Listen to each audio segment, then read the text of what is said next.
Sound check, 1, 2, 3. Sound check, 1, 2, 3.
Good morning, everyone. Welcome. We're ready to begin the meeting.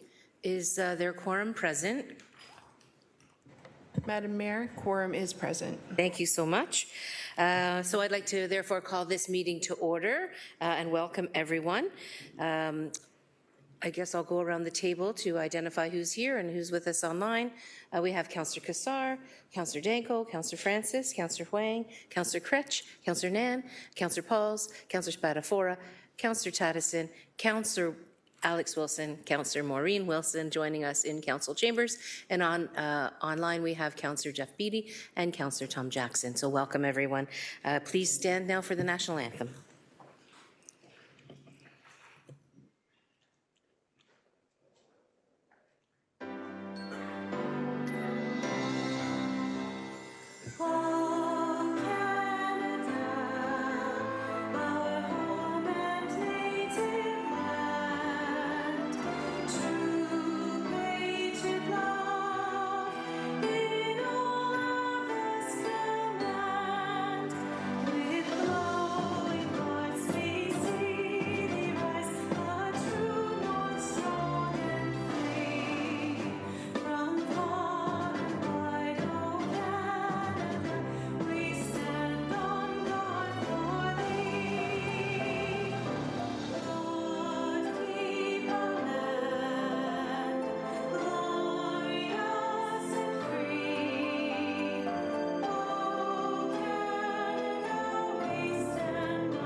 Thank you. Please be seated. Welcome, Councillor Clark and Councillor McMeekin, of course, city staff that are here, members of the public and the media.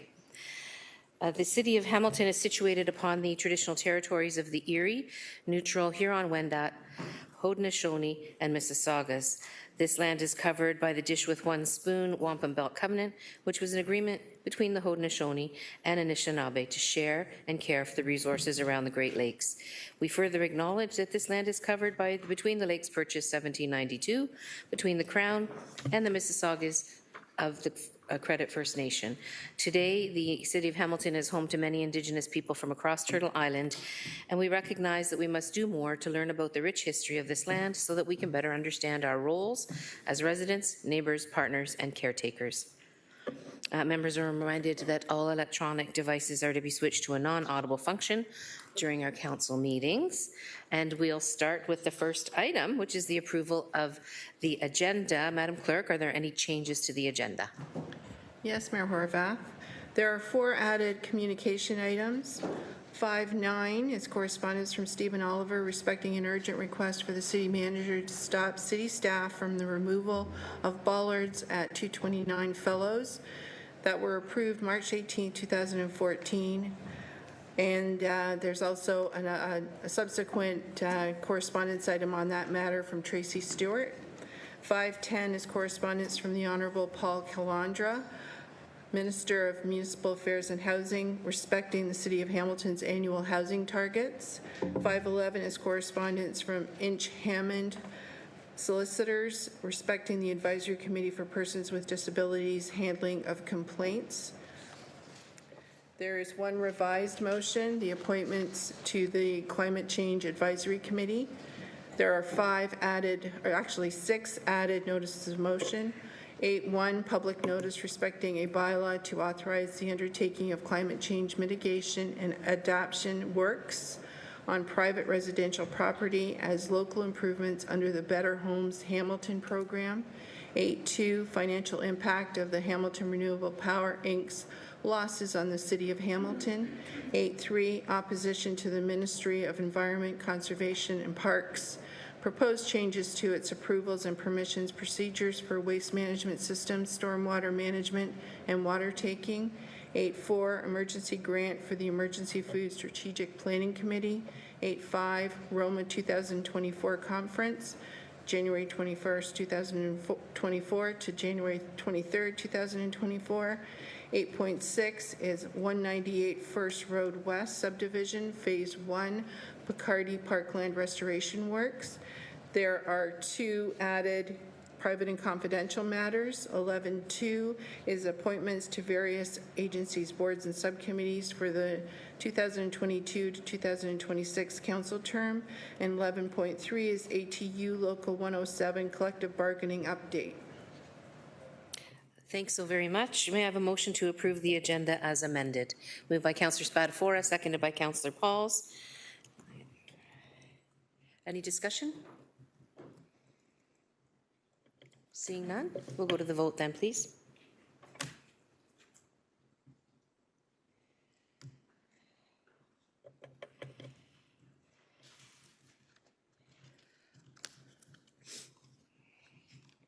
That carries 16-0. Thanks very much. Declaration of interest. Members of council, are there any declarations of interest? Councillor Maureen Wilson, please. Thank you, Mayor Horvath. Emergency and Community Services Report to Council.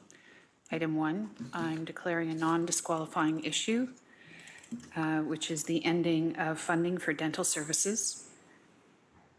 And item 7, Service Manager Consent for Corktown Cooperative Homes Development of 221 and 223 Charlton Avenue.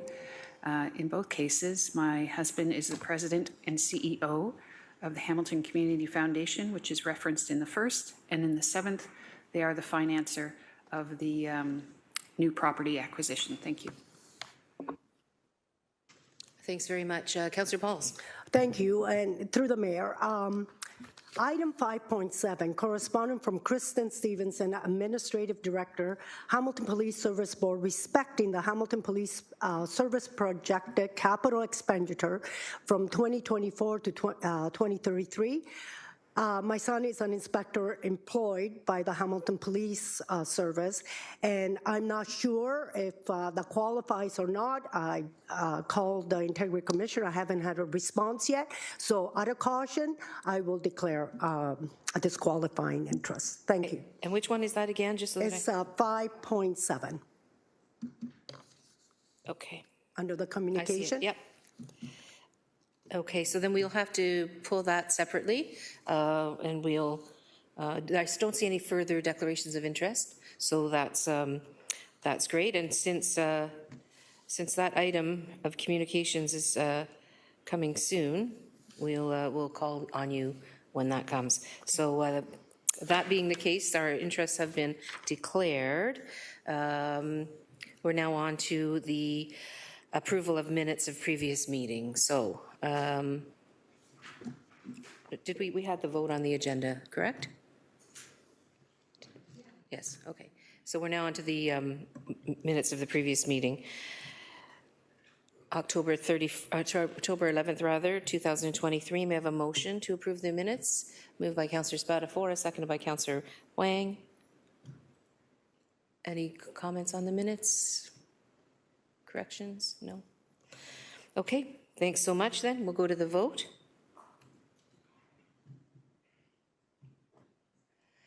Thank you.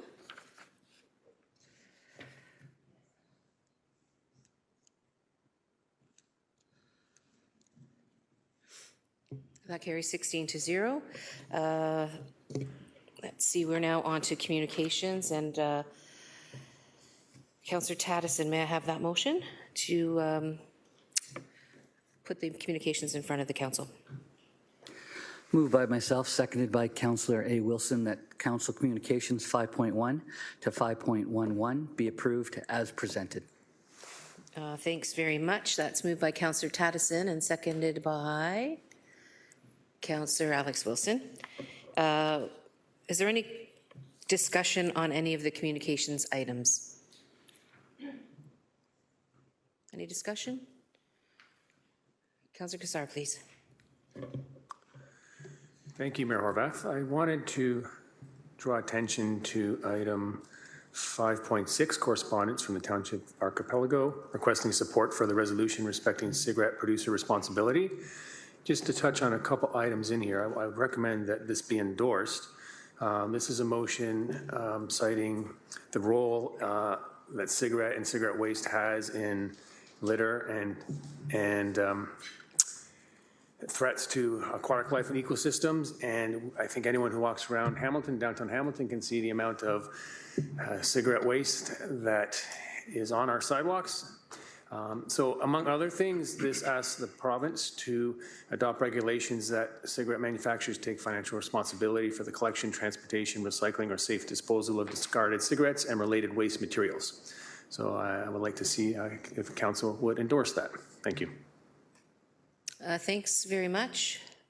So then we have an amended recommendation for endorsement. Maybe we should, if there is no further communication discussion. Oh, there is. Okay. Councillor Pauls, please.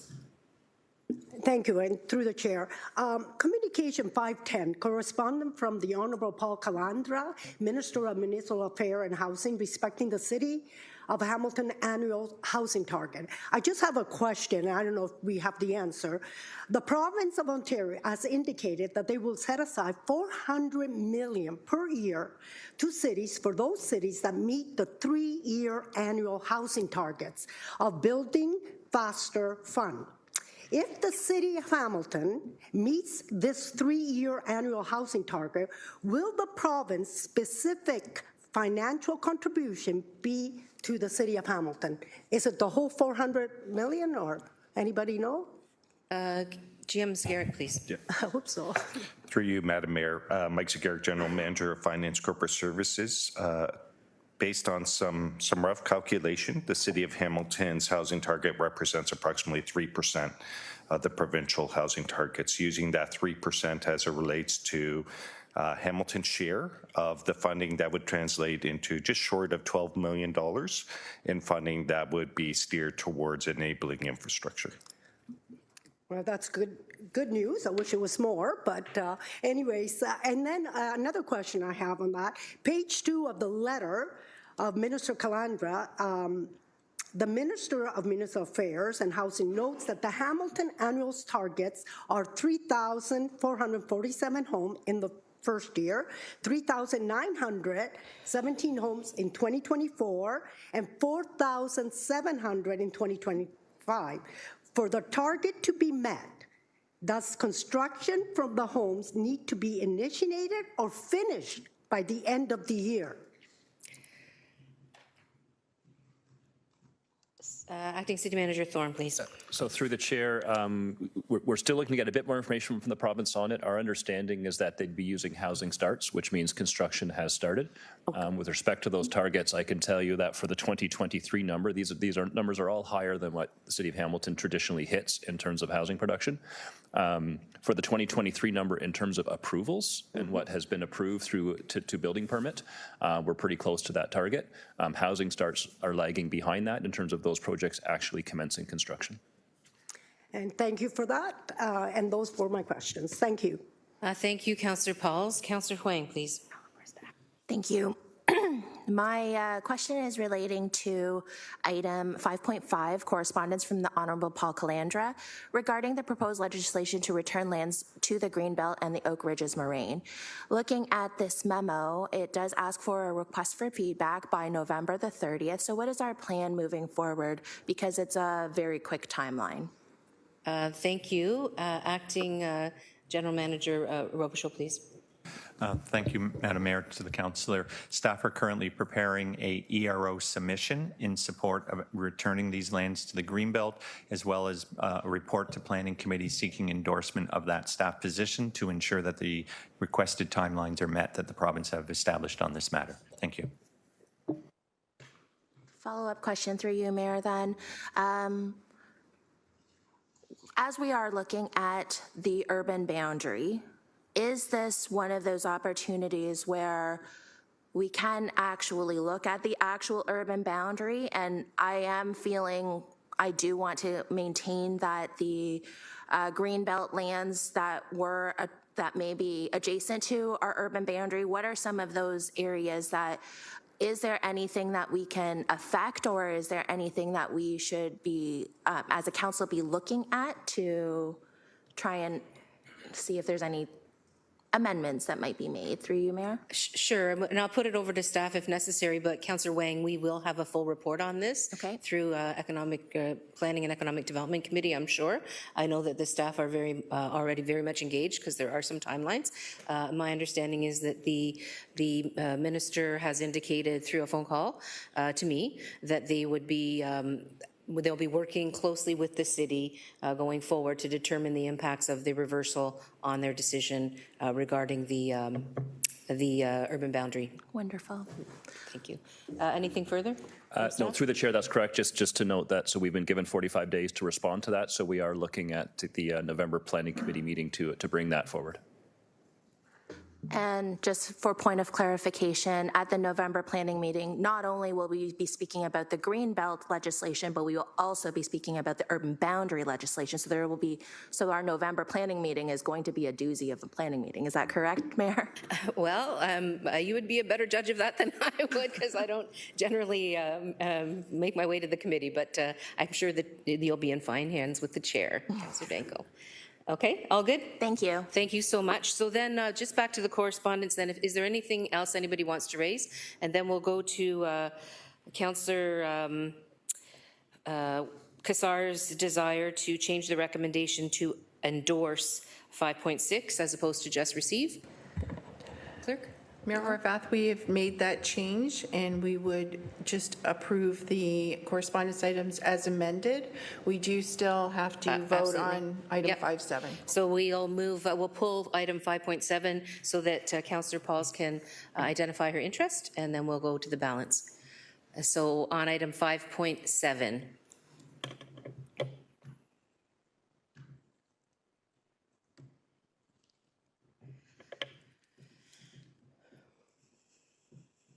Thanks so much. That carries 15-0 with one abstention because of a conflict. And then back to the balance of the correspondence or the communications, please. That vote is up.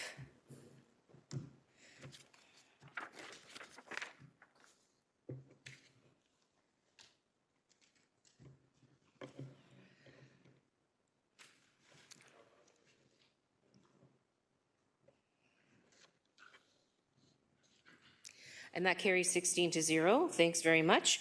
Committee reports, item 6. We're on to the first committee report, which is 6.1, Selection Committee for Agencies, Boards, and Subcommittees.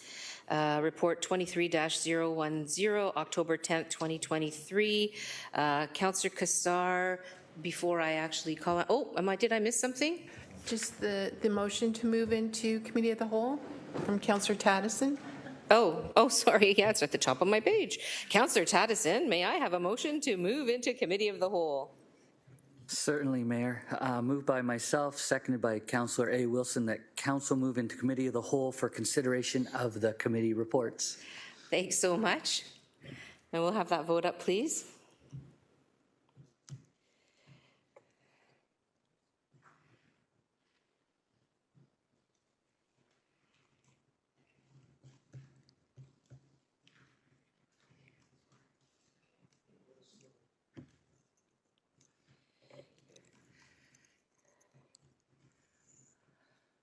Thanks. That carries 16-0.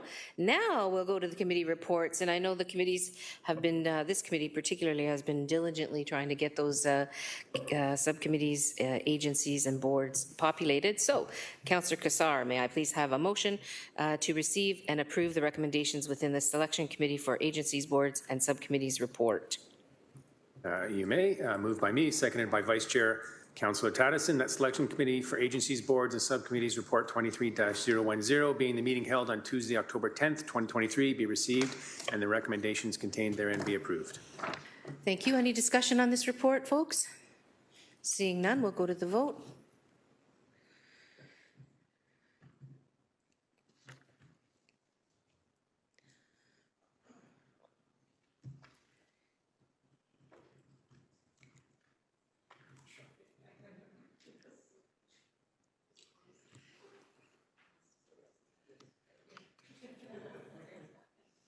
And that carries 16-0. Thanks very much. Item 6.2, Selection Committee for Agencies, Board and Commission Report 23-011, October 12, 2023. Councillor Kassar, may I please have a motion to receive and approve the recommendations within the Selection Committee report for agencies, boards, and subcommittees? Yes, you may. Moved by myself, seconded by Vice Chair Councillor Taddison, that Selection Committee for Agencies, Boards, and Subcommittees Report 23-011, being the meeting held on Thursday, October 12th, 2023, be received, and the recommendations contained therein be approved. Thanks very much. Any discussion? Seeing none, we'll go to the vote then, please.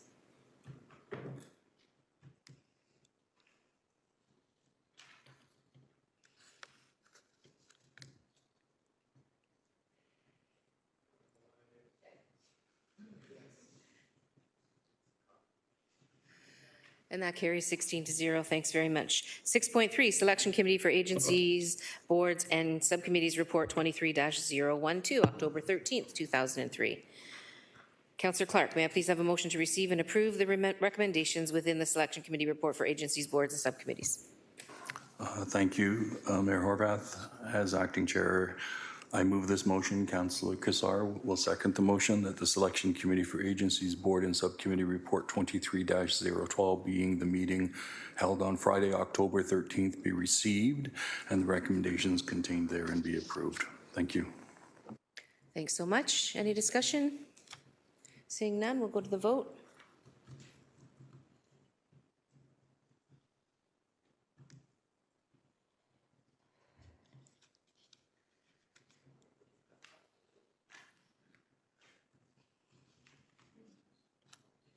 That carries, I'd assume, 16-0. Very good. Okay, we're now on to 6.4, sole voting member of the Hamilton Farmers Market Report 23-004, October 16th, 2023. Councillor Taddison, may I please have a motion to receive and approve the recommendations within the sole voting member of the Hamilton's Farmers Market Report? Yes, Mayor, moved by myself, seconded by Councillor A. Wilson, the sole voting member of the Hamilton Farmers Market Report 23-004, being the meeting held on Monday, October 16th, 2023, be received, and the recommendations contained therein be approved. Thanks very much. Any discussion on this report, folks? So, no. Seeing none, then we'll go to the vote.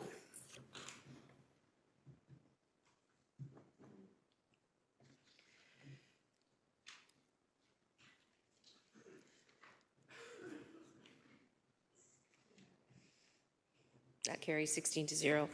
Thanks very much. We're now on Public Works 6.5, Public Works Committee Report 23-015, October 16th, 2023. Councillor Nan, may I please have a motion to receive and approve the recommendations within the Public Works Committee report? Certainly.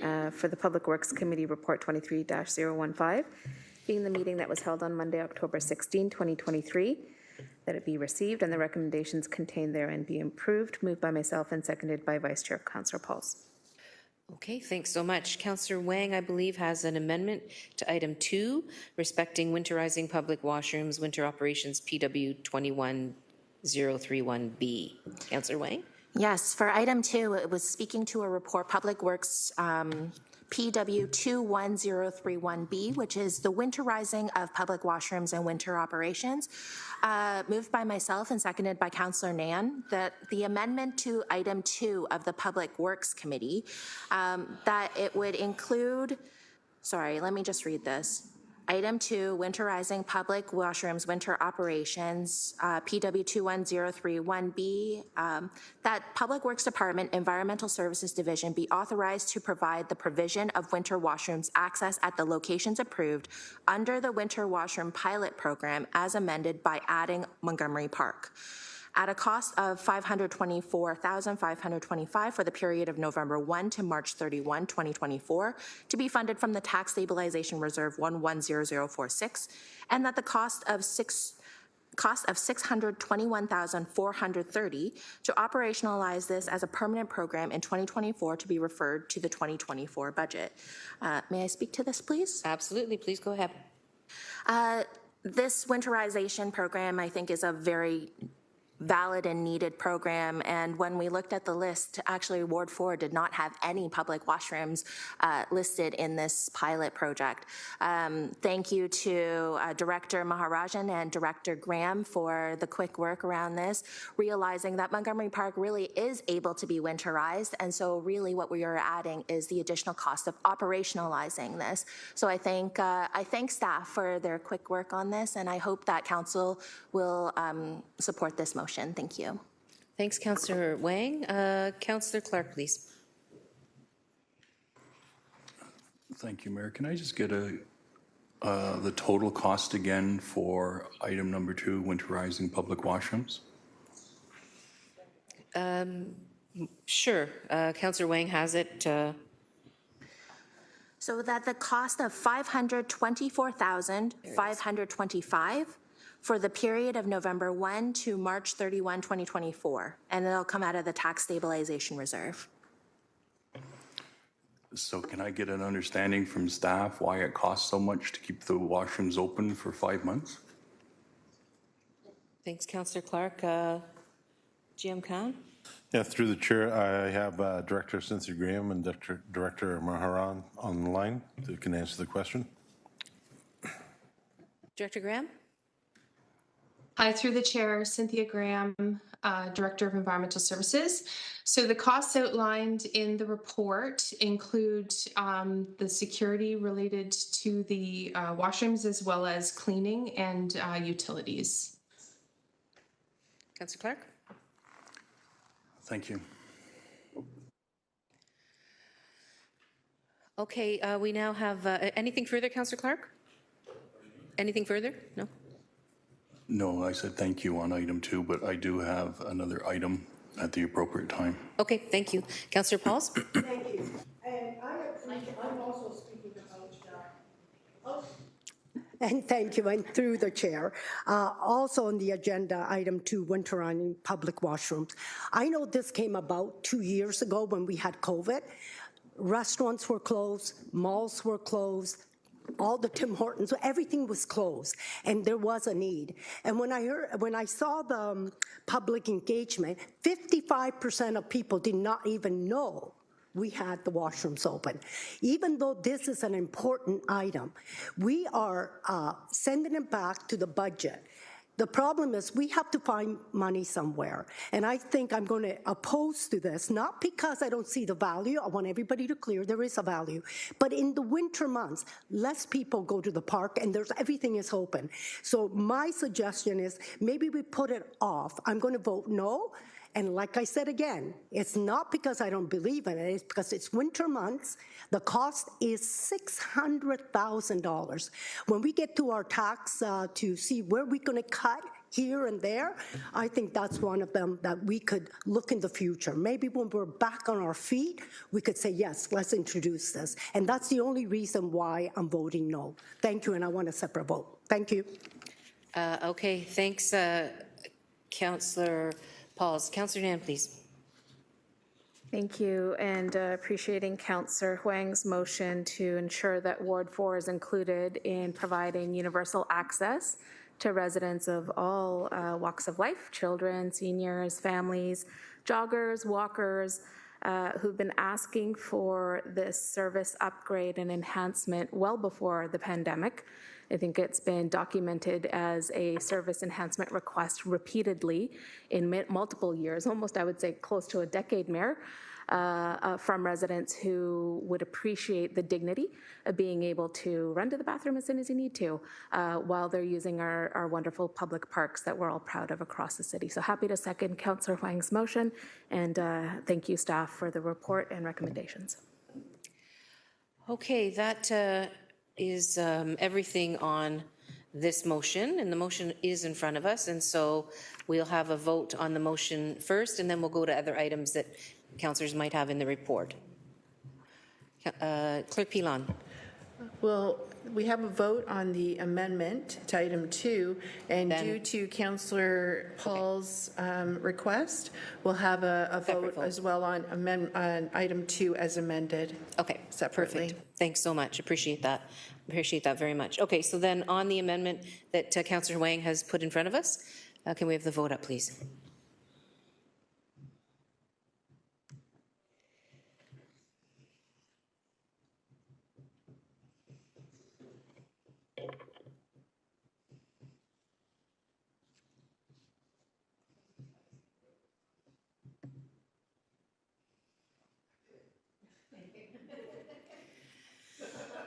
Okay, that carries 15-1. And then we will go to any further items that folks want to see. Clerk Pilon is giving me advice, which is good. Madam Mayor, item 2 is amended, just so that we can vote on the item that Councillor Pauls wants voted on separately. Sure, but I had thought that we would do the entire, like we have other comments perhaps coming to other parts of the agenda or the report. Correct, but her request is to vote on item 2 separately. Yeah. So that she can declare to vote negatively on the matter. If we were to do the balance of the report as amended, she wouldn't have that pulled. Exactly. All right. I was only trying to say that there might be other councillors bringing other items out of this report that they want to have separate votes on, and so we can't assume that we're going to be voting on the balance of the report without further discussion. Having said that, if it's easier for us to do it now, we'll do it now. Let's do item 2 then, as amended.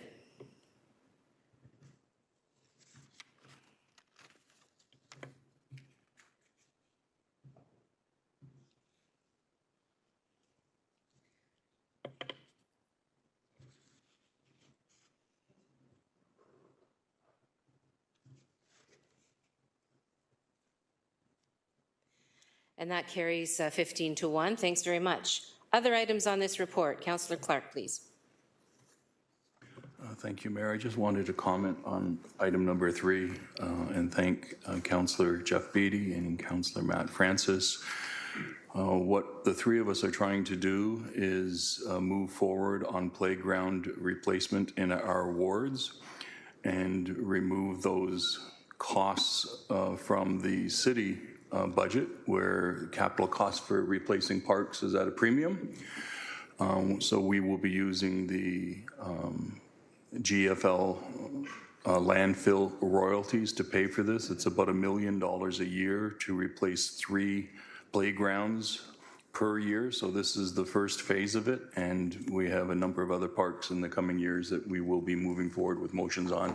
But again, to be clear to my colleagues, we're not jumping the queue. We're simply found another revenue source, which means there's additional money from capital for other wards to get their playgrounds done.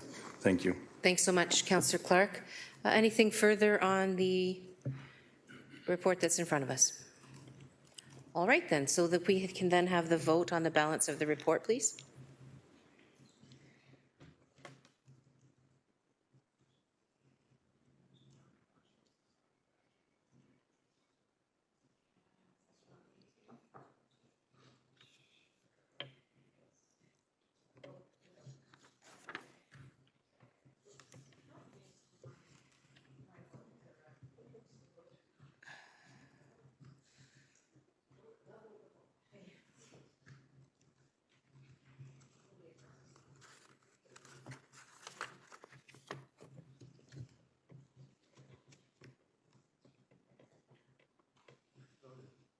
Councillor Beattie, are you there?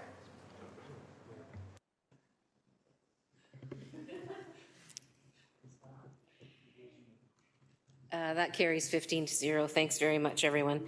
And thank you, Clerk Pilon. We're now on to Hamilton Police Services Board Selection Committee Report 23-005, October 16th, 2023. Councillor Nan, may I please have a motion to receive and approve the recommendations within the Hamilton Police Services Board Selection Committee report? Certainly, thank you. And it's moved by myself and seconded by Councillor Spadafora that the Hamilton Police Services Board Selection Committee Report 23-005, being the meeting held on Monday, October 16th, 2023, be received and the recommendations contained therein be approved, with one slight amendment, Mayor. The recommendation under, I'm just pulling it up. It is recommendation number 2 in the report. Does have a slight amendment for the recommendation under 15 of selection process for one citizen appointment to the Hamilton Police Services Board. And 5 reads, submit one preferred candidate to council for consideration for the appointment of one person to the Hamilton Police Services Board moving forward. And that is just to re-emphasize that this is a recommendation for next terms of council or the next time that this selection process needs to happen. The committee is not trying to suggest that this occur within the selection process that's underway. Okay, thanks so much. So that's moved by Councillor Nan and seconded by Councillor Spatafora. A discussion on this, Councillor Clark? Yes, so item 15, sorry, Mayor. This is for the next term selection process and not this one. And so this one, you're selecting 2 preferred candidates, and then the council will deliberate on those 2. Can I ask why the recommendation to change that process? Certainly, if I can, through you, Mayor. Please go ahead, Councillor Nan. It was pointed out that procedurally speaking, council has a process by which we adhere to in the selection procedures that says if you're present for the interview, then you select the final candidates. You participate in that.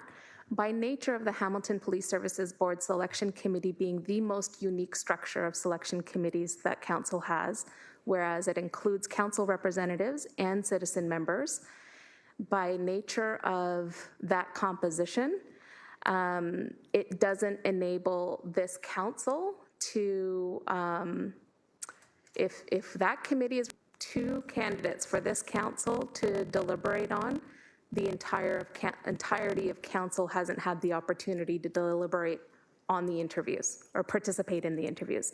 And therefore, not too similar to our other selection committees, when Chair Kassar puts forward a motion with recommendations from a council membership-only selection committee to ratify, this council is clear that we're either affirming or not affirming the recommendations of selection committee. This committee puts forward, currently on the terms of reference, 2 candidates, and council would not be privy to the deliberations of the committee in order to ascertain whether to go with candidate 2 or candidate 1 out of the 2 that have been shortlisted.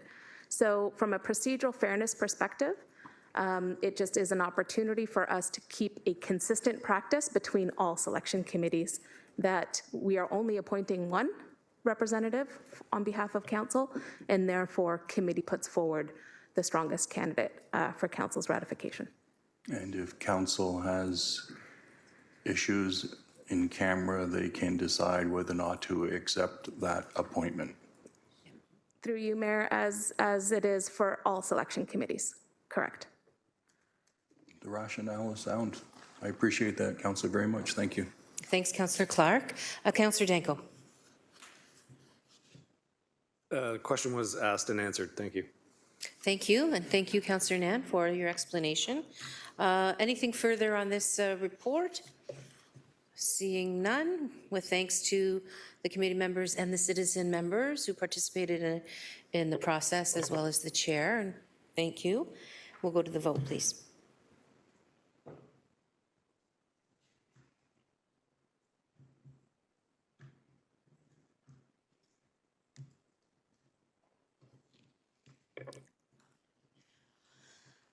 The motion, or the vote carries 16-0. Thanks very much on that report. We are now on to 6.7, Planning Committee Report 23-017, October 17th, 2023.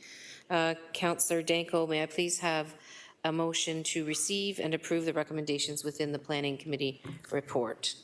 Thank you, Madam Mayor. Moved by myself, seconded by First Vice Chair Councillor Tammy Wang, that Planning Committee Report 23-017, being the meeting held on Tuesday, October 17th, 2023, be received and the recommendations contained therein be approved.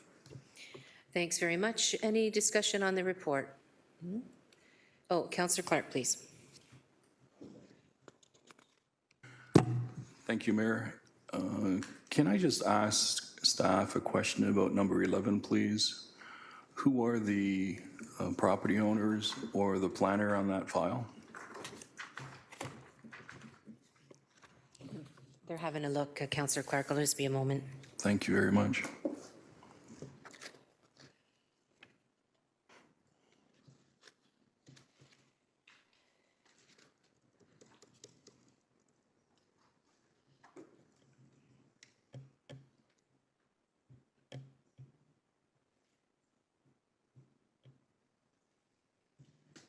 Acting General Manager Robichaud.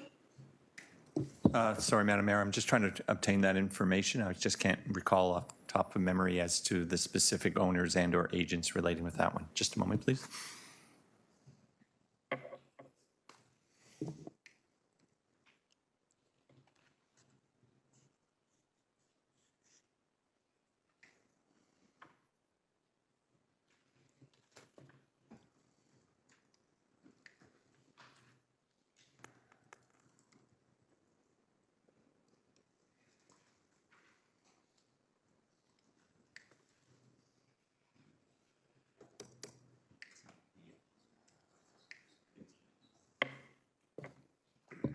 Through Madam Mayor, if the councillor is concerned about the potential conflict of interest, it is not the firm that, or the ownership group that the councillors had to previously declare conflicts of interest on.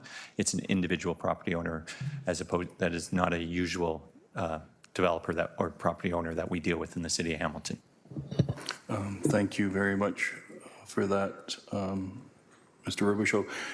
In the future, can I ask, is it possible for us to have in the title of those reports who the property owner is and who the planner is? It would appear that that should be public knowledge, and it would just really help with anyone that are dealing with conflicts. Thanks. They don't pop out when it's an appeal. I understand. Thank you. Thanks, Councillor Clark. Is that possible, General Manager Robichaud? We can aim to do that. Yes, ma'am. Sorry. It is our standard practice to identify on the public reports who the owner and the planning consultant or agent is. Because this was an in-camera report, staff just missed that, and we apologize. But going forward, we will ensure that the property owner and any agents be properly identified in the in-camera reports. Thank you very much, Mayor. Thank you, Councillor Clark. I don't see any further speakers on the report, so it's been moved and seconded. Can we have the vote then, please?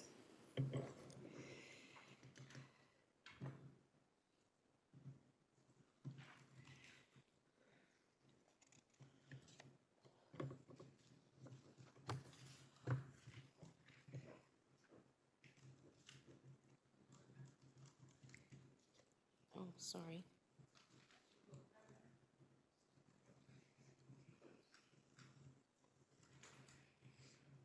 That carries 16 to 0. Thanks very much. General Issues Subcommittee Report 23-027, October 18, 2023, item 6.8. Councillor Beattie, may I please have a motion to receive and approve the recommendations within the General Issues Committee report?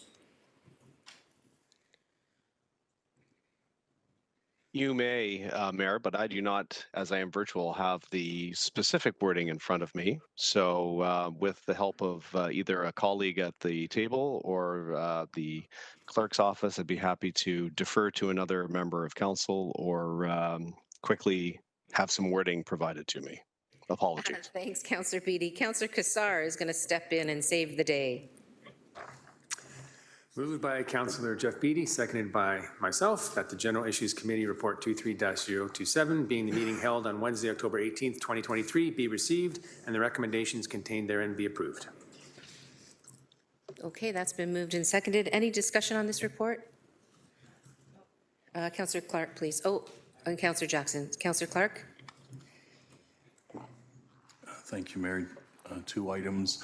On item number 1A, I'd like that to be severed out so that we can have a separate vote. And I do not see in this report the proposed interest-free loans of $20,000. Where is that being approved? Thanks for the question. City Manager Thorne, please. So through the chair, that item wasn't actually part of the approval for this report. It was noted in the report as one of the previously approved actions. This report included receipt of the annual update of the Office of Climate Change Initiatives, and one of the initiatives that was identified in that annual update was the home energy retrofit program. So it's not part of this report. There is a related bylaw later on in the motions. If you give me a moment, I will find the number. 8.1 is a related item, but the actual approval of the energy program was not part of the Climate Change Office update at GIC. So My concern with that item was that it's not income tested. And while they are proposing to do it geographically based, and they're hoping that based on those geographical areas that they're going to capture the people who have low incomes, it doesn't stop someone from living in those geographical areas who have high incomes from taking advantage of that loan and pulling it out of the arms of someone who truly needs it. So how do I move a motion on that item?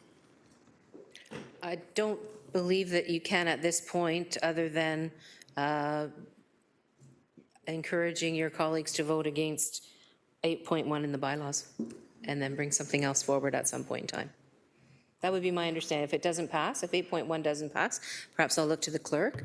If the bylaw does not pass, then the item can't be moved forward with, and then something else would perhaps come forward from the climate change group. Can't I move a motion to reconsider under motions or notices of motion? It would be a notice of motion under notices of motion.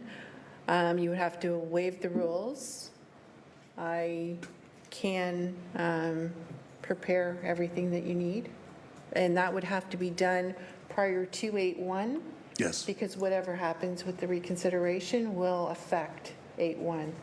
So that would be the time to bring that up, is under notices of motion. I feel strongly about it. The idea is we're supposed to be helping the people who are in most need, and by not having it income tested, that means that people who are not in most need could take advantage of it. And who doesn't like interest-free loans? So I think at the appropriate time, I would like to move that motion, Madam Clerk. Thank you. Thank you, Mayor. No problem at all. And so then do we defer 6.8 until after notices of motion?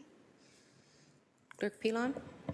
I believe 6.8 is a completely different matter. It's an update. Okay. So I believe that 6.8 can be dealt with. All right, that's great then. Thank you so much. Councillor Jackson, please.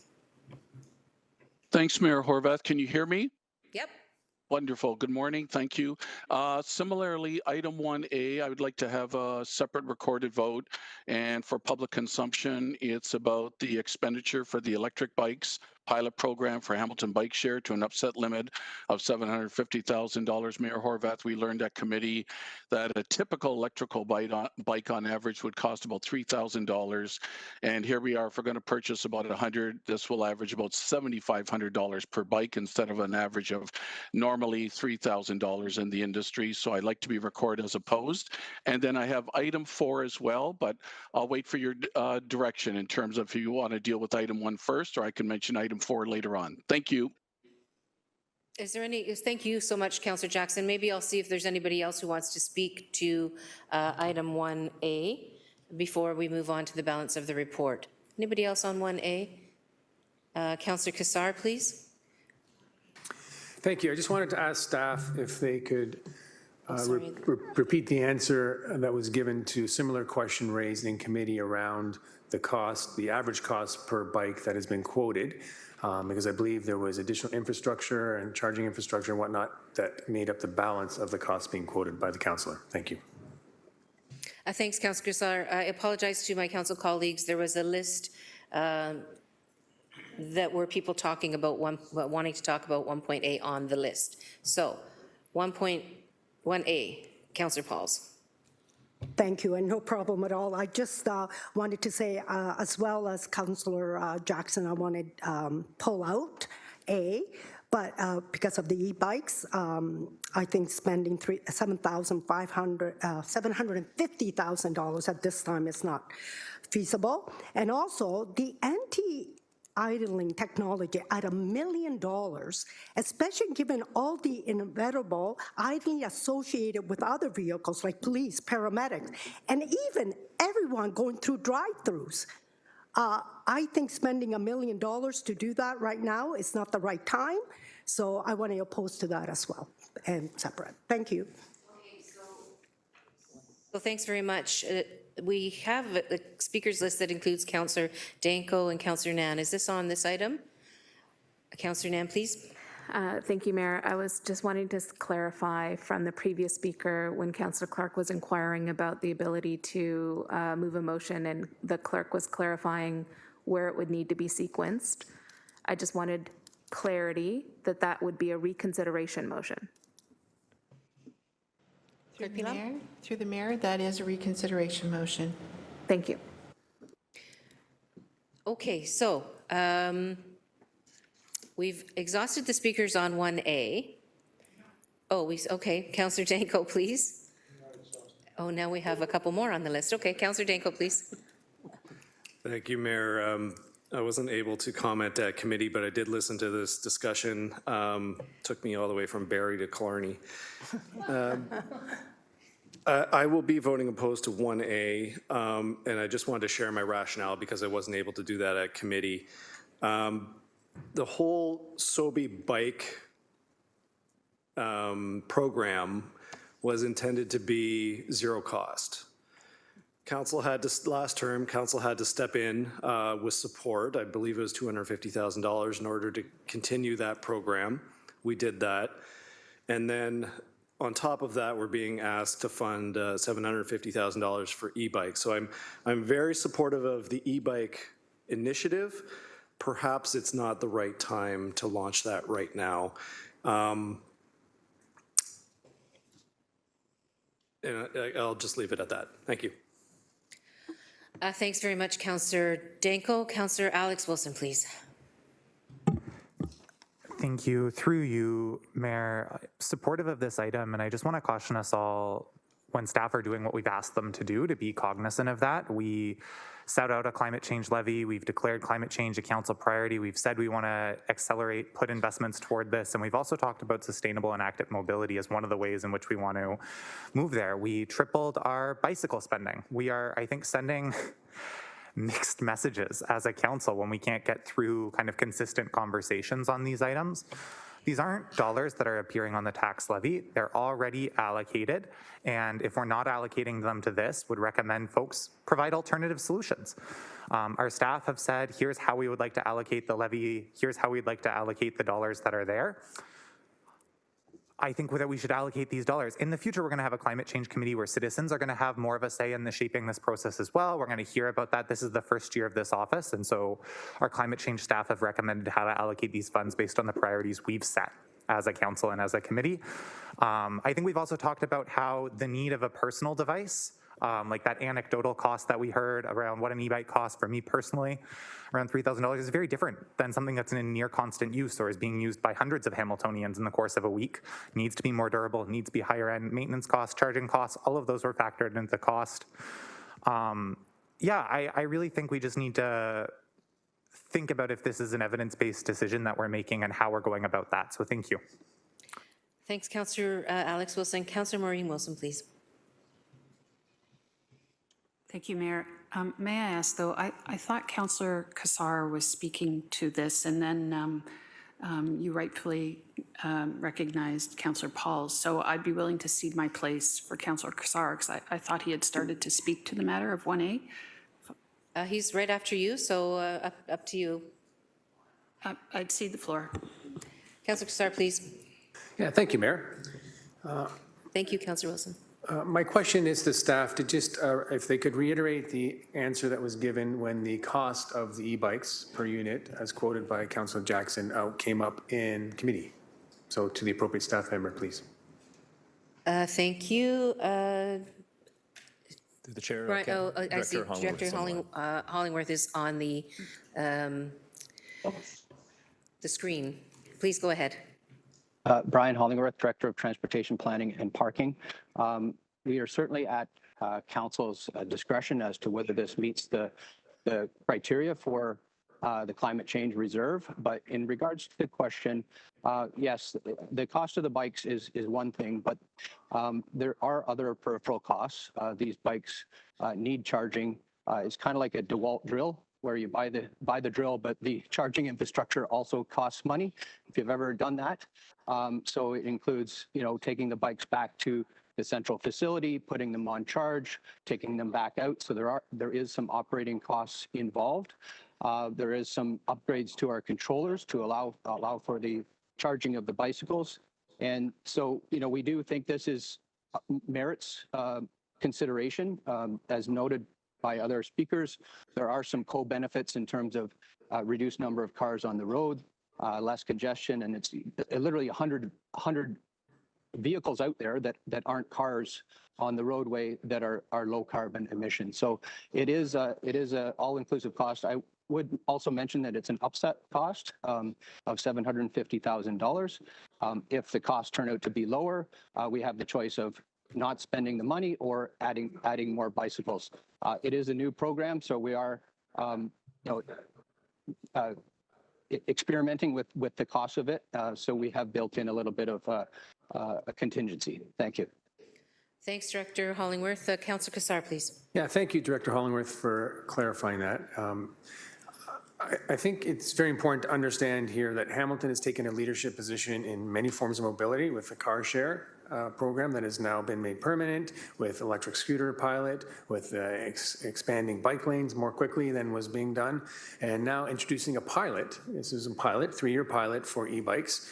And during a climate crisis, when we need to find alternate ways for modes of transportation, low carbon transportation, as the director indicated. And to repeat again, this is not new money on the taxpayers. This is from a climate change reserve as a recommendation from staff on how we can spend that money. And there would also be residual costs at the end of the pilot with these bikes if we decided not to continue with it. So I think with all that considered, now is the time to be investing in climate solutions because we're in a climate crisis, and I will be supporting it. Thanks, Councillor Kassar, and apologize for the lineup being a little bit altered, not in your favor. Councillor Maureen Wilson, back to you, please. Thank you, Mayor. Just to summarize, in March of 2019, Council at the time unanimously declared a climate emergency and requested that our staff come forward with action plans that reflect it being an emergency and what is within a municipal capacity to act. We know that industrial emissions is the #1 contributor to greenhouse gas in this community, over which we have very little control. We can cajole, we can provide for an environment that suggests the benefits of other investment, but the second contributor is private automobile use. That is something within our domain. That is something that is our responsibility. We've also, as a council, recognized the importance of IDEA, inclusivity, diversity, equity, and accessibility. Those are our principles that are to guide every decision that we make. We know that owning and driving a car costs, this is science, this is calculated by auditors, a minimum of $10,000 per year. We know that 80% of the trips taken is less than 2 miles. We know that offering people an alternative way in which to get around their community, to work, to play, to school, to daycare, should meet those tests of accessibility and inclusivity and equity. I have the floor.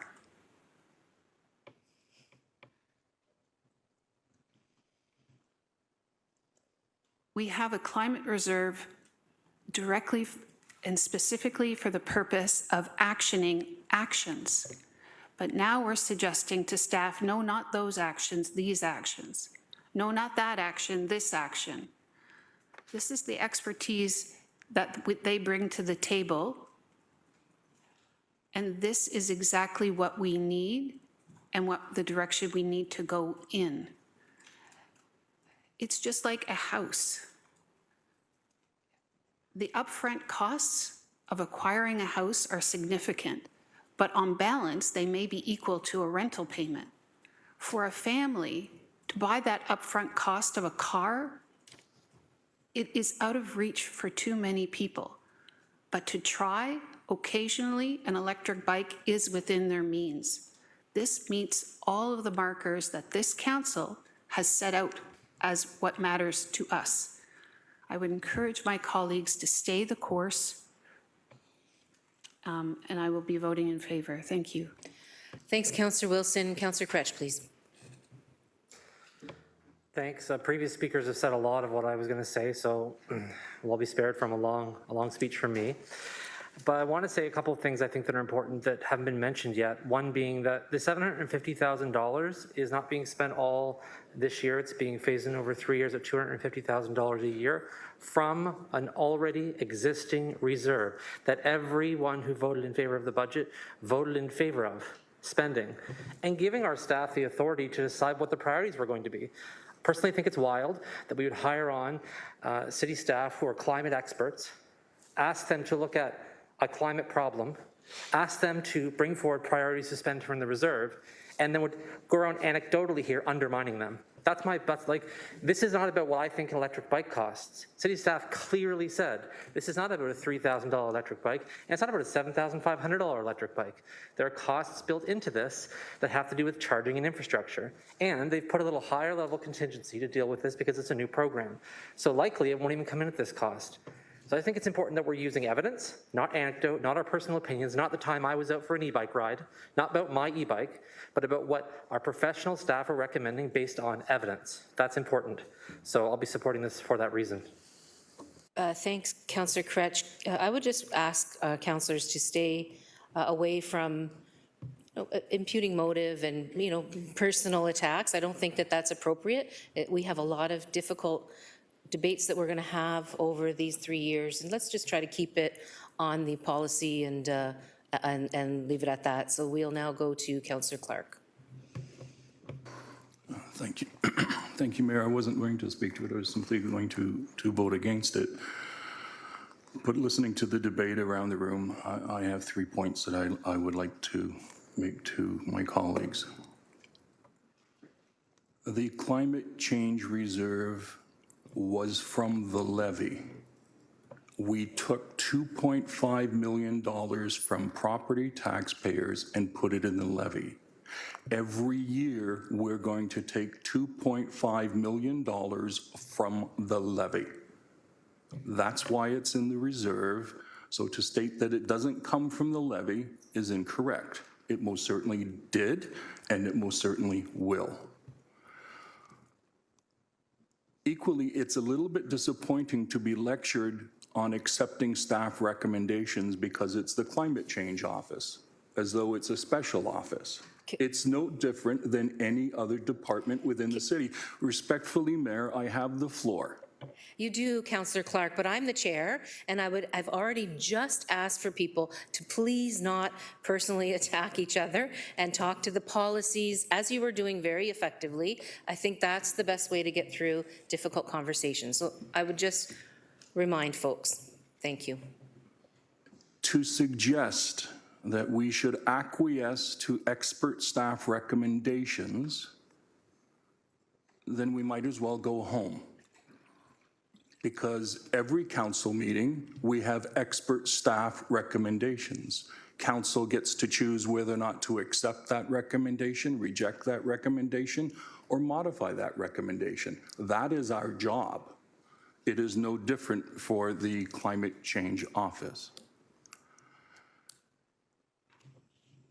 The Climate Change Office, and I've heard this a few times, Mayor, simply because they have a $2.5 million budget does not mean that they do not need to seek council approval to spend that budget. To be clear, that's the reality.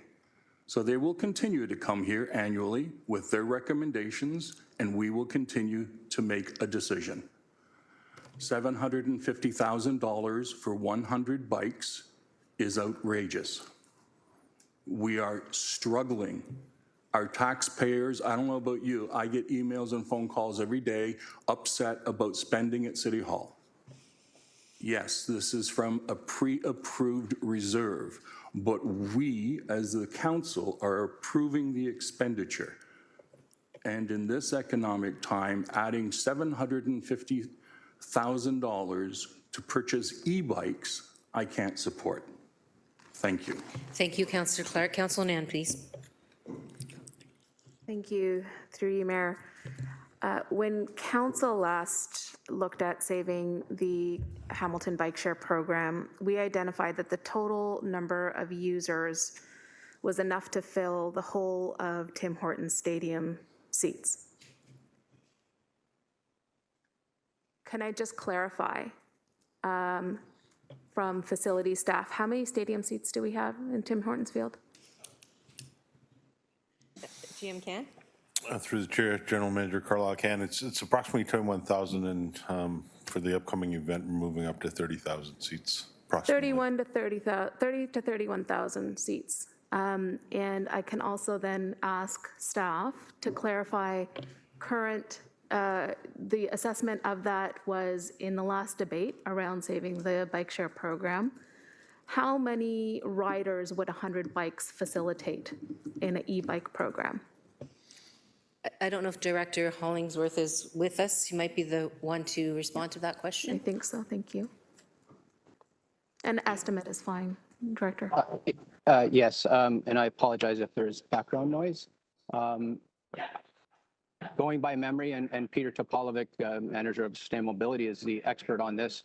I believe that currently we're doing 3 to 4 trips per day per bicycle, and they're being heavily used.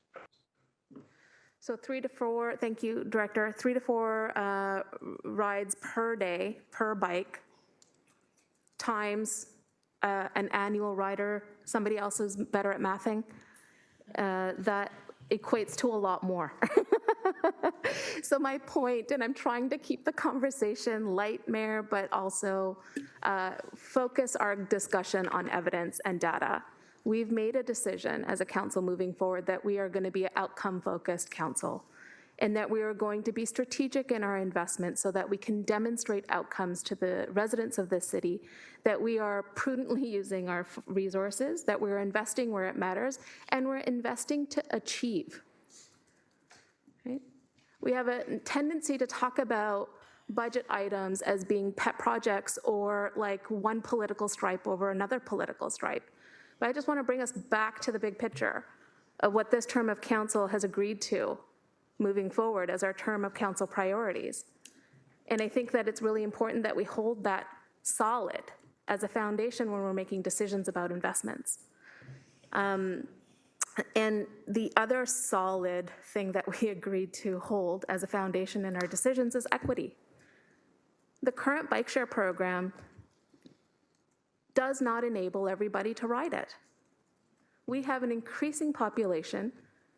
We have one of the largest populations per capita in this city of residents who have disabilities. And that number is only going to increase as we continue to age. Heck, I'm getting close to 50 in a few years. Woohoo! Proudly. I'm not telling you my birthday yesterday. Proudly. And I want to be able to continue riding in this city with my daughter as she continues to age. I want to be able to ride by her side as we continue to age in this city. And e-bikes is an equity-based climate initiative.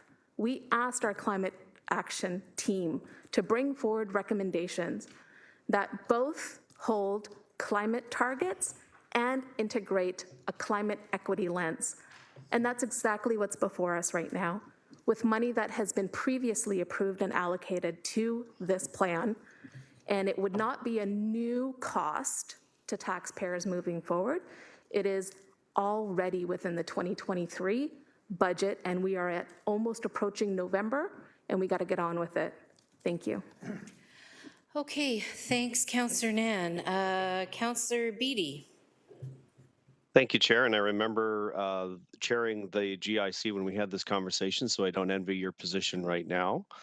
I was originally generally supportive of this, and in fact, I had asked my colleagues during GIC to consider asking for a more detailed report on this particular project in order that we might delve into it a little deeper and get some better understanding on what exactly this entails.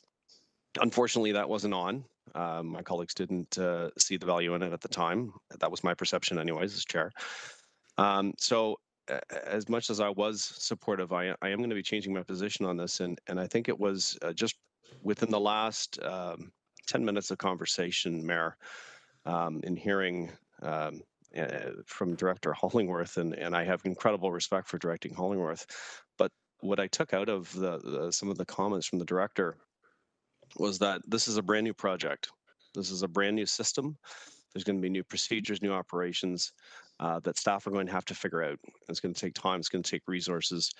And we hear at the same time, Mayor, that we have limited staff capacity and capabilities to fulfill the existing plans that we already have. And now we're adding on something new and something new and something new. And that makes me nervous in being able to fulfill some of the very important plans that we already have. I'm also reminded just a moment ago about the city's role in the bike share program. And I'm interested in the bike share program. I think it's a valuable system.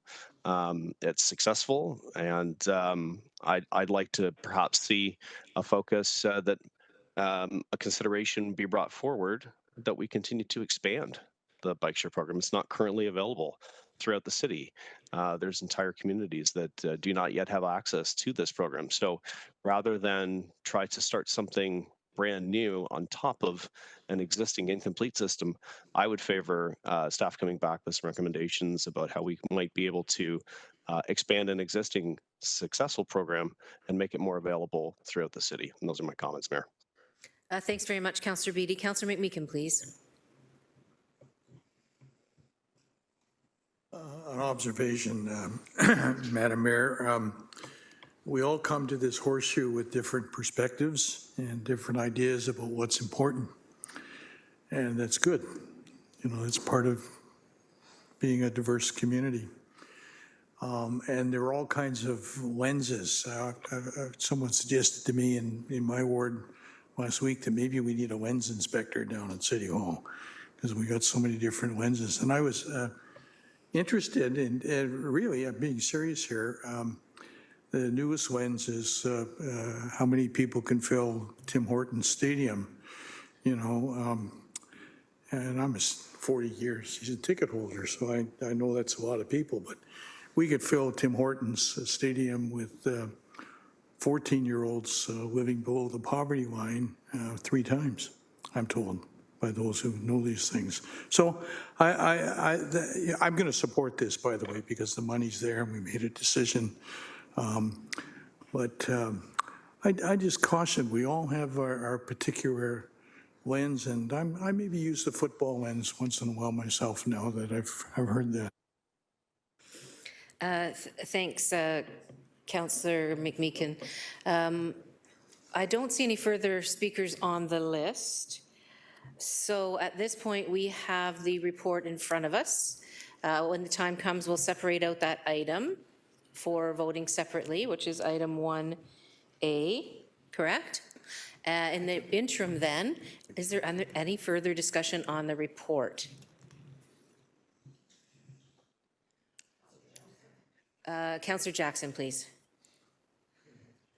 Thank you, Mayor Horwath. Yes, I had said I had 2 items. Thank you for recognizing me. Item 4, the Community Benefits Protocol Subcommittee. It's a report, and since it's referencing the future new HSR Transit Maintenance and Storage Facility, dubbed the second bus barn, I'm going to ask for a separate vote as well on that, Mayor Horwath. And I've been waiting patiently for probably a good 2 months to be able to say something publicly. I abided by the confidential information that we had up to now, but now that the procurement process has declared a winner in terms of a company that will be awarded the contract, has been shared publicly. Media stories have been written about it.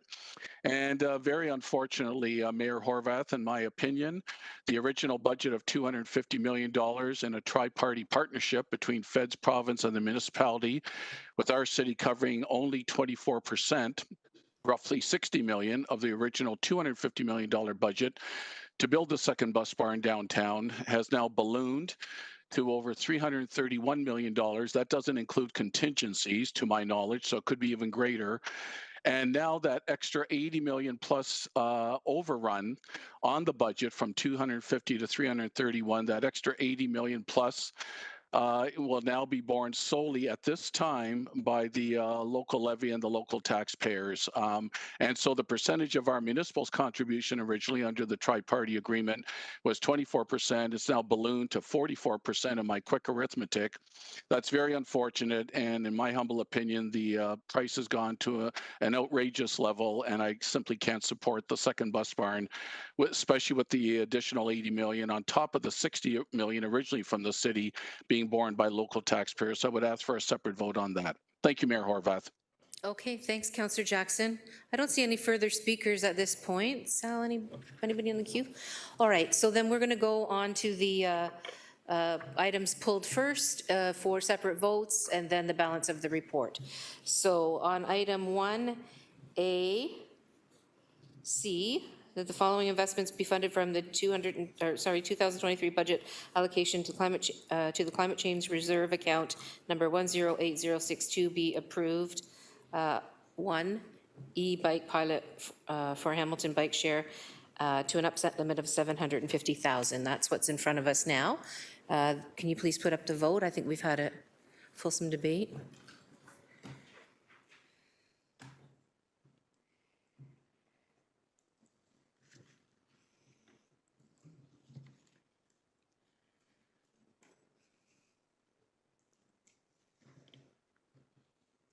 This item carries 9-7.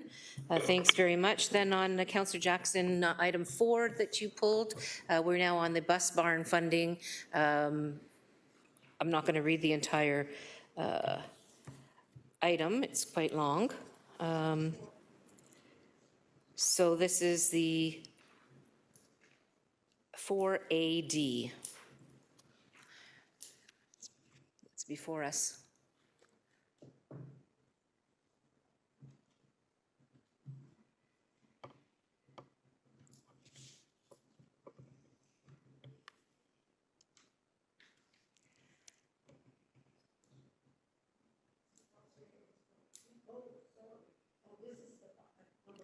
The bus barn, yeah.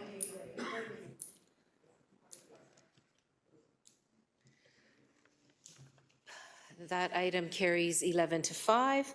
Thanks very much, folks. Then on the balance of the General Issues Committee Report 23-027, October 18th, 2023. Can we have that up, please?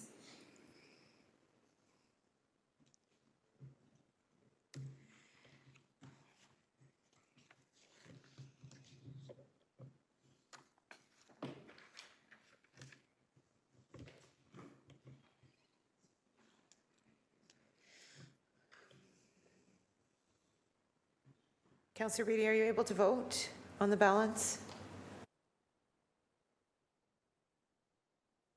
That carries 16-0. Thanks very much, all. Item 6.9 is now before us, Audit, Finance and Administration Committee Report 23-016, October 19th, 2023. Councillor Kretsch, may I please have a motion to receive and approve the recommendations within the Audit, Finance and Administration Committee Report? You certainly may. Seconded by Vice Chair Extraordinaire Tammy Huang. I say that because Tammy vice chairs many things, with my thanks. That the Audit, Finance, Administration Committee Report 23-017, being the meeting held on Thursday, October 19th, 2023, be received and the recommendations contained therein be approved. Thank you so much. Any remarks on this report? Councillor Jackson, you're still on our screen, but that was from last time, I think, right? Yeah, okay, so Councillor Danko, please. Thank you. Can I ask through you to staff for comments on item 1, the recommendation to waive the development charges for this project? So if I'm reading this, that this is development charges on a temporary site, not a permanent location, and is staff supportive of this direction to waive these DCs, and where did this initiative come from in the first place? Thanks, Councillor Danko. I'm looking over to the staff team. GM Zagaric. Through you, Please. Madam Mayor, I'll start with the financial content, and I'll invite any staff to speak to the organization and the demand for space. With respect to the financials, these types of issues arise from time to time. School board properties that are used for education purposes are development charge exempt. When these properties are deemed surplus and are divested of or repurposed for purposes other than education and require some sort of amendments to the facilities triggering a building permit, that triggers a development charge. And as a result is the item that is before committee is the request from the organization for the city to waive the development charges related to this property, recognizing it is a 2-year lease. The development charges are still triggered by a building permit. So again, the cause of the requirement for development charges is that a property that was previously development charge exempt is now subject to development charges. Councillor Danko? Thank you. So I guess the part I'm struggling with is this is a temporary location, so we're waiving development charges for a temporary facility? Jim Skerrick? Through the chair, the development charges will carry with the facility.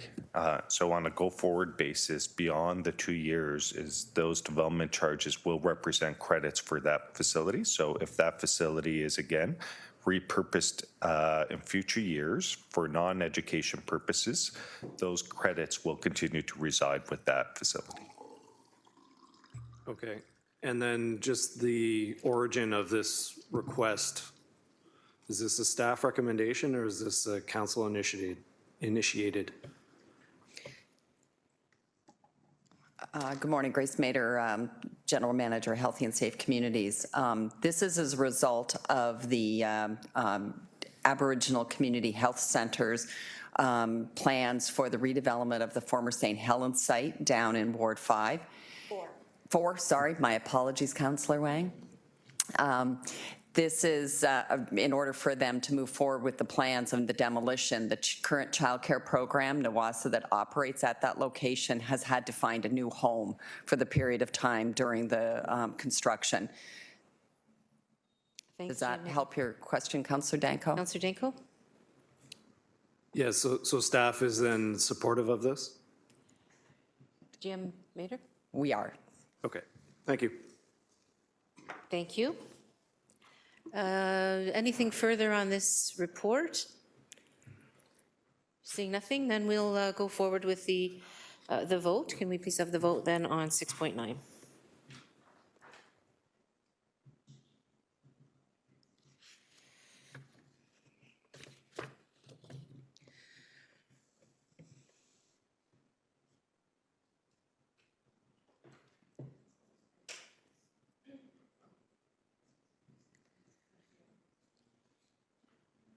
Carries 14-0. Thanks very much. We're on to 6.10, Emergency and Community Services Committee Report 23-013, October 19, 2023.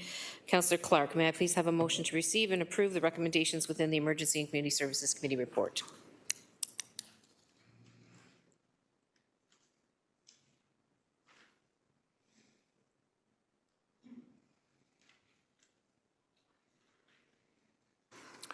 Sorry, Mayor, I filed it as complete. Moved by myself and seconded by Councillor Cassar that the Emergency and Community Services Committee Report 23-013, being the meeting held on Thursday, October 19th, 2023, be received and recommendations contained therein be approved. Thanks very much. Councillor Pauls, you wanted to speak to this report? Yes, I do. Actually, on 610, Emergency and Community Services, October 19, through the chair. First of all, I want to thank Senior Administrator Holly Odiarty for the long-term care division she takes care of. And I want to say she calls me all the time if there's something new coming down the pipe, and she's always keeping me informed. So first of all, I want to thank her. But I wonder if she's here, if she can confirm that the funding from the Ministry of Long-Term Care, earmarked for 4.5 FTEs and our 2 city-run long-term facilities will be fully funded by the ministry and not require any additional funds from the levy from the Hamilton taxpayers. I wonder if she could confirm that. And again, I want to say thank you for always keeping me informed. Thanks, Councillor Plows. Please go ahead. Through the chair, Holly O'Dwardy, Senior Administrator for the Long-Term Care Division.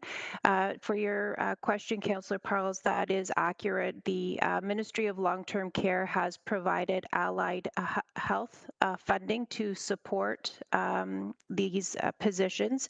In addition to the Ministry of Long-Term Care level of care funding, also supporting a 0.5 position that's being requested.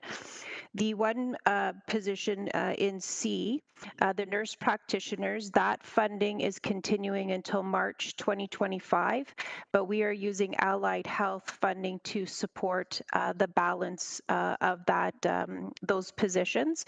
And in March 31st of 2025, if there's any changes to the funding model, then we would come back to council at that time.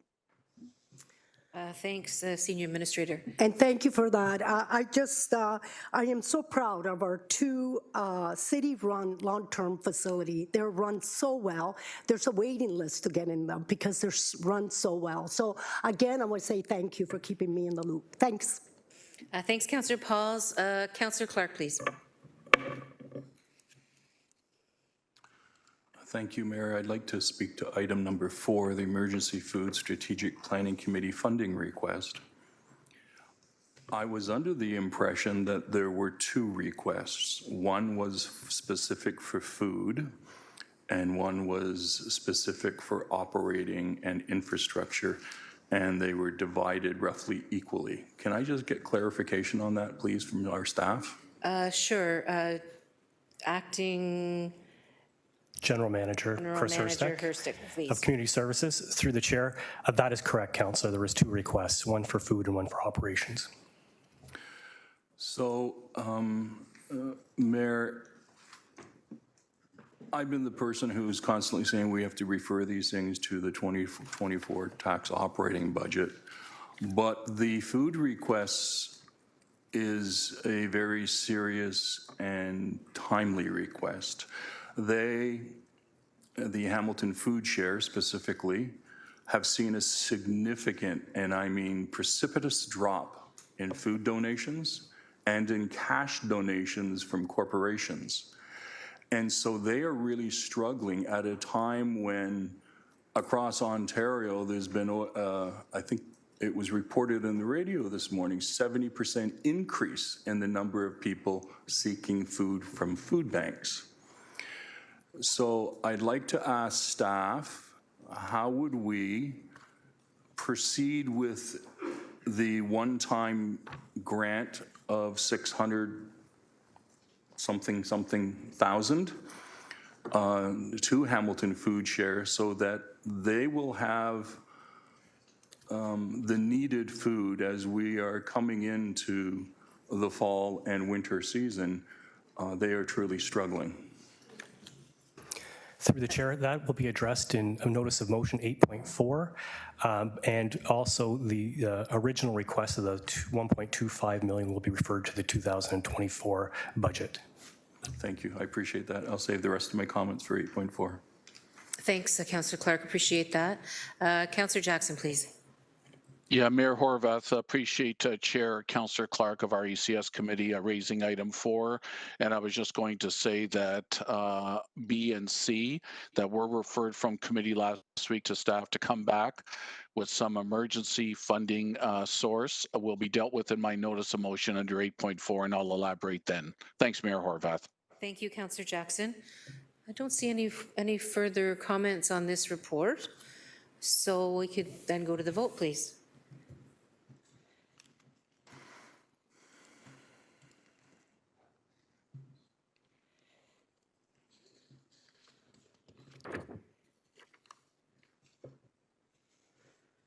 That carries 15-0. Thanks very much. Let's see, we are on 6.11. City of Hamilton Integrity Commissioner's recommendation report complaint involving the chair of the Advisory Committee for Persons with Disabilities, October 19th, 2023. Janice Atwood, Principal's Integrity, is in attendance to answer any questions that councillors may have. So may I have a motion respecting the Integrity Commissioner's report? Moved by Councillor Pauls, seconded by Councillor Cassar. Any questions or comments? Councillor Clark, please. If we could have the vote, and if you could come back to me, I do have a question for the Integrity Commissioner about the process of transferring records from their office to the new Integrity Commissioner. Okay, so something outside of this particular item. Okay. Okay, so then we do need a motion. Clerk Pilon, please. Mayor Horvath, the motion should be that the IC report be received and that the recommendations be supported, if that's acceptable to the council. Any comments? So that's the motion, the receipt and support of the recommendations of the Integrity Commissioner on this item. Okay, can we, Councillor Alex Wilson, did you have a question? Go ahead, please. Through you, Chair, there's multiple recommendations, or there's one recommendation with multiple ways to fulfill it, rather. I'm just wondering if that's an offline conversation, or who is acting on that. So are we referring it to selection committee? Are we referring it to the clerk's team, just given that there's multiple paths? Thank you. Clerk Pilon, did you want to update the council? Mayor Horvath, we have not received the resignation. Therefore, the supported recommendation would be to revoke membership on the Advisory Committee for Persons with Disabilities. That would be what would be supported. Thank you. And so that's what's before us. Councillor Wang, please. Thank you. Through you, Chair, to Integrity Commissioner Atwood. There was an original correspondence earlier in council where we had received notification that the person in question was not given a fair shake at this process. So I wonder if you can potentially comment on that and just give us a sense of what the actual process was and how this came about this way. I know that it is written, but perhaps being stated openly might help with a little bit of the mystery and the mystique around that. Through you, Chair. Please, thanks very much. Please go ahead. Thank you, Madam Mayor, and good morning, Council. Yes, we have an obligation when we are investigating as an Integrity Commissioner to apply the tenets of procedural fairness, and we certainly did do that in this case. And I would hasten to add that the two parties involved in this particular matter certainly had the opportunity to have effectively a full investigation conducted by your own human resources staff. The matter that was referred to us in the early or midwinter of 2023 had already been quite thoroughly reviewed, and then when we determined that we would reach out once again to the parties, we made it very clear that they would have every opportunity, which we did engage, quite a bit with them, and I think the report speaks for itself in that regard. But thank you for the opportunity. Okay, thanks very much. Councillor Cretch, please. My question here is specifically about what the city has proactively done or actively done to, I read the report, so it's not about clarifying anything in the report. What's been proactively or actively done to engage with the respondent to ensure that they know what their ability is to respond to this, to make a public submission if they wish to? I mean, I'll be very clear. I've been in this exact position before, and as someone who I think understands the rules reasonably well. I was very unsure as to whether I could publicly make a submission, and so I erred on the side of not doing so, and then found out later I should have done so, and so on and so forth. I'm mindful of the fact that lots of folks in this committee are asking for different kinds of accommodations because of disabilities, and that it may require us to go above and beyond our normal practices to ensure that people have a chance to respond and they know that the forum in which they have to do so. If that's taken place and we've exhausted every opportunity for the person to do so, and they wish not to respond, okay. I just really want to have an assurance that this isn't just about someone knowing what their rights are, but that we made sure we clearly communicated those rights to them to ensure that they can be upheld. Sure, through the mayor, and thank you, Councillor Kretsch, for that quite extensive question. That gives me the opportunity to say that, yes, we engaged very personally, certainly virtually because of the circumstances of each of the parties in this. We engaged with them at every instance, both at the outset, certainly with the full explanation of the information that we'd been provided, and then we had several meetings throughout the course of this, individually, separately, and together. We brought together what we believed was going to be, it took a number of months to actually get it implemented, but we did finally engage and manage to get the parties to participate in a facilitated meeting together with both Jeff Abrams and myself and both of the parties. And we had quite an extensive conversation, and we talked about the various options, how we might be able to move forward productively. And we were completely stymied by the lack of willingness certainly on the part of the chair to engage, even in the contemplating, for example, rotating the role of chair from time to time. Any such opportunity was dismissed. So we did engage. Councillor Kretsch, and I appreciate your perspective on this, certainly is very unique. And in this particular instance, the parties did not engage with lawyers. I think it probably would have been counterproductive in any event. But we did have lots of discussions, and there were lots of opportunities. And it certainly does not lie in the mouth of either of those parties to be saying that they did not have every opportunity to understand, to participate, to, seek whatever, resolution. We were leaning heavily into not bringing a report to this council for reasons that I'm sure that you can appreciate. Renewal on advisory committees is sometimes necessary. I think it's probably always good. It certainly does not lie in my mouth to say that renewal is not a good thing. Those who've contributed for lengths of time may feel hurt by renewal, but it's a necessary part, certainly for the city to have well-functioning advisory committees that serve its citizens. So thank you for the opportunity. Thank you. Councillor Kretsch. Thanks for your response with respect to the outset in the process. My only real concern, and I should have been clear in my question, is about the outcome.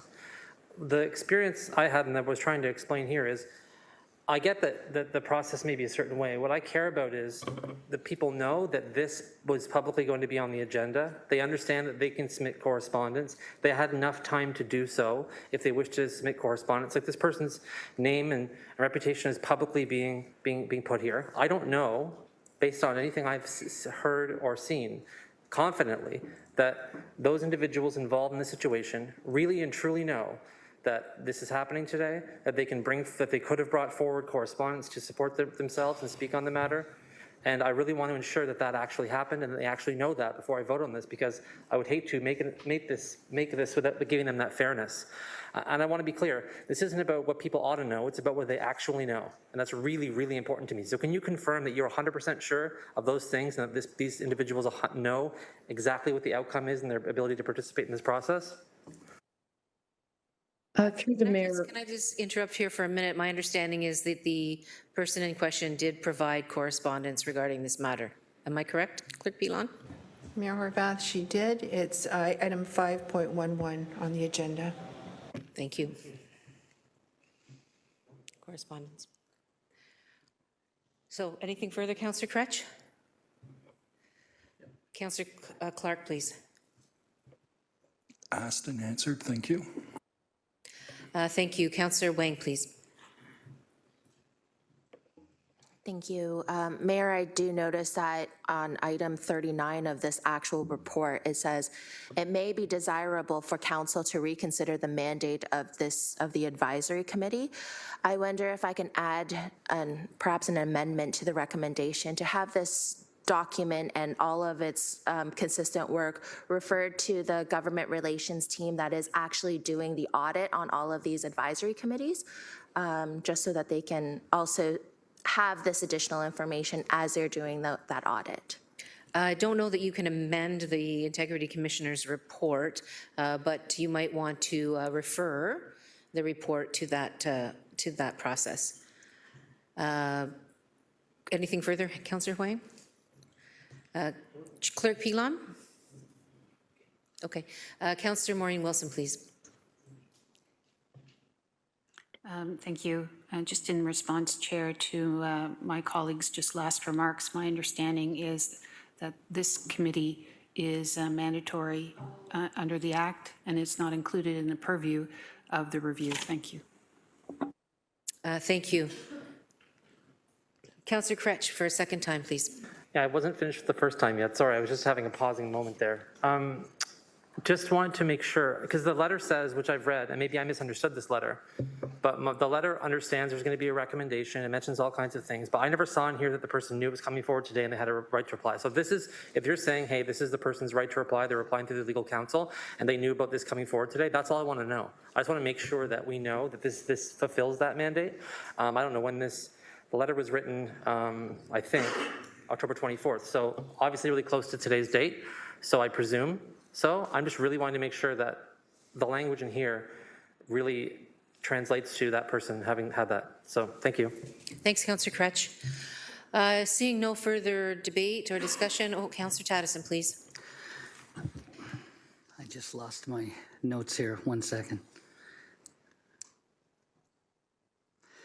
I just want council to note that it says that this report be considered by council that council not reappoint or revoke appointment as necessary. So I just want those two options still on the table as a recommendation that we go forward. Clerk, can you get me some clarification on that? Sorry, Councillor Taddison, you want confirmation on where? I just thought that you said earlier that it was to revoke, but it says to not reappoint or to revoke. As necessary. As necessary. And I'd just like that be considered.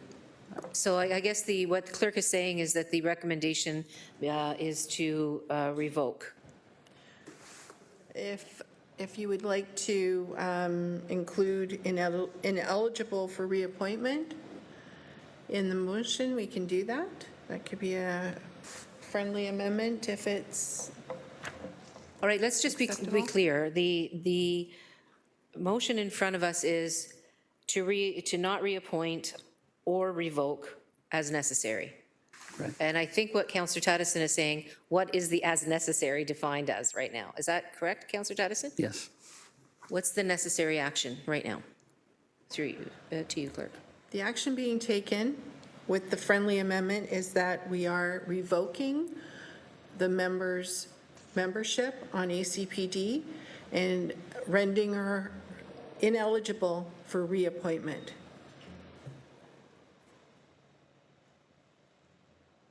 Councillor Taddison.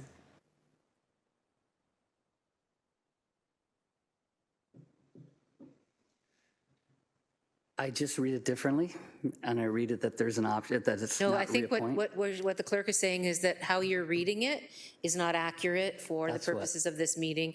And what our actual motion will be is that the individual membership be revoked and that she's not reappointed to the committee going forward. So that's the motion in front of us. Is everybody okay with that? Everybody understands? Councillor Taddison, anything further? Okay. Councillor Clark, please. On this item, Councillor Clark still? Okay. Can I hear from the commissioner? line number 24, we have found, as did the human resources investigator. Can you speak to what that reference is about? We don't have an HR investigation report. We only have your notes. So just in a nutshell, the complaint actually was filed during the hiatus when integrity commissioners cannot receive complaints and conduct an investigation. And so your HR department then conducted what would amount to basically a workplace harassment investigation. And so that is a reference. That was all of the materials that we were then provided when this matter was transferred, or I would say we were asked to look at and take some steps with respect to issues that were not able to be resolved at the conclusion of all of that. Thank you, Mayor. Just trying to also clarify that the actual human resources investigator report was shared with the integrity commissioner. Oh, yes, through the mayor, absolutely. We were provided with all existing materials, the background materials, the report, all materials. And we did share all of that. The fact that we had all that was shared with the parties as well, and then they shared further materials with us. So absolutely. Thank you. Thank you very much, Mayor. Thanks, Councillor Clark. Councillor McMeekin?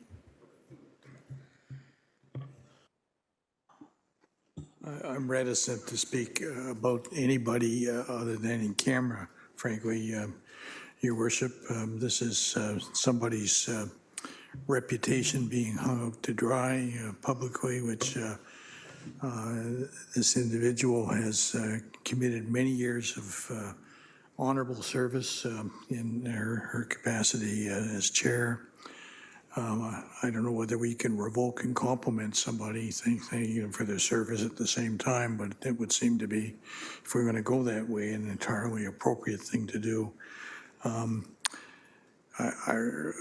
Looking at the letter that was submitted, there were some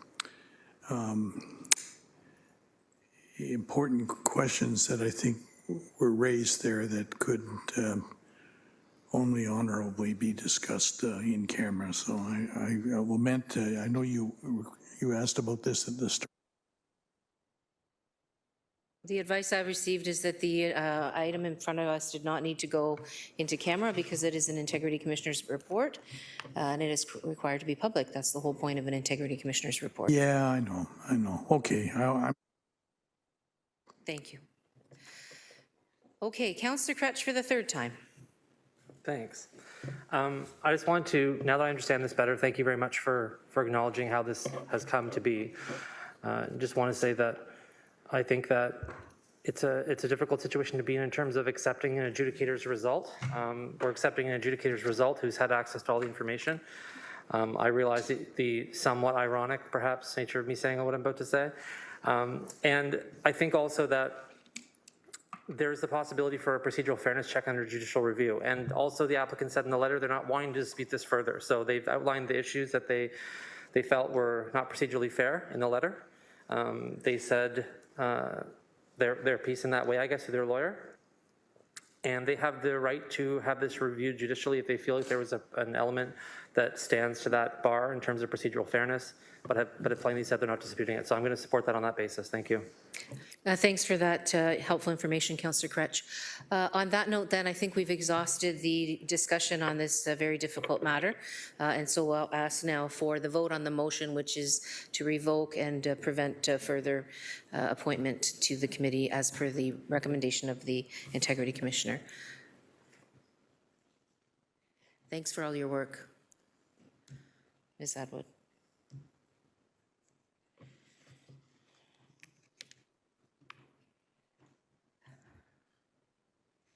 That carries 15-1. Thanks so much. Let's see, we are now on to the waiving of notice, if I'm not mistaken. Oh.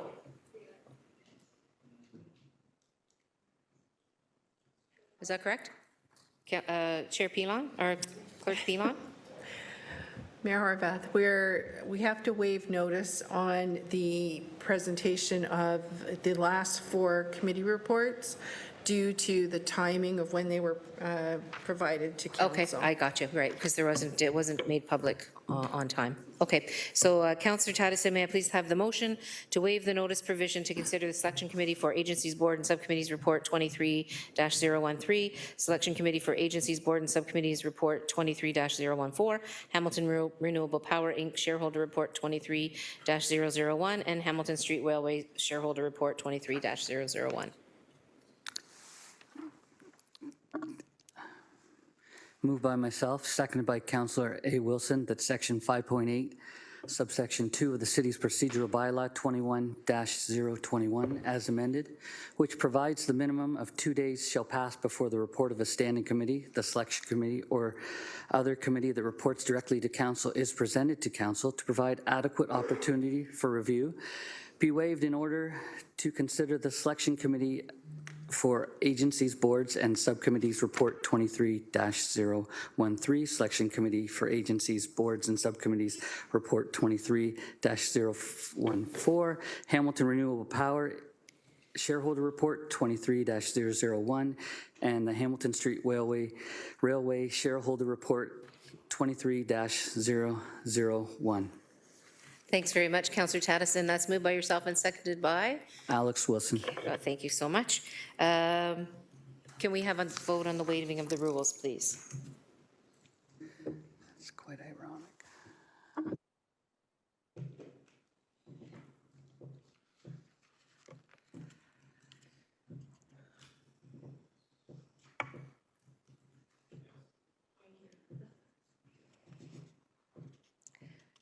That carries 16-0. Thanks very much. Okay, so then let's go to the reports.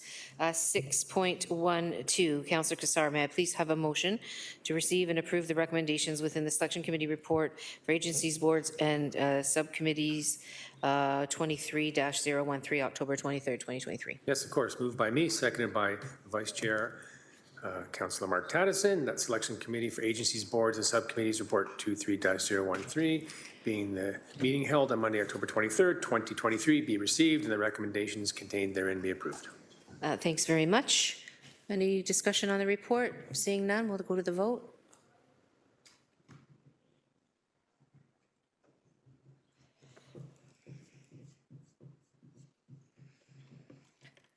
That carries 16-0. Thanks very much. Hamilton Renewable Power Inc. Shareholder Report 23-001, October 23rd, 2023. Councillor Wang, may I please have a motion to receive and approve the recommendations within the Hamilton Renewable Power Inc. Shareholder Report? Yes, thank you, Mayor. Moved by myself, seconded by Councillor Francis, that Hamilton Renewable Power Inc. Shareholder Report 23-001, being that the meeting held on Monday, October 23rd, 2023, be received and the recommendations contained therein be approved. Thanks very much. Any discussion on this report, folks? Seeing none, we'll then go to the vote.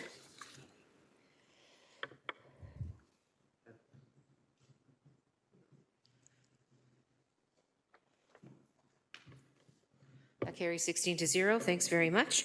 We're on to 6.14, Hamilton Street Railway Shareholder Report 23-001. 2023. Councillor Wang, may I please have a motion to receive and approve the recommendations within the Hamilton Street Railway Shareholders Report? Thank you, Mayor. Moved by myself, seconded by Councillor Francis, that Hamilton Street Railway Shareholder Report 23-001, being that the meeting held on Monday, October 23rd, 2023, be received and the recommendations contained therein be approved. Any discussion on this report? Seeing none, we'll go to the vote, please.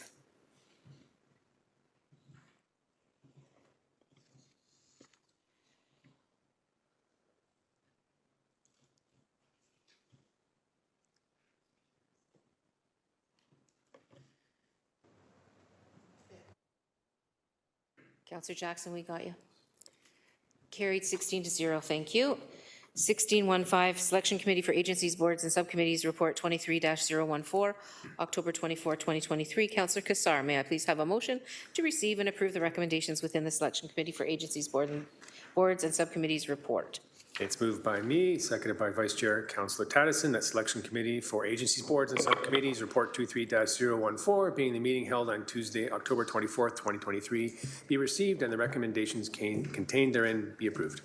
Thanks so much. Any speakers for this particular report? Councillor Wang. I'd like to thank committee members on the selection committee because this is a huge undertaking. So thank you, especially because the last 2 weeks they've been putting a ton of hours into this. So thank you very much. Absolutely. Thanks very much, Councillor Wang. I think everyone around the table echoes that gratitude. Okay, so seeing no further speakers in the queue, can we then go to the vote, please?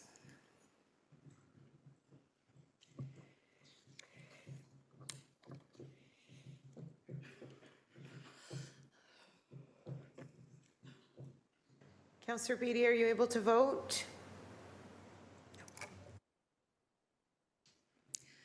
That carries 15-0. Thanks very much. We're now going to rise from Committee of the Whole. Councillor Tattison, I have a motion to rise from Committee of the Whole, please.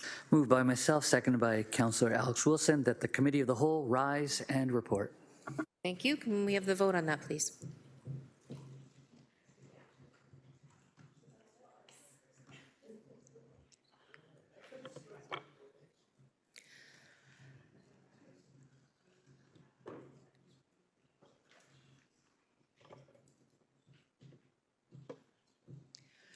Thank you. That carries 15-0. So that brings us to section 7 on the agenda, which is motions. The first motion is from Councillor Clark, requirement for any landfill expansion applications to obtain municipal support. Councillor Clark, please present your motion. Thank you, Mayor. It's moved by myself and seconded by Councillor Jeff Beatty. A requirement for any landfill expansion application to obtain municipal support. Whereas Bill 197 included a new Environmental Assessment Act, Section 6.0.1 in Part 2 of the Act, which requires a private proponent of an undertaking to establish a landfilling site to obtain municipal support for the undertaking in accordance with that section. And whereas this provision has unintentionally increased private proponent landfill expansions, therefore be it resolved that the City of Hamilton formally request an amendment to Section 6.0.1 in Part 2 of the Environmental Assessment Act to require private proponents to obtain municipal support for any landfill expansion applications. Just speaking to it very briefly, Mayor, this comes out of the conundrum and challenges that we are facing in Upper Stony Creek. With an industrial landfill, it has been reconfigured or expanded twice. When I reviewed the act and in conversations with the Ministry of Environment, there is nothing that the minister can do to say, yep, that was your last application, without a change to legislation. And so this request is to the government to make that change. I recall Ernie Hardeman, MPP Ernie Hardeman, brought forth this original motion to deal with landfill, new landfill applications, and in essence gave municipalities a veto. So any municipality in Ontario, if the private proponent does not have a willing host in a municipality, that application is deemed dead in the water. You need the municipal approval or else you don't get it. But unfortunately, that act amendment was silent on expansions. And so I'm just asking them to correct that error. Thank you. Thanks, Councillor Clark. Councillor Maureen Wilson, please. Thank you. I appreciate those last comments because they were going to clarify for me once and for all, through the chair to staff. Bill 197 pertains to new landfills of a certain size. Is that correct? Is there someone that can respond to that query? Angela Story here. Can you hear me? Yes, we can. Thank you. Oh, thank you. Good morning. Through the chair to Councillor Wilson. Thank you for the question. That is correct. So in the Act, it stipulates any landfill that is going to hold waste greater than 40,000 cubic meters, which is it's not very big. Ours is about 15 million cubic meters, for example. So those would be deemed large landfills, and they would fall under this Act, Councillor Wilson. And it's Angela Story, Director of Waste Management. Thank you. Thanks, Director Story. Councillor Wilson? So if I'm understanding the motion, then this is a determination to be made by ministry staff that this request is in keeping with Bill 197. It's not incumbent on our staff to do so, but if they have an opinion to offer, that would be great. Thank you, through the chair. An opinion to offer on the motion? Whether it would be in keeping with the spirit of 197, Section 6. Director Story? Yeah, sure. Through the chair. Yes, we believe that the only change that's happening here through the motion is it's asking for expansion to be included in gaining support from municipalities. And we, as the Waste Division here at the city, we definitely would support that recommendation to send a letter back to the ministry and ask them to consider updating the legislation in that way. Right now, the way Bill 197 is, it does require written support, so that would be a council resolution for any landfills that are deemed to be new, either in the jurisdiction that the landfill falls in or within 3.5 kilometers from any point of that landfill if it crosses into another municipality. So Planning Division, not speaking on behalf of them, but I'm sure they would comment on any of those requests for new landfills that come in as well. But staff here in the Waste Division in the Recycling and Waste Disposal Group, they would also provide comment back on feedback on anything related to the new landfills. So if this was to be updated in Bill 197, we would just be happy and participate in commenting for any expanded landfill applications. Thanks, Director Story. Councillor Wilson? Thank you very much, Director Story. Always great source of knowledge on everything waste. Thank you. Thanks so much. Councillor McMeekin, please. Thanks, Madam Mayor. We shouldn't have to go to Helen and back to embrace something as obvious and positive as the good councillor's resolution. So I just want to take a minute to thank the councillor. He's been through, and some of his adjacent colleagues know this, a lot of difficulty in a very trying set of circumstances. There's nothing closer and more in keeping with what municipalities should have some control over than landfill sites. So Councillor Clark, thank you, sir, for raising this, and I would hope that council would find a way to embrace this with a degree of unanimity. Thanks. Thanks, Councillor McMeekin. Councillor Francis, please. Thank you, Mayor. Is this appropriate time to make a comment on a question, I assume? Yes, okay, absolutely. Very good. As everyone knows, I've been vocally upset about the GFL landfill situation over the last 6 months or so. Myself and Councillor Clark have been doing everything within our means to stop the stench, including bringing motions such as this. I've personally spent a great deal of time articulating to my constituents that this is a provincial matter, and I have been doing everything possible to advocate for their quality of life.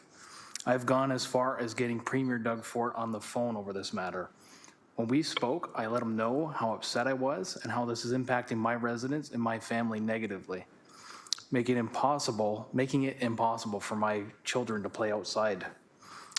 Just days after our conversation, a provincial officer's order was issued to GFL.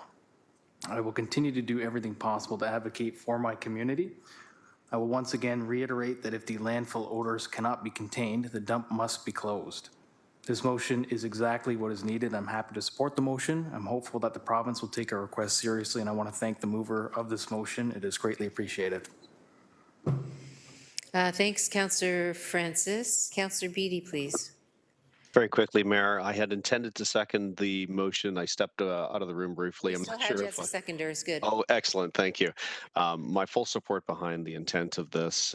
I sit on the Community Liaison Committee with Councillor Clark for the GFL Stony Creek facility in Ward 9. And I can tell you that as a direct result of the goings on at that facility, it has caused, and there's no understatement here, tremendous consternation. And I know that your office, Mayor, has received a lot of these concerns as well.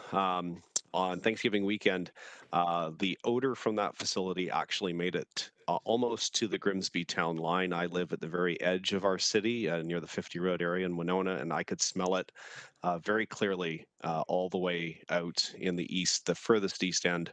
It is a tremendously pungent odor when it is around, and I can't fathom the impact that it's having on the Ward 9 community. And if this is a means to try and prevent this situation from happening in the future, both in our community and in other communities across Ontario, I'm very happy to lend my support to the intent of this motion.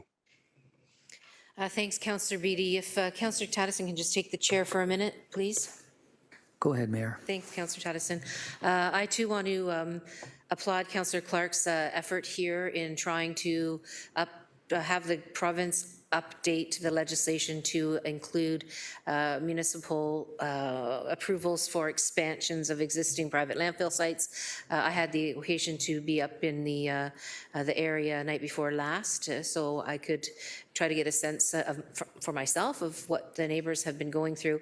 Unfortunately, it was one of those nights where there wasn't much odor from the landfill, although the sweet smell from the cover was there. And I did travel to the park, nearby park, and at one point in time was attacked by an odor that was quite putrid. And if that's the odor that you've been talking about, and I think that it is, my heart is with all of those people, and we'll continue to work with the affected councillors and the community leads. There's a couple of very strong women that have been leading. There's a petition right now that's out in the community as well. So I just want to say that the city, I think, is with the community. I've certainly been in touch many times with the Minister of Environment.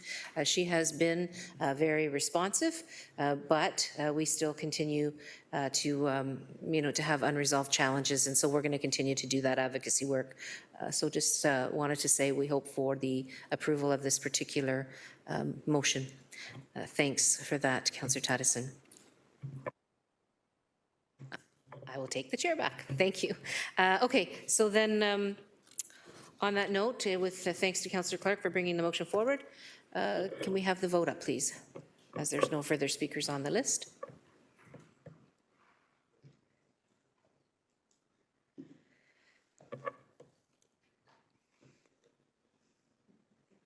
That carries 16-0. Thanks very much. 7.2 moved is a motion by Councillor Clark regarding waste collection fees for condominium communities located in cul-de-sacs. Go ahead, Councillor Clark, please. Thank you, Mayor. This is seconded by Councillor Jeff Beattie. Waste collection fees for condominium communities located on cul-de-sacs.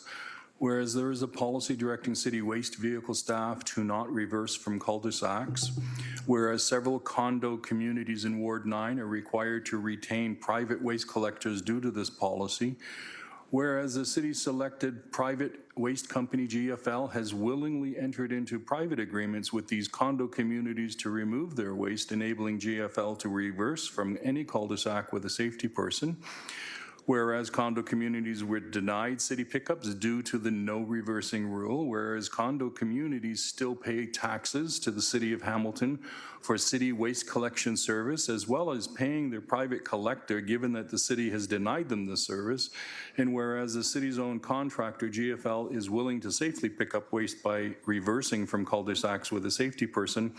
Therefore, be it resolved that staff report back to Public Works Committee with a preferred option to either have the city compensate condo boards for the denied service through tax credits, which GFL then provides privately, or to permit the city's contracted waste company GFL to reverse from cul-de-sacs with a safety person. So, Madam Mayor, this came to my attention, the first condo community about a year ago. Then there was a second, and now there's a third. All of them have been denied the service from the city's collection body because of this policy. And the irony is that we created the policy, and the contractor who does the suburban areas, Upper Stony Creek specifically, is GFL. And they willingly look the other way on the city policy if the condo board is willing to pay them, and they just simply provide a safety person to back up the vehicle to make sure that no one gets hurt. I think this has created a policy that is not fair to those condo boards. And it's simply asking our staff, which made the original policy in terms of safety practices, that was an appropriate policy. They were concerned about that. But since GFL has figured out a way around that policy by providing safety people, in essence, a backup person, and there's been no incidents, I think we either have to re-examine that policy or be reasonably fair to condo communities who are caught in that quagmire. Thank you, Mayor. Thanks, Councillor Clark. Councillor Danko, please. Thank you, Mayor. Certainly appreciate the reason for this coming forward. It's something that's come up recently in a number of Ward 8 condo developments as well. The fact that we're now hearing about this makes me wonder if this is an organized campaign by a number of condo management companies in order to reduce their costs by gaining city waste. Because my understanding is that when these developments were designed and when they were approved and when they were built, they were designed and approved on the basis that they would not be eligible for city waste collection. And that there's actually a notice on the purchase agreements that notify people that purchase these condos that they are not eligible for city waste collection. So through you to staff, can I just maybe get a little bit of understanding of what exactly, you know, a purchaser or a homeowner would know what their responsibility is as part of being part of a condo development? Thanks. I see Director Story is with us again, so please go ahead, Director Story. Yeah, thank you. Angela Story, Director of Waste Management. So thank you for the question, and through the chair to Councillor Danko. So right now, there's a number of processes, of course, that take place when an application to build a new high-rise or townhouse development comes into the city. So Waste Management would be involved at the formal consultation phase to begin with. So an application is received by planning. They circulate it out to all of the departments, Waste Management being one of the divisions that circulated. So we would have a look at the design, the site plan that's been submitted, and we would submit comments back. And it would be comments specific to, we're looking for that continuous forward motion on a site. We're looking for set out areas for each resident. We're looking for waste storage areas for each resident. So there's a few different criteria that help us to determine if a property is serviceable based on how they're going to be built. So we send those comments back, and then once planning receives all of those comments, they would have a development review team meeting. And so all of those people who provided comments would come to a meeting with the developer, and we would be able to discuss with that developer what our comments meant. So then the developer would have the opportunity to, say, have one-on-one meetings with other departments similar to Waste Management, and we would talk about the design. So prior to the 2021 design requirements being updated, we still required continuous forward motion. However, we did at that time maybe allow common piles. So you could put all, if you drive, you know, in some areas of the city, you might see at the beginning of a subdivision or at the beginning of a complex, a lot of waste out at the city's curb. So one of the other changes we made with the 2021 requirements was to no longer allow the piling of waste set out at the curb, because it's unsightly, it allows for illegal dumping, it doesn't help us to maintain our garbage bag limits, etc. So we would have those conversations as following the development review team meeting, and then maybe another design would be submitted back through planning or back to the Waste Management Division. We would comment on those again. And prior to 2021, a developer submitting their site plan could say, I can't make it work. I would like to go private. And we'd say, okay. So in the 2021 update, what we tried to ensure was that all residents have equal access to our waste diversion programs, not just to have their garbage removed. So we made those requirements of, in order to have city service, you need those set out areas, storage areas, and the forward continuous motion from the safety perspective, because we wanted everybody to be able to have us collect their waste and participate in all of our programs. So the difference in the 2021 version of our requirements is that we have to have that conversation with developers now about, you've built a small survey of townhouses. There's a T at the end to be able to turn around. That's good. But you've got houses along that T. So now it's no longer safe because having a waste collection truck, back up around those properties might not work. So we need to agree. And sometimes we refer to planning as well, just on, especially on infill or higher dense areas. Are we able to meet their plan of their development and also have safe waste collection? So in this situation, we would say, okay, you need to go private. To answer your question, Councillor Danko, we would say, if the development is not designed according to the specifications identified herein, and I'm actually reading a notice from a site plan control application, they must arrange a private waste hauler for the removal of all waste materials. And as part of the purchase and sale agreement, the developer, owner, property manager, or agent for the development must disclose in writing to the prospective buyer of a unit within the development that the property is not serviceable for municipal waste collection.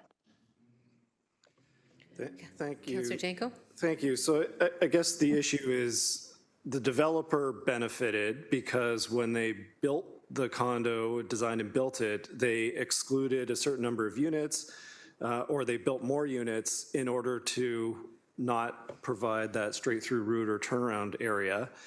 So there's additional profit to the developer for that. Or there's just sites where that's not possible.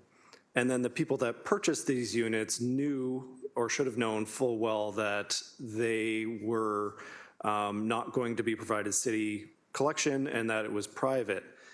So the issue that I think has come up is that you have the exact same company that is doing the city's collection now providing the private collection.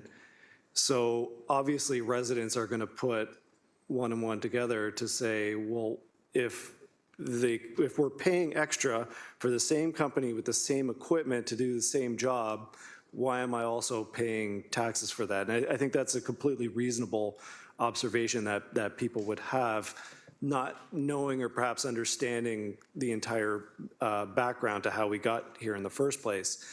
So to wrap up, I'm supportive of a review and with options, but I am concerned about an either-or scenario that we're asking staff to come back with. So I'm not sure if the mover would be open to just asking for a report back with options as an open request, because there's going to be a cost, whether it is a tax credit to those residents. Those are condos throughout the entire city. There's going to be a fairly significant cost to that. Or if we add service that is not currently in GFL's contract to now have a flag person and have service to all these condo developments, there's also a cost to that. And at this point, I don't know what those costs are. But definitely support a general review and report back, especially as the same company with the same equipment is doing the same job. Thank you. Thanks, Councillor Danko. Are you asking for an amendment, or are you? I don't offer that as a friendly. Otherwise, I'd move it as an amendment. I'm fine with the friendly amendment. All right. Can you tell me, Councillor Clark, what that might look like? Instead of taking. How about you figure, you guys work on that? Well, I'll get the rest of the speakers to the issue. Is that fine? That's fine, thank you. Perfect, thank you. Councillor Cassar, please. Unfortunately, Mayor, I'm not going to buy them much time because my questions have been answered and Councillor Danko made the point I wanted to make. Okay, thanks so much. Councillor Crutch, please. Similarly, but I'll try and buy at least 10 slow seconds here. So, yeah, I just wanted to say that I think that the impacts that Councillor Danko is talking about are important because there are just a ton of condos in Ward 2, a lot of them in these kinds of similar situations.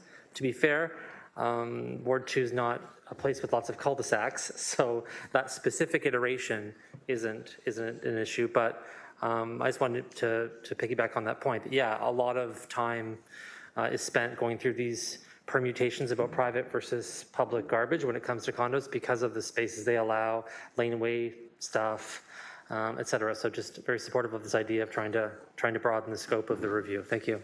Thanks very much, Councillor Kretsch, and it looks like you gave your colleagues the time that they needed to amend put the friendly amendment to the motion. And so what I will do is I don't see any further speakers, and I am also trying to stretch because I can see Councillor Clark busily writing on his motion paper.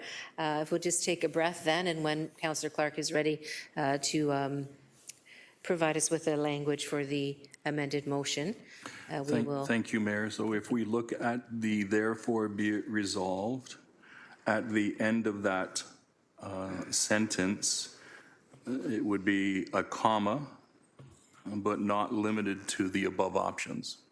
So that gives our public works staff greater latitude to look at those two options, but anything else that can assist with this situation.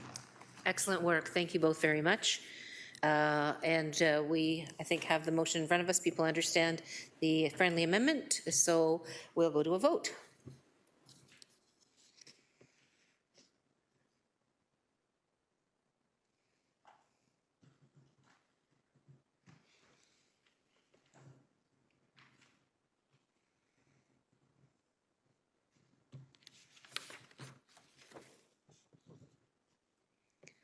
Thank you. That carries 16-0.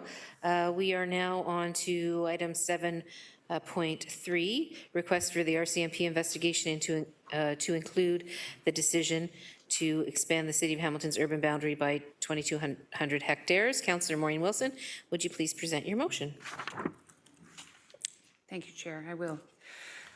I'll start with therefore be it resolved that Hamilton City Council requests that our head of council communicate with the Commissioner of the RCMP and any other necessary or appropriate body to request the scope of the RCMP investigation into the Government of Ontario's decision to open up the Greenbelt lands for development be extended to include the Government of Ontario's decision to expand the City of Hamilton's urban boundary by 2,200 hectares. I won't...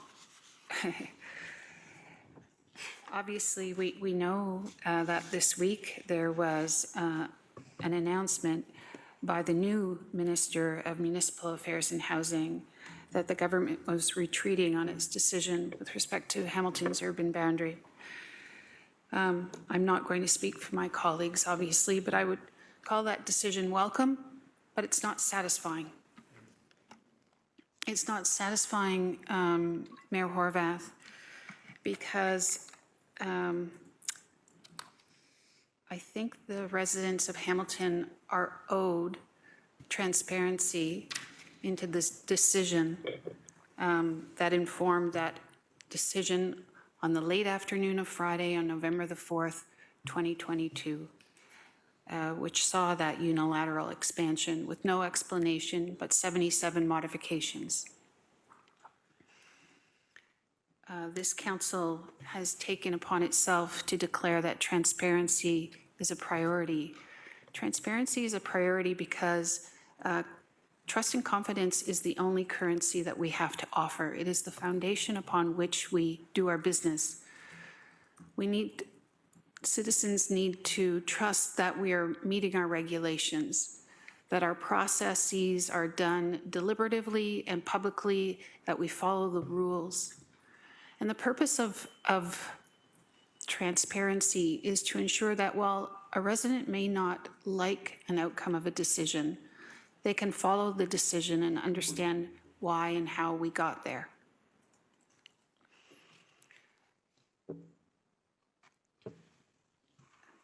We know that in October,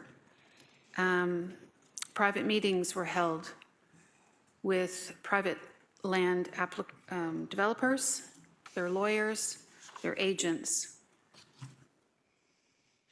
where they were given an opportunity to submit comment and an opportunity to engage with government decision makers that were not afforded our professional planning staff. And by extension, were not afforded to this community. Because unlike a cabinet, which does things behind closed doors, we have both the blessing and the curse of we have to do everything publicly. And so the purpose of my motion is not to impugn or suggest. The purpose of my motion is to state that the residents of Hamilton are deserving of the information, are deserving of accountability, and the only way that can come to fruition is that the scope of the RCMP's investigation, which we have no control over, its mandate, its scope, its method, but we do, I think, have an obligation to speak on behalf of residents on the basis of transparency, so that in the future, whatever transpires in relation to this boundary and moving forward, our residents have confidence that the process was deliberative, was open, was not, in the words of our Auditor General, we need to be able to rather demonstrate transparency in decision-making. And in the words of Ontario's Integrity Commissioner, we need to ensure that we have a process that is not marked by misinterpretation, unnecessarily hastiness, and deception. That is our obligation to speak on behalf of our residents. Thank you, Chair. Thank you, Councillor Wilson. Councillor Pauls. Thank you. And through the mayor, my question is either for staff or Councillor Maureen Wilson, is whether or not the Ontario NDP party or their capacity as an official opposition at Queen's Park or the Ontario Liberal Party have already requested or plan on requesting that the RCMP investigate the decision to expand the City of Hamilton urban boundary. So my question is this been already done? Councillor Wilson? My answer to that question is I don't know. I am not a member of the party, the aforementioned parties that the member referenced. I also think it's not relevant. I'm speaking as a Hamilton City Councillor. My obligation and duty is to the residents of Ward 1 and to the residents of all of Hamilton, and that's who I'm accountable for, to, not a party leader. Thank you. Thanks, Councillor Wilson.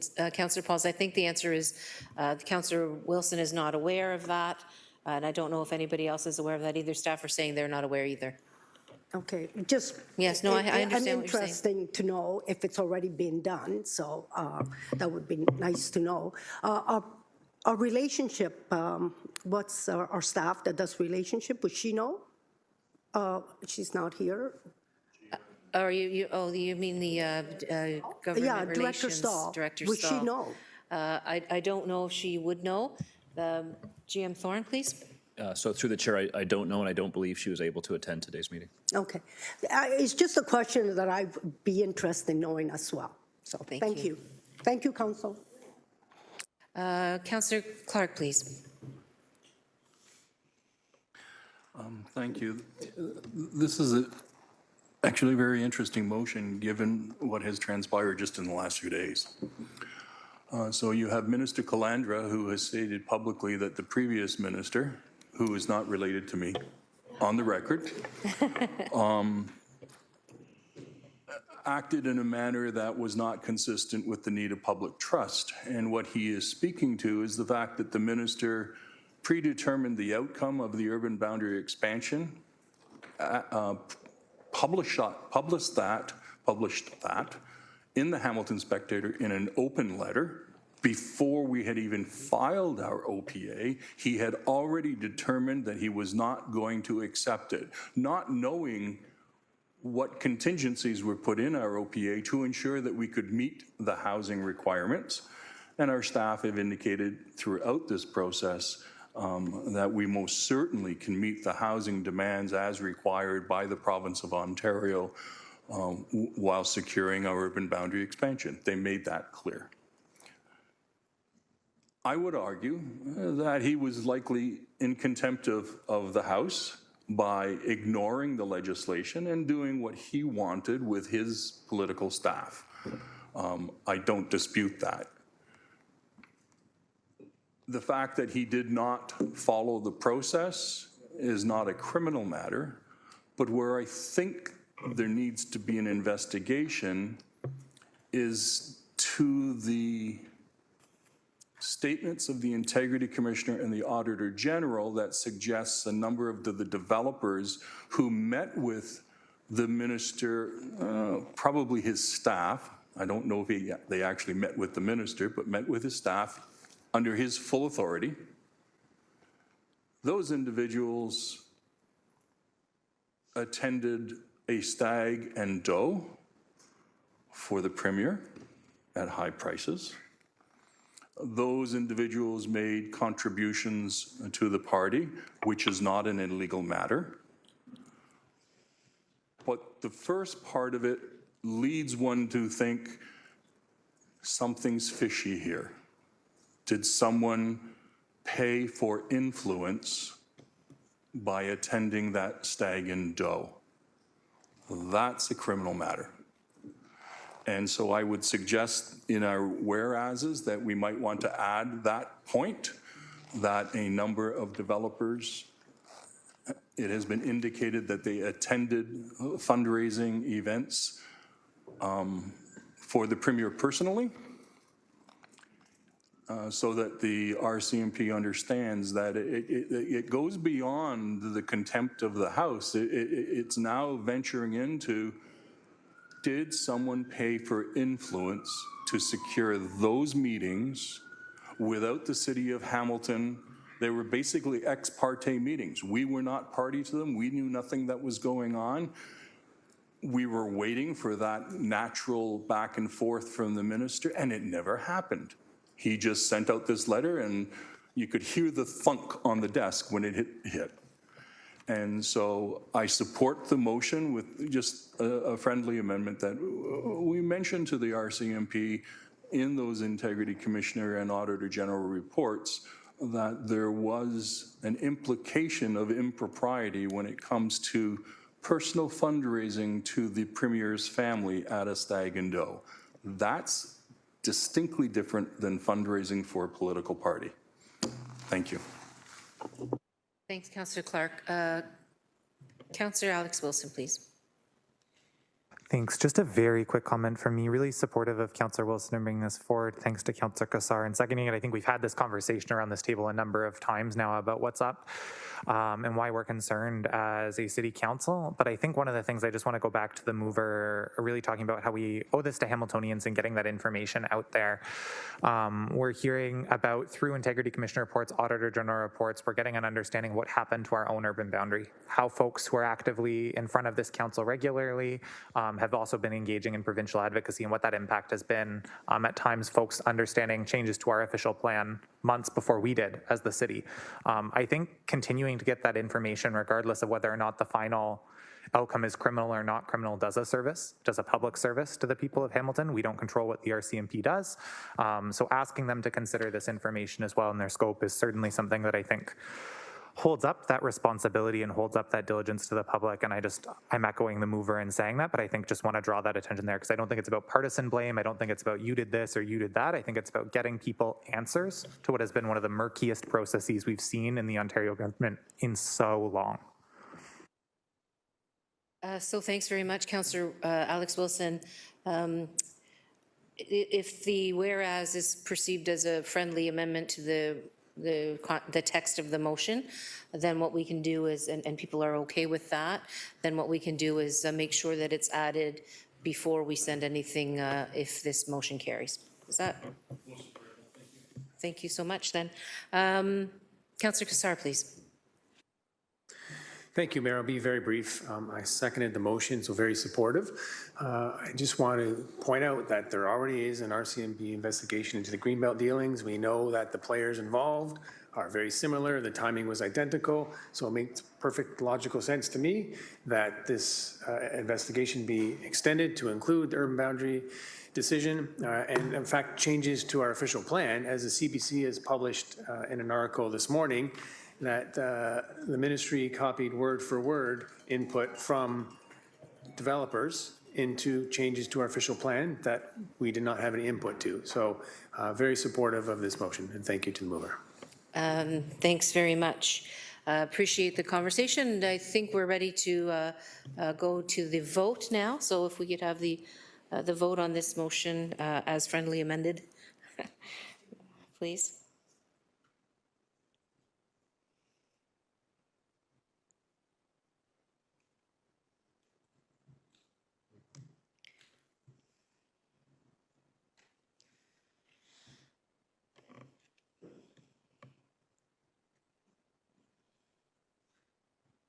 That motion carries 16-0.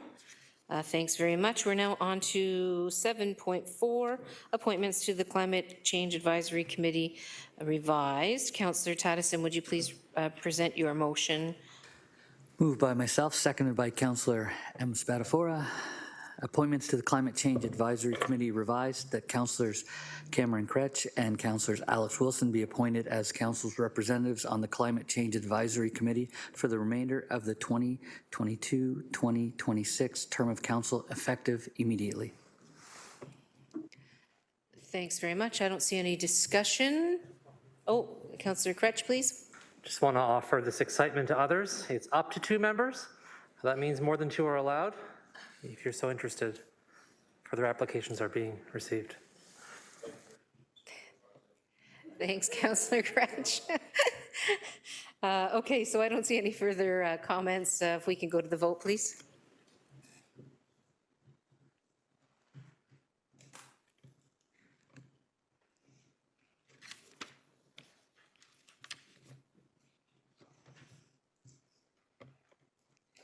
Oh, sorry, that's 16-0 carried. Thanks so much. Councillor Huang, consideration for nonprofit childcare centers to be exempted from development charges. Councillor Huang, could you please present your motion? Thank you. I would like to read the whereases into record, please. So consideration for the nonprofit child care centers to be exempted from development charges. Whereas the Development Charges Stakeholder Subcommittee is actively considering exemptions for the 2024 Development Charges Bylaw. Whereas nonprofit child care centers that are operating under the Child Care and Early Years Act 2014 are mostly dependent on outside and government funds and will typically not have built-in reserves to fund development charges. Whereas many government grants and funds do not include government development charges as an eligible expense.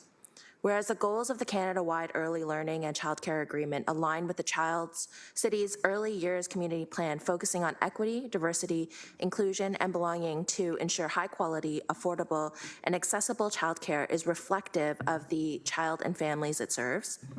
Whereas the Canada-wide Early Learning and Childcare Agreement identified childcare access as a priority and identified 1,433 community-based licensed childcare spaces as expansion targets for the City of Hamilton between the years 2022 to 2026. Whereas the Canada-wide Early Learning and Childcare Agreement identifies an access rate goal of 37%, the ratio of childcare spaces to children aged 0 to 5 years, by 2026, and current access rates for the City of Hamilton is at 31%.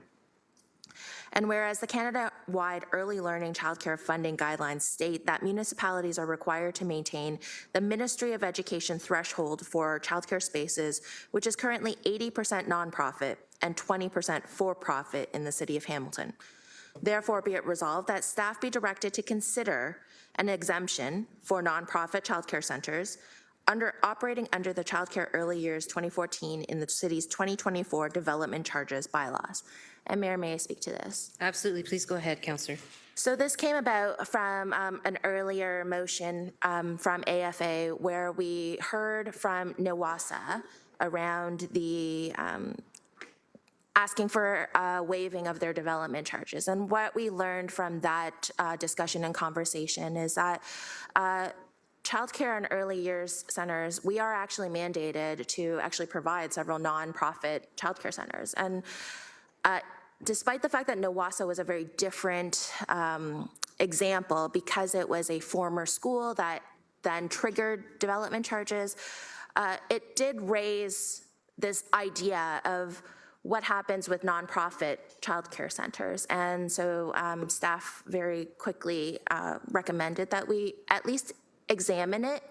And because timing is relevant here, because we are in the midst of a development charges stakeholder review of all of those development charges. So this motion is really just to refer it back to the development charges stakeholder group and to staff to actually examine whether the feasibility of this.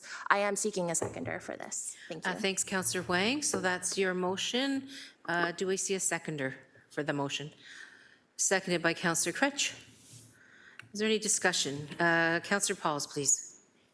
And thank you. And through the mayor, I was wondering if Councillor Wang or maybe staff could answer is whether or not there is any desire to extend the exemption to development charges to other nonprofit beside those of childcare. For instance, nonprofit long-term care. I have a long-term care that's been from the last term that is ready to build, and they asked me in 2019 if they could have the same consideration. I talked to General Manager Mike Z, and we talked about it for 3 years. Now I see this motion, which is, I want to support it, of course, but I'm wondering, would that extend to other nonprofit?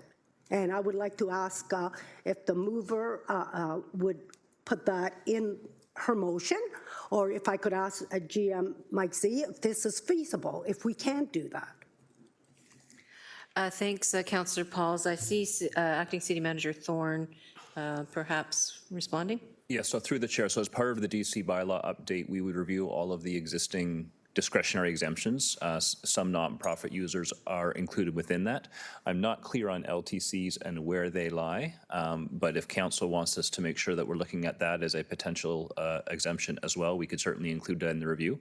It is our standard practice when we do the DC bylaw update that all of the discretionary exemptions come back in front of council with a staff recommendation as to whether they should continue with amendments or what council wishes to do with them. So thank you for that. And since, like I said, last term, I kept asking and asking, and we know we have an aging population, and we need, and this is one of the best long-term care that's going to be built in Ward 7. It's amazing, starting any time. So I was wondering if we could put that as well as a long-term, because like I said, I had a meeting with the former mayor, Fred Eisberg, and the committee of Shalom, that we consider that, and nothing came out of it, and I would like to put that on the motion as well. Thank you. So are you then suggesting a friendly amendment to the motion? Yes. So that would be then to say that staff be directed to consider an exemption for nonprofit child care centers and nonprofit long-term care homes? Yes. Yeah, after the Operating Child Care and Early Years Act 2014. So we'll just add that. That would be great. Is that amenable to you, Councillor Wang? Okay. And thank you. Thanks very much. So we now have those two pieces covered. I see Clerk Pilon telling me I might have made a mistake. Mayor Horvath, you did make a mistake, but I'm thinking that it might be better as a separate motion, only because the entire motion is regarding childcare. Yeah. It refers to the Child Care and Early Years Act. We could prepare something for Councillor Pauls for November 8th, Council? Yes. Okay, so instead of amending this one at this time. Okay, that's very, very helpful. Thank you so much. I see Councillor Wang. Did you have something you wanted to say? We actually do have a development charges meeting coming up, so I don't know if it makes sense to put Councillor Pauls as a notice of motion. We can potentially try and waive it in time, because I know that there is staff work that needs to happen, and this was the reason why it was brought forward at this time. So perhaps we can ask staff about what the staff work looks like for that. Sure, and I think that I'm seeing some nods from Acting City Manager Thorne, and I think maybe if you would make a comment, that would be helpful. So through the chair, either way, it can be introduced at the subcommittee. It all ends up here at council anyways to be ratified. So you can introduce it there, or it can be introduced at the next council meeting. The effect would be the same. I appreciate that, because I did hear from GM, my mind, that we are looking at all nonprofits, right? GM Jason Thorne, that we're looking at all nonprofits. So I thought it would include that one. So I would love to put a motion then, okay? A motion today? No, at the next meeting. Okay, all right. If that's okay? Clerk Pilon? Or what Acting City Manager Thorne suggested, possibly notice the motion at that development charges stakeholders meeting. Okay. That might get it in the hopper All right. quicker. That would be great. Thank you. Okay, thanks very much then.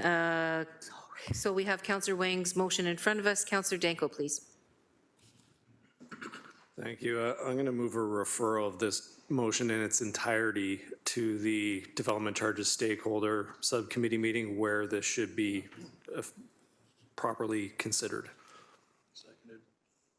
Okay, there's been a referral motion referral motion to a committee, to the Development Charges Stakeholder Committee, moved by Councillor Danko, seconded by Councillor Clark. There's no debate on a referral motion except for the instructions. So that motion is before us unless there's a debate on the instructions. Seeing none. Referral motion goes first. Councillor Clark? We could capture Councillor Paul's suggested motion in the instructions, that they look at long-term care homes under the instructions. Councillor Danko, that's amenable? All right, so then that's moved by Councillor Danko, seconded by Councillor Clark, that the item be referred and the instructions include to add the long-term care consideration, not-for-profit long-term care home consideration in that referral. Okay, so then on the referral, can we have a vote up, please?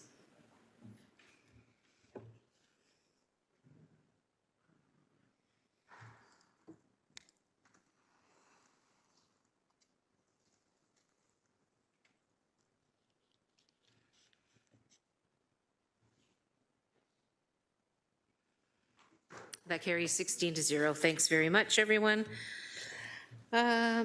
Okay, now we're on to 7.6, Ward 2 Community Grants, Q4 2023, Ward 2. Councillor Kretsch, would you please present your motion?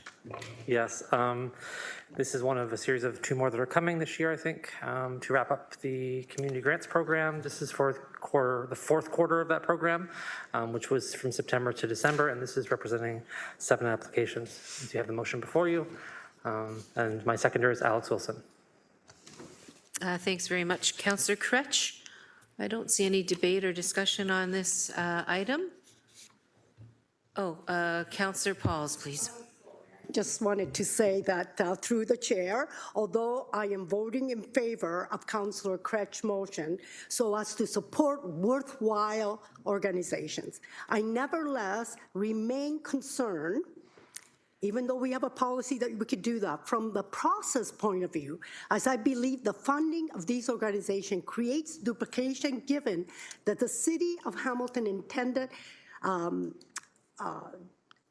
streamlined funding via the City Enrichment Fund. So I will support it, but I still have questions how this is intended to streamline the funding for the Enrichment Fund. We have $6 million in the Enrichment Fund. So I still, I'm in favor and I will support it, but those are my concerns. Thank you.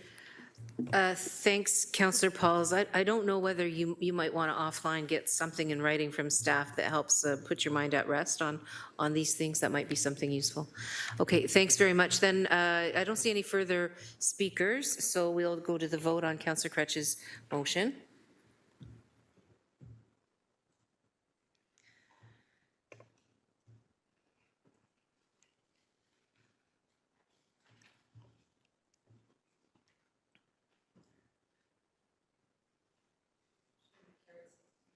Carries 16 to 0. Thanks very much. Just wanting to now confer with the clerks, are there further motions for us to discuss before we head into notices of motion? Mayor Horvath, there are no further motions. There was a motion I thought that was going to be put by Councillor Clark regarding a prior report. Correct. That would be a reconsideration motion under notices of motion. Okay, all right, perfect. So then I look to the group here to determine whether you want to take your lunch break now or come back, or keep going rather. Lunch break now? Okay, it's 12:20, and so we'll come back at 12:50. Okay, great. Can I get the motion, please? Moved by Councillor Nan, seconded by Councillor Taddison, to break for lunch. So now we're out to lunch, yes, Councillor McMeekin, we are.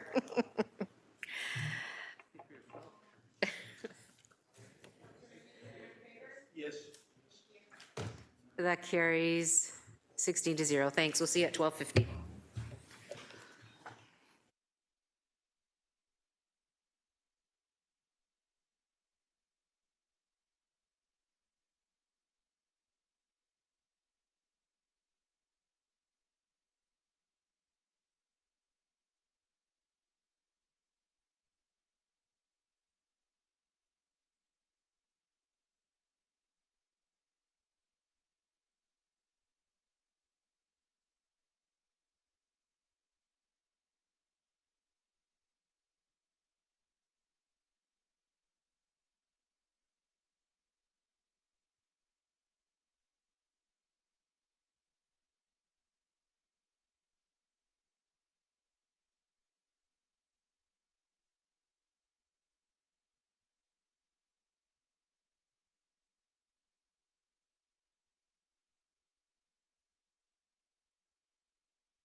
Yes? We do? Okay, so item 8, section 8 rather, which is the notices of motion. And 8.1 is Councillor Clark. Public note, okay, so.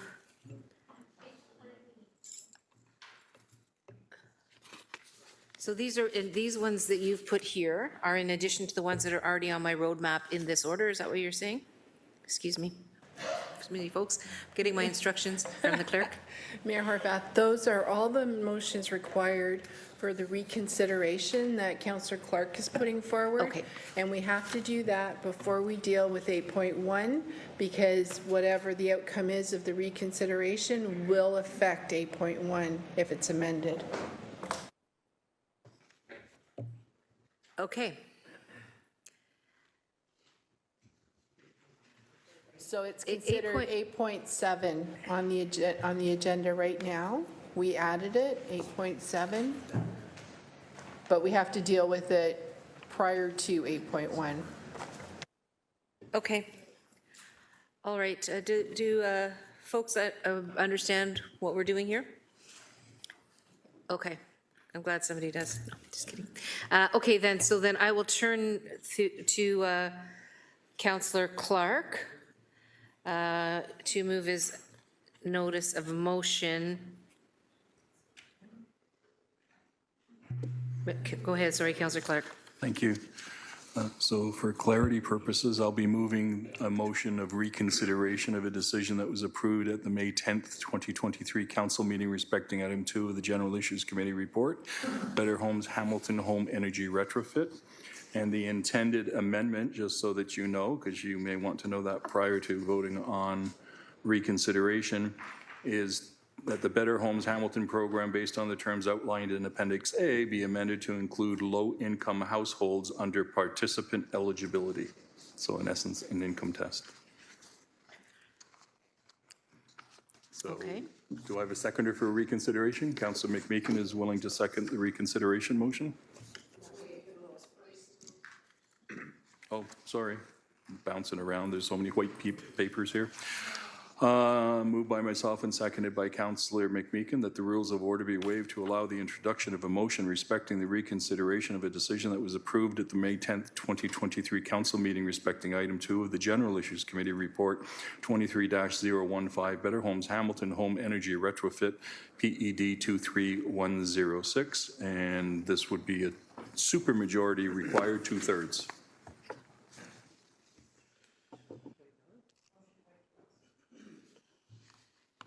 The motion to waive notice requires a 2/3 vote? Okay.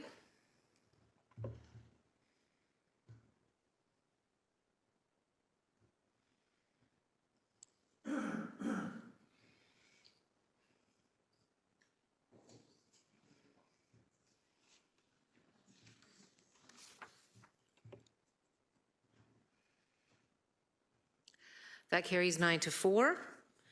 And that's the supermajority necessary.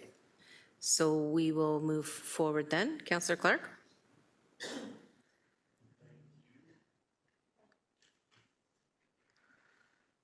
Thank you, Councillor Wang. Thank you, Mayor.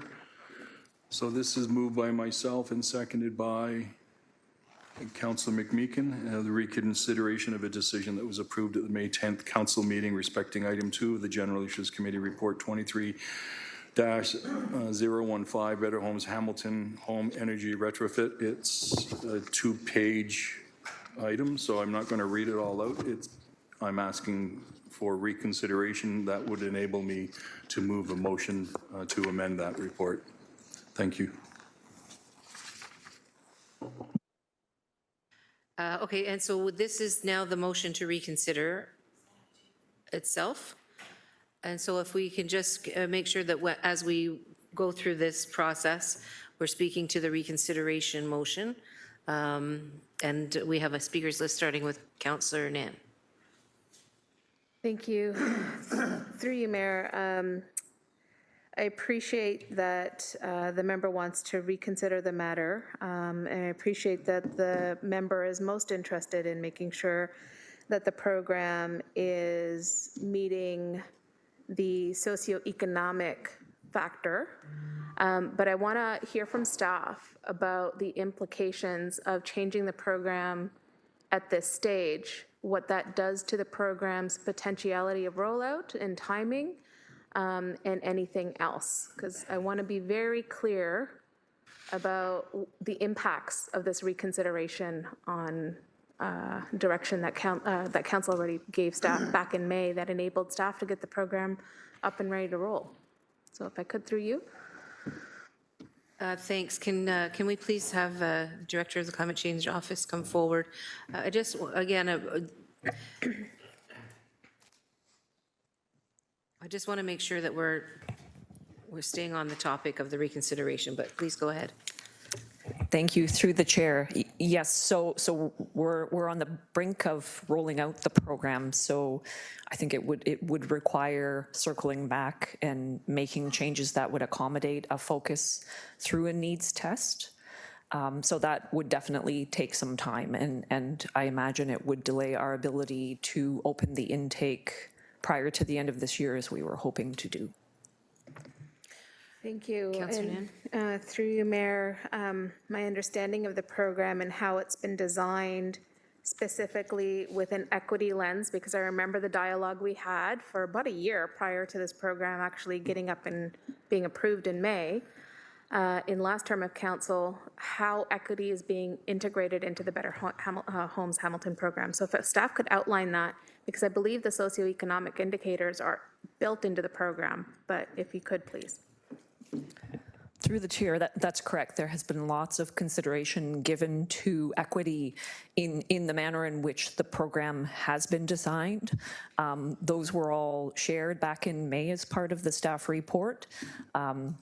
So careful consideration about creating a program that would enable people who might not otherwise be eligible to access a loan to be able to do that through our program. So for instance, there's a federal level program that does require you to demonstrate that ability to be able to manage a loan in a way that, we're still trying to provide a rigorous program that opens the door to someone who might not qualify for other programs. We're also paying attention, and I've got staff here with me, and actually I think I'd like to ask Trevor Imhoff to come forward. Trevor is the one who was very intimately involved in walking through the design process, and he can certainly spell out for you in detail the considerations that were factored into the program. Trevor. Please go ahead, Trevor, when you get settled. Great. Thank you to the chair, to Councillor Nan, for the opportunity to discuss the program design. I'll say first and foremost, in its essence, as Dr. Lukasik alluded to, it is using local improvement charge, LIC legislation, that allows the loan to be put on the property title and not the individual person. So there is no necessary credit score evaluation, which provides that low barrier access to this upfront capital. I'll say furthermore, as we go out for marketing and engagement, we've done a fulsome analysis of the energy burden of neighborhoods across the city of Hamilton, which we want to do targeted education, marketing, and awareness, so those neighborhoods that experience high energy burden know about this program and have the ability. And then I will just say, as a final point, council through the 2023 budget process approved a full-time staff person, senior project manager Catherine Winkleman, to implement the program and to act as that program and energy coach to increase that customer service that's, through our engagement, desperately needed to help homeowners navigate the complex retrofit landscape out there. And whether or not it's a participation in this program coach and energy concierge service will help hold the hand and guide potential low-income family household members to more appropriate programs such as Enbridge free grant weather winterization programs or the federal program, or navigate through this program. And I'll just end by saying the objective of this program is to have the most impact citywide on reducing greenhouse gas emissions while better understanding the complexity needs of different building archetypes and different socioeconomic classes across Hamilton to socialize and advance and scale a building retrofit program that we need as described in Hamilton's climate action strategy. Thank you for that very comprehensive response. Mayor, I won't be able to support the motion for reconsideration because I think that what staff just articulated right now in terms of being able to get the first year back report in terms of the impact of the program, who is subscribing into the program, the ability of this program to have what kind of outcome to those neighborhoods that have the highest energy burden. The fact that we're having a triaged concierge service that is really focusing into those neighborhoods, I think it's important for this loan program, so repaid back to the city by the people who apply for it and are eligible and considered having met the criteria, is that those neighborhoods are also mixed income. And we need subscribers into the program in order to see the best outcome into those neighborhoods. The energy burden is what is coming out of those buildings into the community. And so my concern with a means-tested program is that it'll limit the uptake. And there are lots of households right now who are, yes, already living in poverty, tenants who will be able to work with landlords to access this loan program, as well as those who are kind of like, don't have the capacity to carry $20,000 on their credit card, but may not be necessarily in the lowest tier income, who could benefit significantly from this program and be able to pay it back over time. And I think from that perspective, and given the rigor of needing to kind of get going, this program has been delayed over time from its first inception and discussion at council. And don't need to say any more. I won't be supporting the reconsideration. Thank you. Thanks, Councillor Nan. Councillor Clark, please.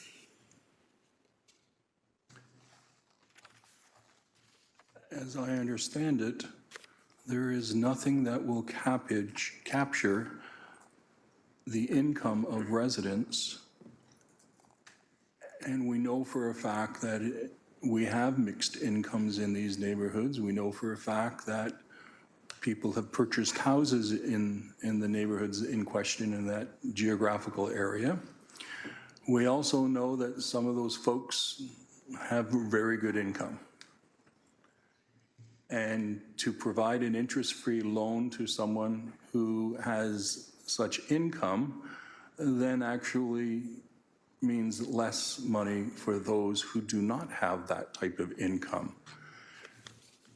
I have watched with interest all of these interest-free loans being advertised by major department stores. And they're doing that because people don't have the money right now. So they do that interest loan over a long period of time in order to buy their furniture. That's not low-income people necessarily doing it. People with fairly good income are doing that. So people will see that as an advantage, and I don't think it's prudent to have people with high income taking no interest loans from the city of Hamilton, which then negates the impact to the people who are working poor, who are barely making ends meet, and have those energy retrofit issues. So I think it's prudent to add that, and that's why I'm asking for support for reconsideration. Thank you, Mayor. Thanks, Councillor Clark. Councillor Maureen Wilson, please. Thank you. I appreciate the questions from my colleague, Councillor Nan. Many of them were asked. It is, I'm not suggesting that a member of council does not have the right and the opportunity to change their mind. I'm not suggesting that the prerogative of reconsideration is not afforded in our procedural activity and allowance. I am suggesting that these questions were asked and answered in May when this report and its 2 appendices were delivered to the committee suggesting this. And in those very appendices, it's very thorough in its review and consideration and disclosure of the equity considerations that were exercised by staff, including that which was mentioned by Senior Manager Emhoff, that this is going to be available to many people who cannot qualify for funding otherwise. This is going to be available in such a way that it will not lead to the displacement of any tenants as a consequence of its implementation. This is going to be available to enable people with different capacities, different languages, we can walk through it together because all should be afforded that opportunity. And I'm a little confused then why this, while it's the member's right, is being asked now after almost 6 months of work by staff. And if you go on the Engage Hamilton website, you could clearly walk through the milestones that they have done deliberately and with great deliberation. That's money spent there in terms of resources. I would really, like any pilot, any program, like to launch this, get the feedback, use that feedback 1 year hence to further inform and to make any modifications that staff deem necessary. So I will not be voting in favor of this reconsideration motion. The work has been done, dusted. I'd like to move on. Thank you. Thanks, Councillor Maureen Wilson. Councillor Alex Wilson, please. Thank you. Through you, Chair, just one question through you to staff. I'm wondering if it'd be possible, I think there's a couple concerns, but one of the concerns I'm hearing relates to, will people receiving this monies be inappropriate or ineligible or potentially not meeting the program needs? And I'm just wondering if staff would be able to talk through what comes next. So in the report, we talk about going out, getting those 50 applicants, it comes back. What is the actual process and who is the final say and who's involved in this program? What further opportunities or oversight does this body have in this process under the current proposal, is my question. Director Lucasi. Through the chair, I'll start and give Trevor an opportunity to elaborate on anything that I miss. So there will be an intake process, hopefully, when we get to that point. Hamiltonians will be invited to apply for the program. Applications will be reviewed, and we will be carefully paying attention to a lot of those criteria that have been set out in the program design.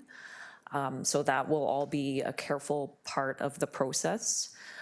There is also a a legislative process that needs to unfold where for each property, and I want to make sure I get the terminology right, will be, it's almost like an individual enabling bylaw for each property. Is that Trevor, that's correct, right? That will come back in front of you, so you will as a council see which properties are going to be moving forward through the program. And you're all aware that this is a pilot where we can support up to 50 properties with the amount of funding that's been allocated to provide these loans. But Trevor, did you want to maybe just elaborate a bit more on the legislative side of it so councillors understand through the chair? Please Thank go you. ahead. Through the chair to Councillor A. Wilson. I'll say Dr. Lukaszuk is exactly right. Just to further elaborate, we are using Ontario Regulation 586/06 LIC legislation, and in that legislation, it does require 2 essentially bylaws to move forward. The first one being under consideration in the next notice of motion that we can discuss at that later date, at that later time. But also, as we go through the program, there's a second bylaw in a very similar fashion to how local improvement charges are approved by council for stormwater infrastructure, is the list of impacted properties, which includes their address, the roll number, and the loan amount. That will ultimately come back to council for approval prior to issuing, prior to putting the loan. And that's required because that allows the municipality to put that loan amount on that property tax title, which then is collected through a normal way of collecting property taxes. Councillor Wilson?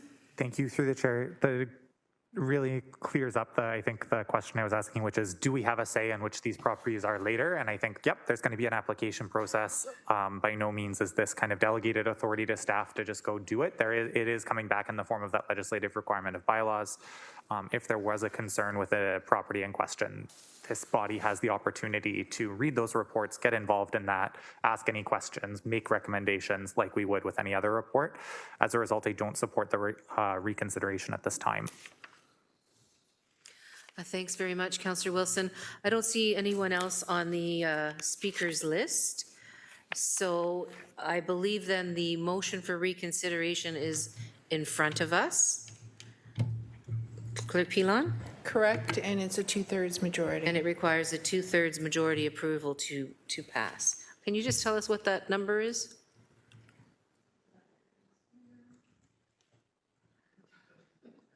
We have Councillor, well, I think we have a full council.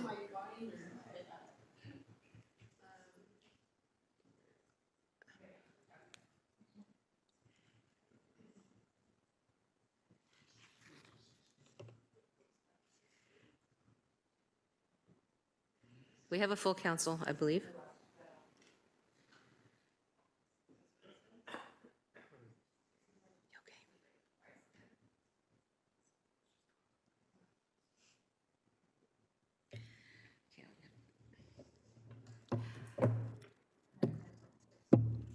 So it'd be 11 members.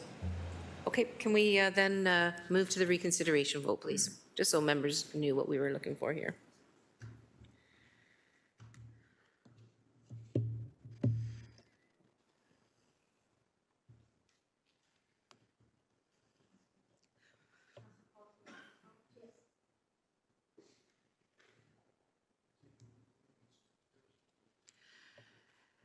So the motion is defeated 4 to 12 for in favor, 12 against. Thank you. So now we're back to, I believe, Councillor Nan's motion.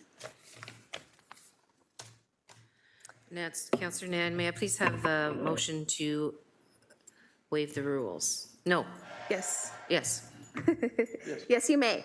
And so it's moved by myself and seconded by Councillor Maureen Wilson that the rules of order be waived to allow for the introduction of a motion respecting public notice respecting a bylaw to authorize the undertaking of the climate change mitigation adaptation works on private residential property as local improvements under the Better Homes Hamilton program. And the reason it's coming forward as a waiving motion is there's some urgency to address this housekeeping matter that enables the council and corporation to be in, what do you call it, compliance with our own bylaws. Thank you. Thank you. Any discussion? We have the vote up then on the waiving of the rules?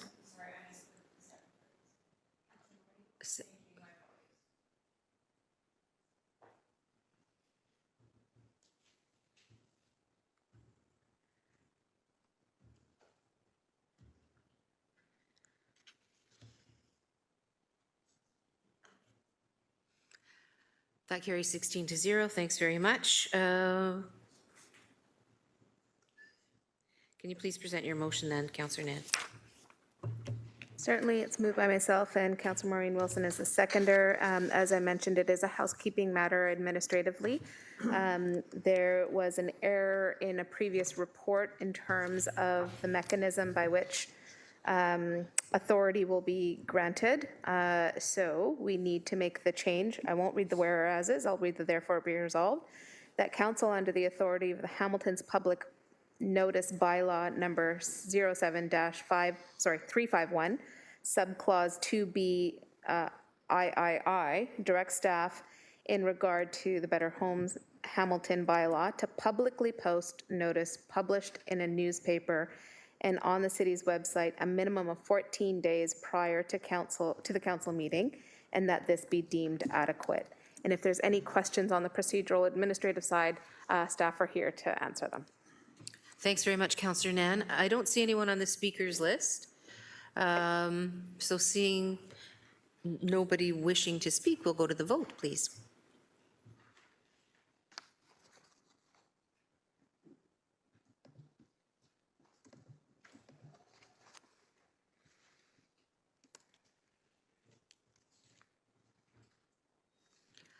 And that carries 16 to 0. Thanks very much. We're now on to 8.2, which is a notice of motion by Councillor Clark. Thank you, Mayor. The notice of motion reads that city staff be directed to investigate the financial impact to the city of Hamilton should Hamilton Renewable Power Inc.'s losses continue, which would result in a windup of the corporation, and report back to the Audit, Finance, and Administration Committee. I would like to move to waive the rules, and that waiver motion was moved by myself and seconded by Councillor Wang. Thank you. No debate. I don't see any speakers to waive the rules on this one. Councillor Maureen Wilson. Thank you, Chair. Through you to perhaps to GM Can. Is there an urgency in terms of, or I think it's probably more important that I ask the mover. My apologies. If I could ask the mover of the motion the urgency for waiving the rules and why considering this action now. Thank you. Councillor Clark.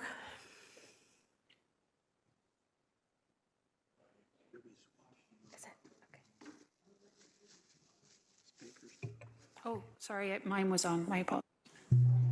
There it is.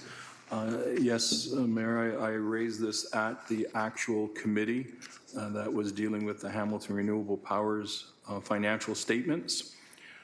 We have now had 3 years of financial losses, and it's important that we have staff review this. So while some may not deem that to be urgent, I think it is.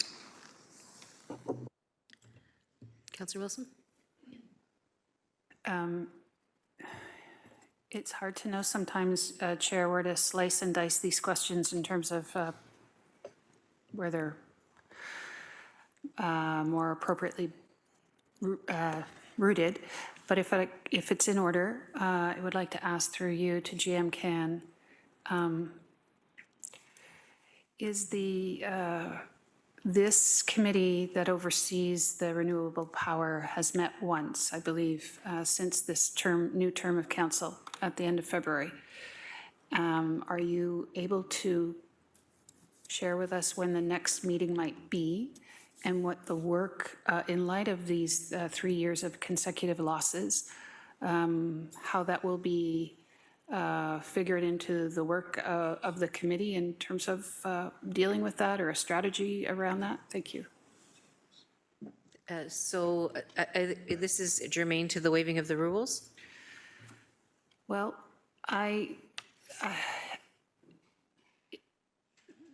that is the splitting of hairs because, of course, I think I'm concerned about the losses. However, I also believe that we should allow the committee charged with this to enable them to do their work and to bring recommendations back. And I know there's not that staff time is important. I just want to make sure that they're using their time to try and strategically deliberate about this rather than do this. So that's why I'm trying to get a sense of what the commission is. We'll allow this to go through and then we'll get back to the actual motion to move to waive the rules. Jim can you shed any light? Through the chair to the Councillor Carlisle Can, General Manager of Public Works, and also the President of the Hamilton Renewable Power Incorporated.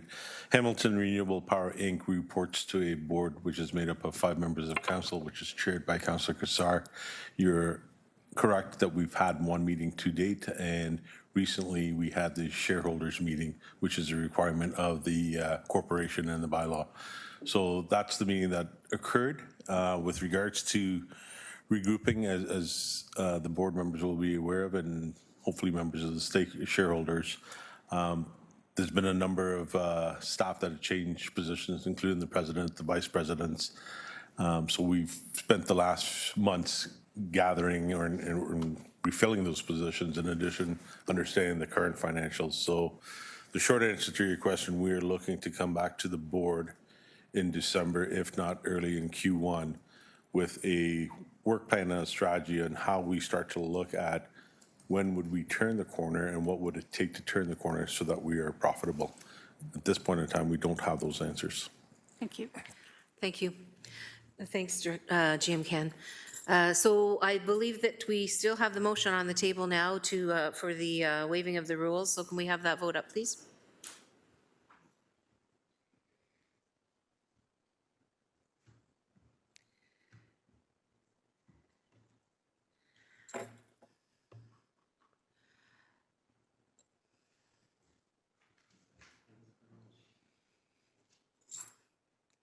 Carry 16-0. Thanks very much. Please go forward then, Councillor Clark, with your motion. Thank you. The motion is moved by myself and seconded by Councillor Wang that staff be directed to investigate the financial impact to the City of Hamilton should Hamilton Renewable Power Inc.'s losses continue, which will result in a windup of the corporation, report back to AF&A Committee in Q1 of 2024. It's important that we remember that the reason that there are the losses is not from any mismanagement. It's not meant to disparage that company's work. It's simply the fact that on the Glanbrook landfill, as time goes on, the methane will go down. So the methane production that comes from organics breaking down and decomposing and putrefying, that creates the methane gas. We capture that methane gas. That methane gas has continued to drop, and there is no foreseeable future where we're going to have an increase in methane gas. The company is aware of that. They mentioned it very clearly in their report, and I think it's important that our finance staff have an opportunity to review what's going on and bring to AF&A in 2024 their thoughts in terms of how we would mitigate those losses with the municipality. Thank you. Thanks, Councillor Clark. Councillor Crutch, please.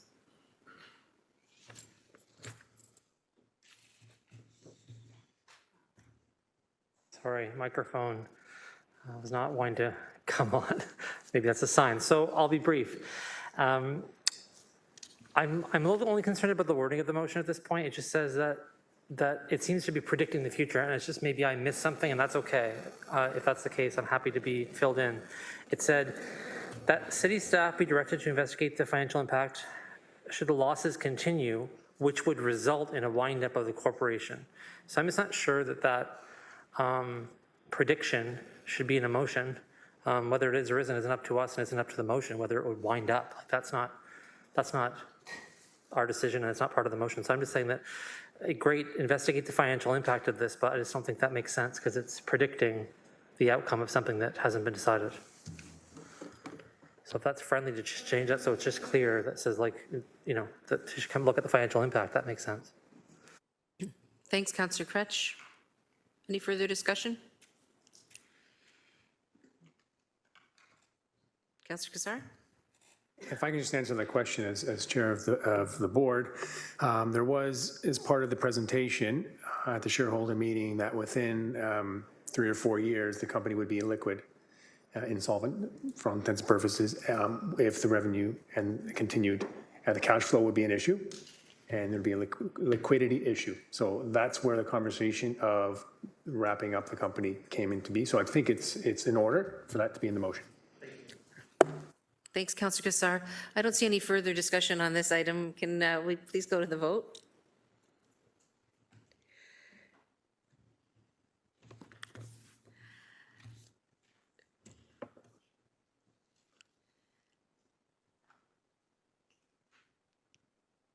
That carries 16-0. Thanks very much. We now have Opposition to the Ministry of Environment, Conservation and Parks proposed changes to its approvals and permissions, procedures for waste management system, stormwater management, and water taking. Councillor Nan, may I please have a motion to waive the rules? Certainly, thank you. It's moved by myself and seconded by Councillor Alex Wilson that the rules of order be waived to allow for the introduction of a motion respecting opposition to the Ministry of Environment, Conservation and Parks proposed changes to its approvals and permissions procedures for waste management systems, stormwater management, and water taking. And the reason for the urgency, Mayor, is that comments must be submitted by municipalities and residents by October 30th. So it's our only opportunity to get council-approved direction. Thanks very much. Any further comment on the waiving of the rules? Seeing none, we'll go to the vote, please. Thank you.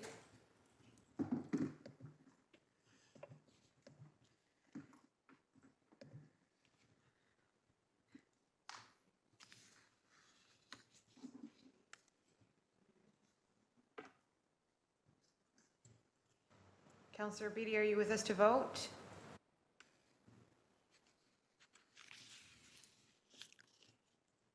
Carries 15-0. Thanks so much. Please go ahead, Councillor Nan, with your motion. Thank you, and it is moved by myself and seconded by Councillor Alex Wilson. And I am going to read the whereases, so please bear with me, as I feel it's really important in light of many other decisions being made by the provincial government that we maintain as much public transparency in order to enable public accountability on decisions that are being made.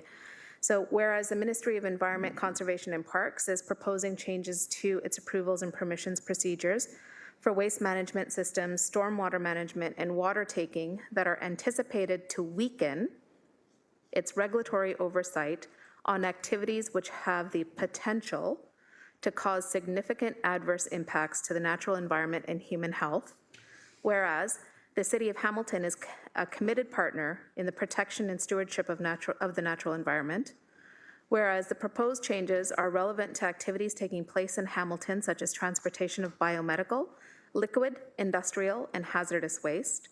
Under the proposed changes, hauling of some types of hazardous waste would be deemed a less complex activity and no longer require strict oversight by the MECP by an environmental compliance approval, and instead only require a self-registration with the Environmental Activities and Sector Registry. And whereas the environmental compliance approval process involves the ministry review and approval, meanwhile the Environmental Activity and Sector Registry program shifts this responsibility completely to the facility. And whereas waste facilities in Hamilton are often located in clusters, so while individually they may be seen to have lower potential impact, according to a past environmental commissioner's report, low-risk facilities still produce impacts to the environment. Indeed, the cumulative impact of several low-risk facilities located closely together, as they commonly are, can be significant. And whereas the proposed changes include increased impacts on stormwater management due to more exemptions to drainage works for roadways and railway construction projects, and whereas the proposed changes would remove the certain water taking limits for construction, dewatering projects that would compromise responsible management of Hamilton's natural waterways, and whereas the proposed changes would remove the requirements for the MECP to notify conservation authorities, which monitor water budgets and work with the City of Hamilton to protect water, of water-taking activities that could affect their conservation areas, and whereas the Canadian Environmental Law Association has stated that having a 700% increase of allowable water taking without permits could have serious implications to watershed sustainability. And whereas the proposed changes to reclassify specific permission procedures will no longer include the right to public participation or appeals via the Environmental Bill of Rights or to the public scrutiny via the Environmental Registry of Ontario.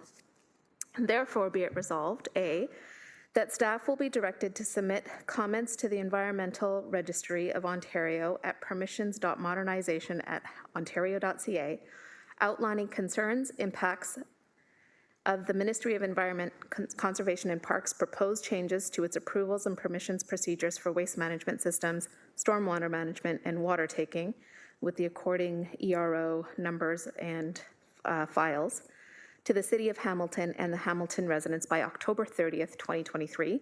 B, that the submissions to the ERO be available on the city's website.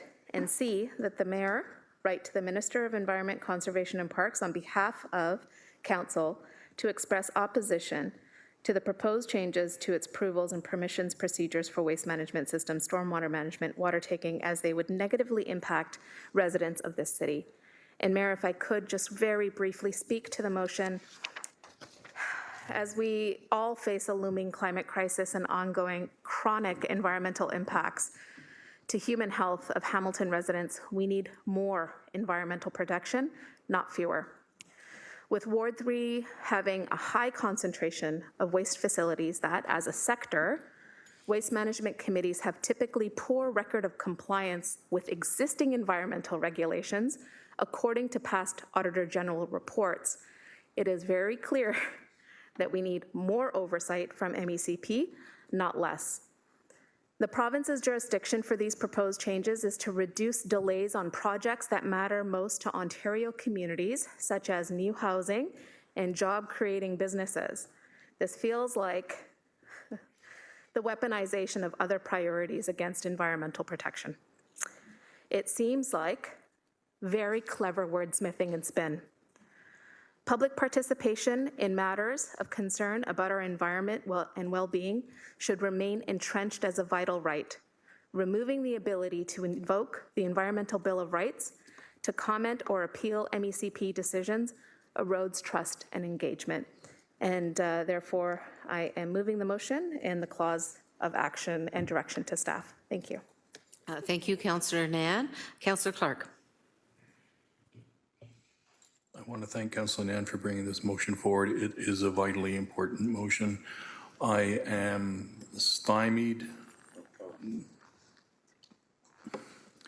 Has the province not learned anything in the last 2 years about public engagement, about the need for transparency? They seem to be rolling back the clock on the Environmental Bill of Rights unnecessarily. When you look at the waste companies, they're all lobbying for deregulation. Deregulation of waste companies and their process is not a good thing for cities, and it most certainly is not a good thing for residents living in those cities. I look forward to seeing the comments from our staff. What is important that we make it known to the province that this is unacceptable. We don't support what they are proposing for all of the reasons that I stated prior. Thank you. Thank you very much, Councillor. Thanks, Councillor Clark. Councillor Alex Wilson, please.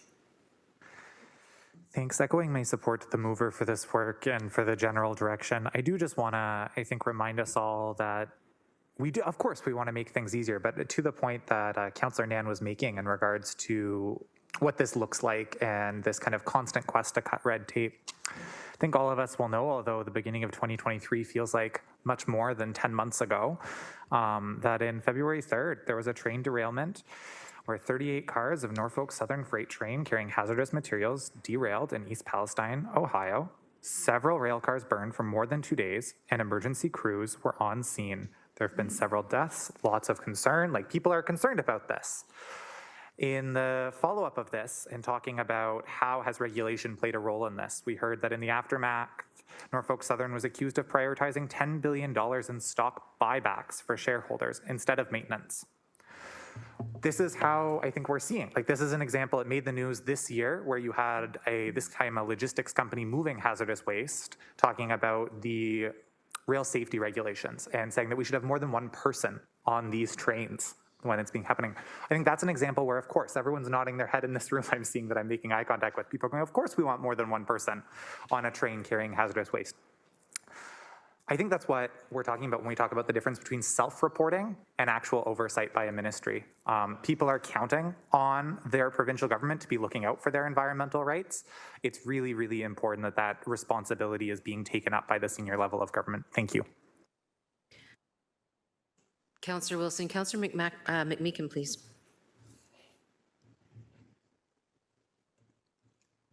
Thanks, Your Worship. This should be another 3VS issue, but it can't be a 3VS issue unless we raise it. 3VS is when the provincial government calls a news conference and says, we're very, very, very sorry. This is one of those issues, and thanks, Councillor Nan, for raising it. Thanks, Councillor McMeekin. I don't see anybody else on the speakers list, so we'll go ahead to the vote on Councillor Nan's motion. Moved by Councillor, or seconded by Councillor Alex Wilson.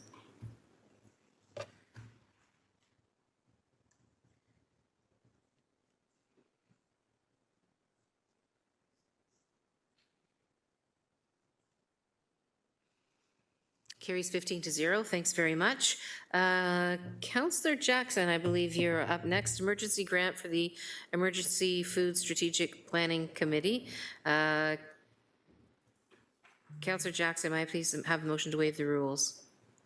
Yes, you may, Mayor Horvath. It's regarding the emergency grant for the Emergency Food Strategic Planning Committee, and I'm looking to waive the rules, please, to introduce this much-needed, timely initiative, please. Thank you. My seconder is Chair of the ECS Committee, Councillor Clark. Okay, thanks very much. On the waiving of the rules, moved by Councillor Jackson, seconded by Councillor Clark.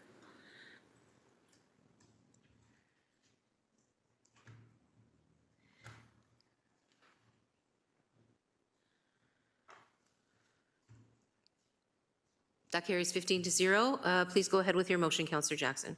Thanks, Mayor Horvath. Moved by myself, seconded by ECS Chair, Ward 9 Councillor Brad Clark, whereas staff were directed to prepare an emergency grant of $625,000 to the Emergency Food Strategic Planning Committee for the October 25th, 23 meeting of City Council that we're in right now. Therefore, be it resolved, A, that an emergency grant of the amount of $625,000 to the Emergency Food Strategic Planning Committee be funded from our tax stabilization reserve number noted and be approved, and B, that the GM of Healthy and Safe Communities be authorized to enter into and execute any required agreements and ancillary documents with such terms and conditions in a form satisfactory to the city solicitor.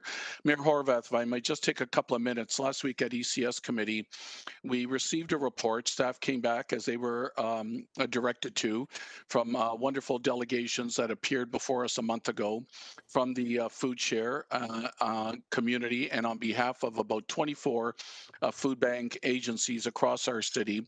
And of course, you'll remember Joanne Santucci, outgoing executive director of Food Share back in May.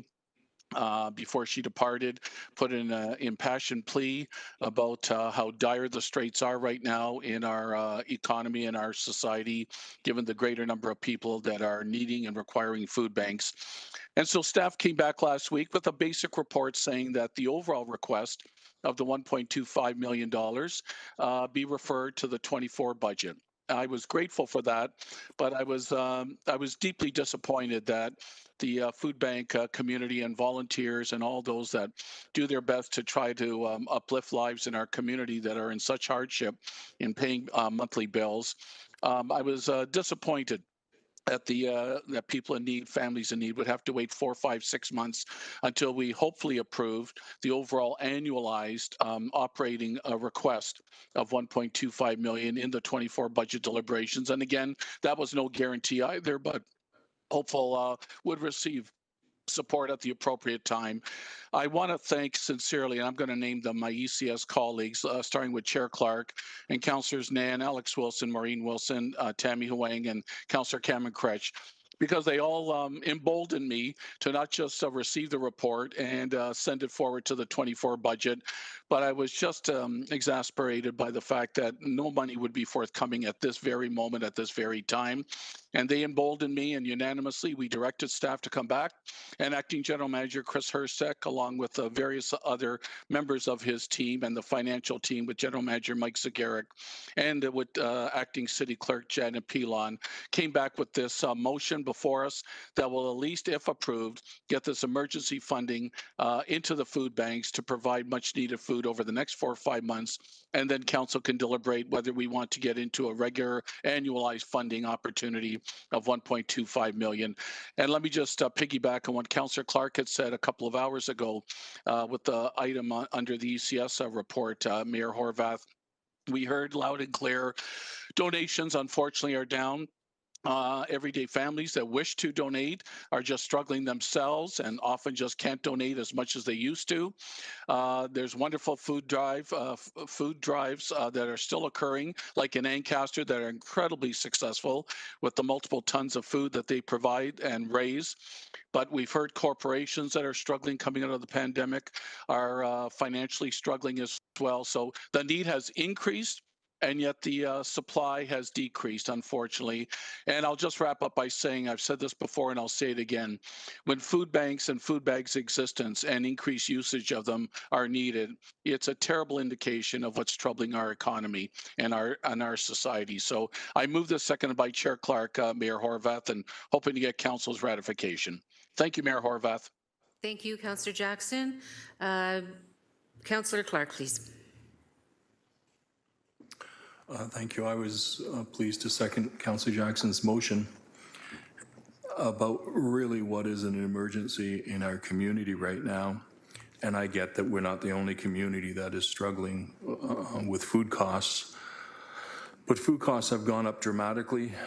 Interest rates on loans have gone up dramatically. Interest rates on mortgages have gone up too dramatically, which has resulted in a drop in disposable income. That drop in disposable income has translated into a serious drop in donations to food banks at a time when in Ontario, food banks are experiencing a 70% increase in people coming to the food banks. We know that to be the case in Hamilton. We know that there are people who simply don't have the income to offset all of the increases in food and all of the increases in simply the cost of living, electricity, gasoline, you name it. Everything has gone up exponentially, and people are truly struggling. And so, while I am usually the guy that says, yeah, this should be referred to the 2024 budget, in this situation, this is really an emergency that is impacting the broader community, and Hamilton Food Share has come to us twice now, expressing their concerns and that their inability to provide the food to all of the different food banks. This will give them an opportunity to purchase the food. This will give them an opportunity to leverage the $625,000 against other larger donations, perhaps from corporations, but it gives them an opportunity to try that. At the end of the day, we need to do this. If we say no to this, there will be a crisis in the food banks. There will be empty shelves, and we will have residents in our community starving. And so this is an important motion, and I thank Councillor Tom Jackson for pursuing it. Thank you, sir. Thank you, Mayor. Thanks, Councillor Clark. Councillor McMeekin, please. Thanks, Your Worship. I want to join the two councillors in their admonitions about this being a priority. You know, you watch the newspapers, or you even watch the news. If you watch the 6 o'clock news, you get indigestion. If you watch the 11 o'clock news, you get insomnia. You got a million of them. But all that aside, the universal anti-poverty clarion call that is emerging is let families eat together. you know? Somebody said to me the other day that there are two definitions of poverty: having all kinds of people around the table but no food to eat, or having lots of food on the table but no one to eat it with. And it definitely is a priority. 4 months ago, the 23 local agencies proclaimed that food bank use was up 39%. This morning, or yesterday morning, the CBC reported that on a national level, the National Food Bank Group is saying on a month-to-month basis, food bank use is now increased to 79%. So it is clearly a priority. Let families eat together. We can help in that cause directly. And like Councillor Clark, I appreciate the fact that we refer a lot of these things, kick it down the road a bit. I'm as guilty of that as anybody. But this is a priority, and we need to act on it today. Thanks. Thanks, Councillor McMeekin. Councillor Maureen Wilson, please.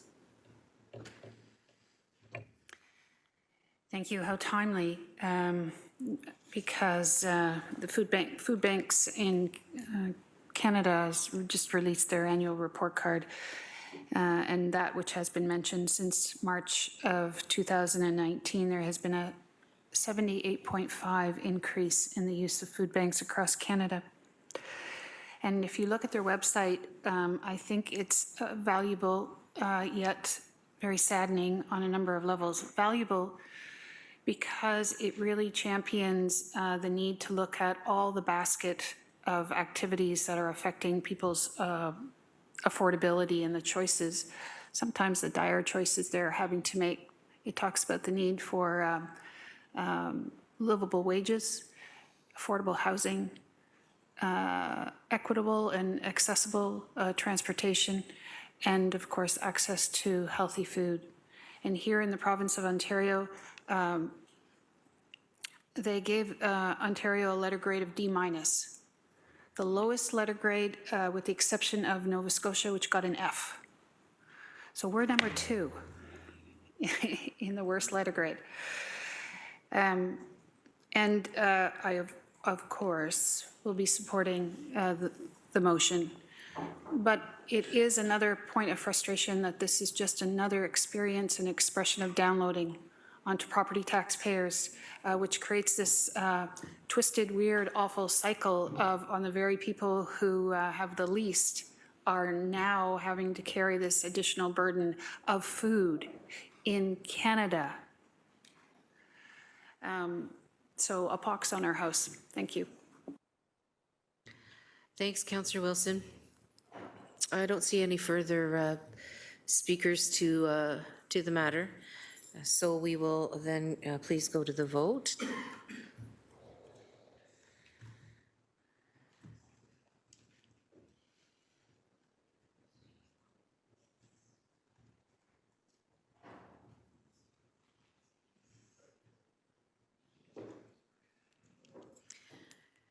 Councillor Jackson, your motion passes 16-0. Thanks very much.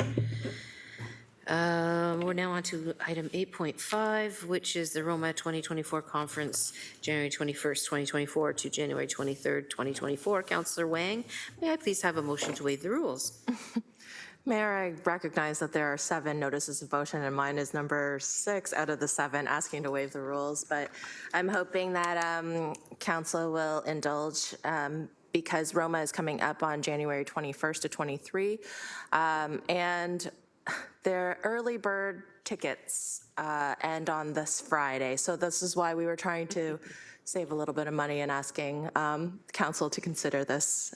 So I think it's moved by myself, and maybe Councillor Tadison is going to second. Yes. Thanks very much. I don't see any discussion on waiving the rules, Councillor Nan? Okay. So we'll go to the vote, please.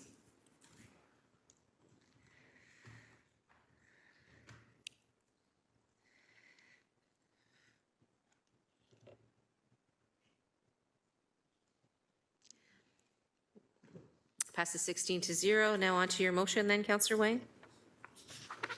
Yes, moved by myself, seconded by also Councillor Tattison, that for the Roma 2024 conference, January 21st, 2024 to January 23rd, 2024, that Councillors T. Huang, myself, and M. Tattison be selected as the City of Hamilton's representative at the Roma 2024 conference, that council assumes all costs associated with Councillor Huang and Councillor Tattison's attendance at Roma from the General Legislative Budget 300100. Thanks very much. Did you want to speak to your motion before we go to the speakers list? Yes, thank you. This Roma is the Rural Ontario Municipal Association, and as I sit on AMO as one of the board members, we're trying to speak and make sure that we're getting good representation for Hamilton at this conference. That's all. Thank you. Thanks very much. Councillor Nam, please. Happy to support. I just thought that through you to General Manager Zagarek, I thought our municipal council representatives to Roma, ONA, and AMO. FCM and AMO were already covered within the legislative budget item, and that there was a blanket motion that ensured that those costs were covered. Jim Zagarek? Yeah, for you, Madam Mayor, I'll have to review if that's the case. I know in the past that council has had to approve the use of the general legislative budget, but I'll have to confirm with staff. It doesn't preclude council confirming the motion that's before, and then going forward, we'll ensure that if that's the case, that these no longer come before council. Thank you. Clerk Pilon had something to add? In the cases of the FCM representative, possibly the AMO, it's for your board meetings. And it's specific in the motion that the costs are absorbed by the general legislative budget for your board meeting attendance. So anything other than that would have to be through another motion. Thank you. Thanks, Clerk Pilon. Councillor Tattison, please. Oh, sorry, Councillor Nam, were you finished? Yes. Okay, Councillor Tattison, please.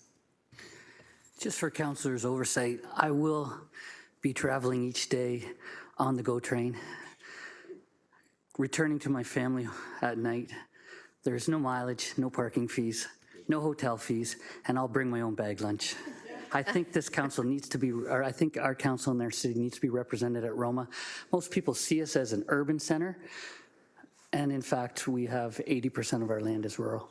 Thank you. Absolutely. Thanks, Councillor Tattison. Don't see any further speakers on the item, so we'll go to the vote, please.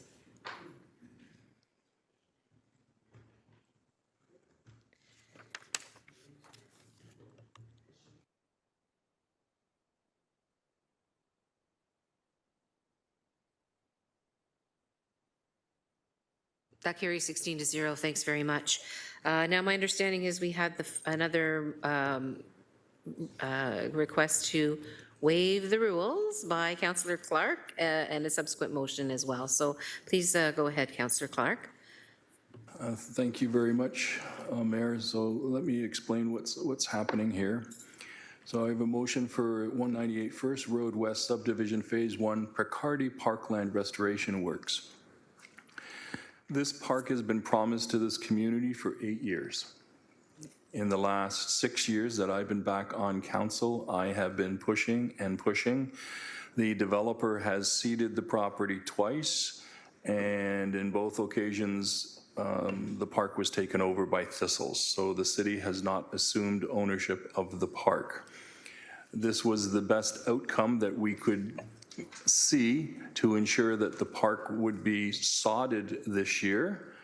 That will enable us to then do the design for the park playground and get all of that equipment built into it.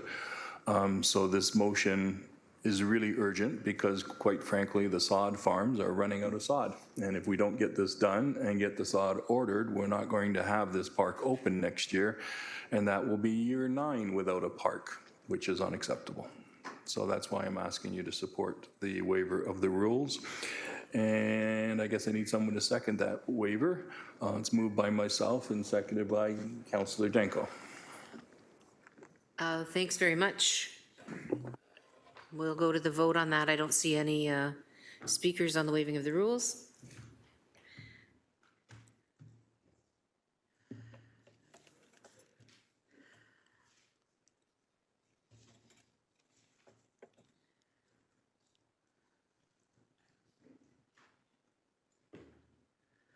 That carries 16 to nothing.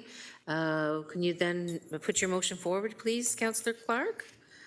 And I don't know whether there's a copy of it that can be put on the screen for people, please.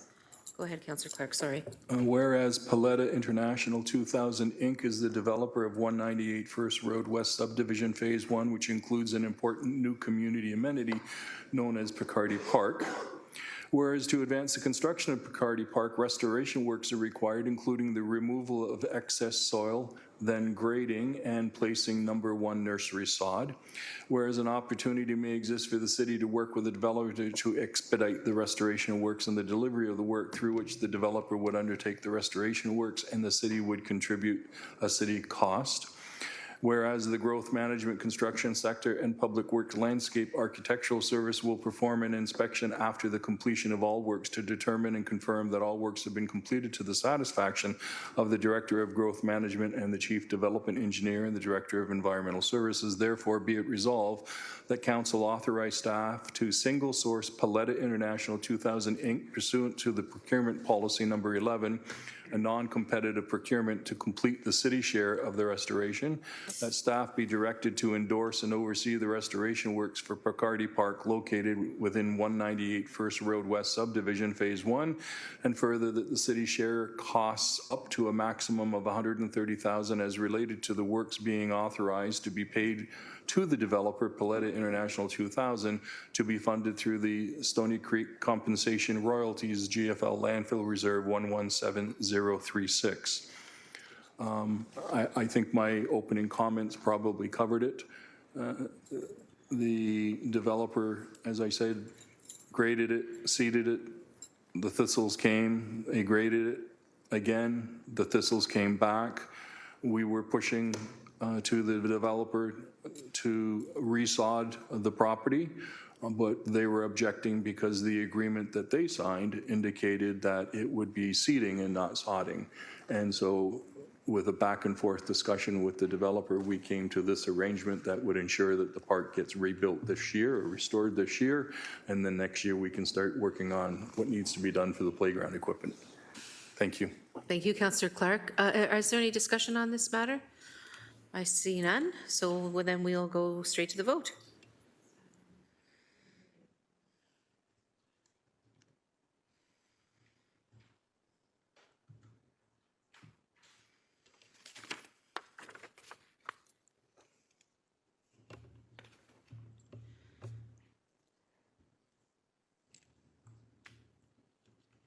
That carries 16 to 0. Thanks very much, all. Council communications, member statements. Statements by members. So folks, it's your time to shine. So please go ahead and indicate if you'd like to make some remarks. Don't see any right now. I wanted to just, Councillor Nan? Not to prevent you from going first, Mayor. If you, That's fine, you go ahead. Okay. I neglected, Mayor, in the previous motion regarding the changes to MECP, to just take a moment to thank Ward 3 Climate Action Coordinator, Community Action Coordinator, Carrie Leclerc, for her ongoing outstanding research and flagging of intersection of work that needs to be on the municipal table that sometimes is in the realm of authority by other levels of government. And I think it's important to recognize staff in this public matter because I want to just reemphasize that Carrie has the privilege of working for my office on a part-time basis. And in the hours that she puts in to my office, majority of her time is dedicated to the residents of Ward 3 in helping them understand the climate and environmentally related health issues that they are contending with and that for far too long have gone unaddressed.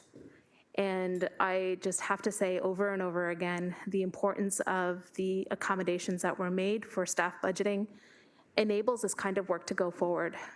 This kind of work doesn't get done by only our constituency assistants.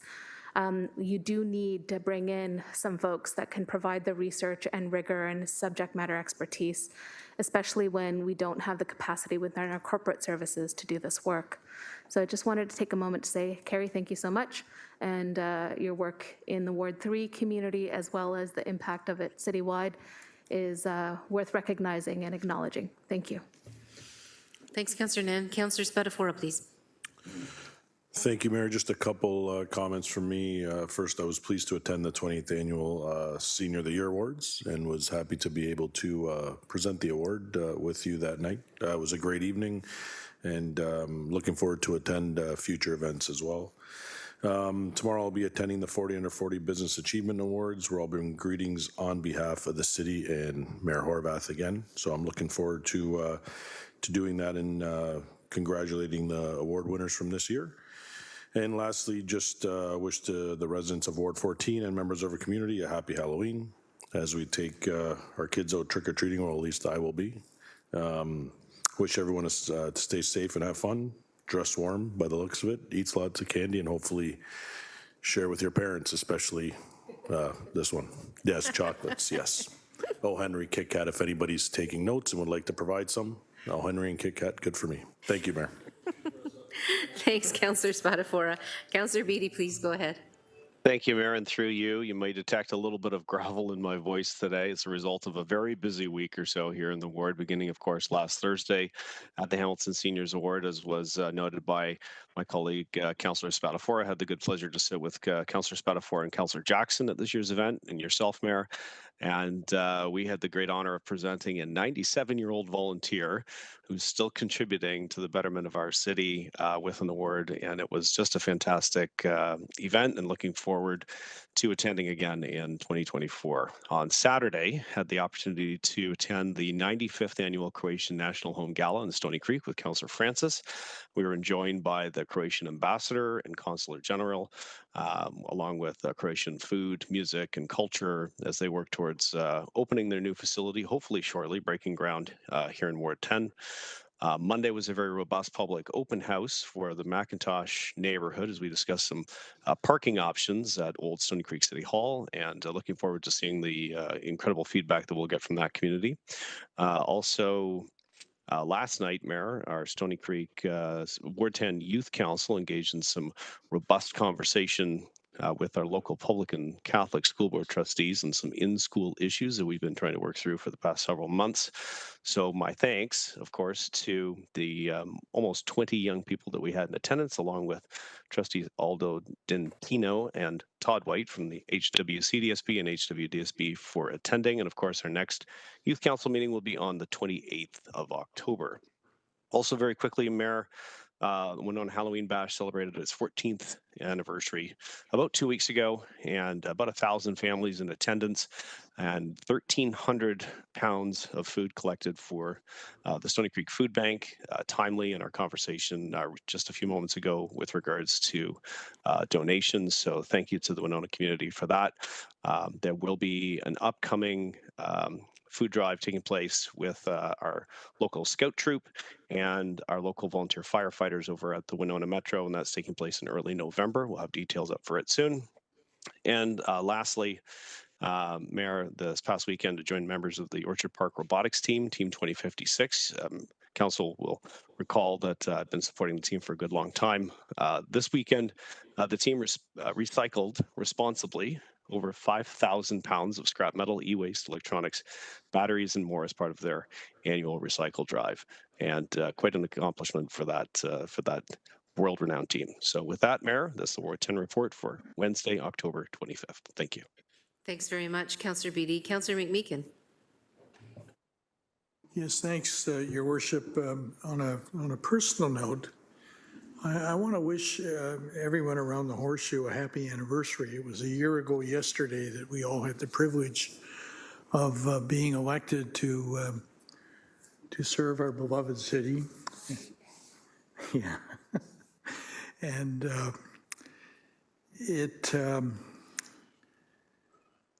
notwithstanding the fact that I've had previously 10 years of municipal experience, it had been 20 years plus that I had the opportunity and the privilege to sit around another municipal table. And I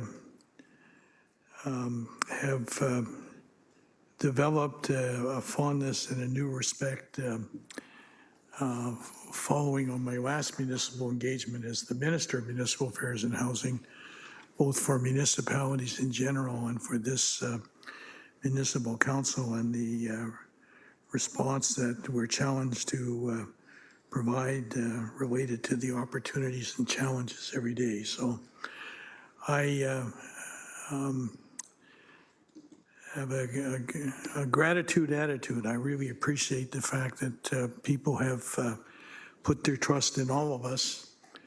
And I'm confident that we will all continue to do our best to ensure that we don't let them down. And so congrats to everybody. And it's been a year. Maybe be as fruitful.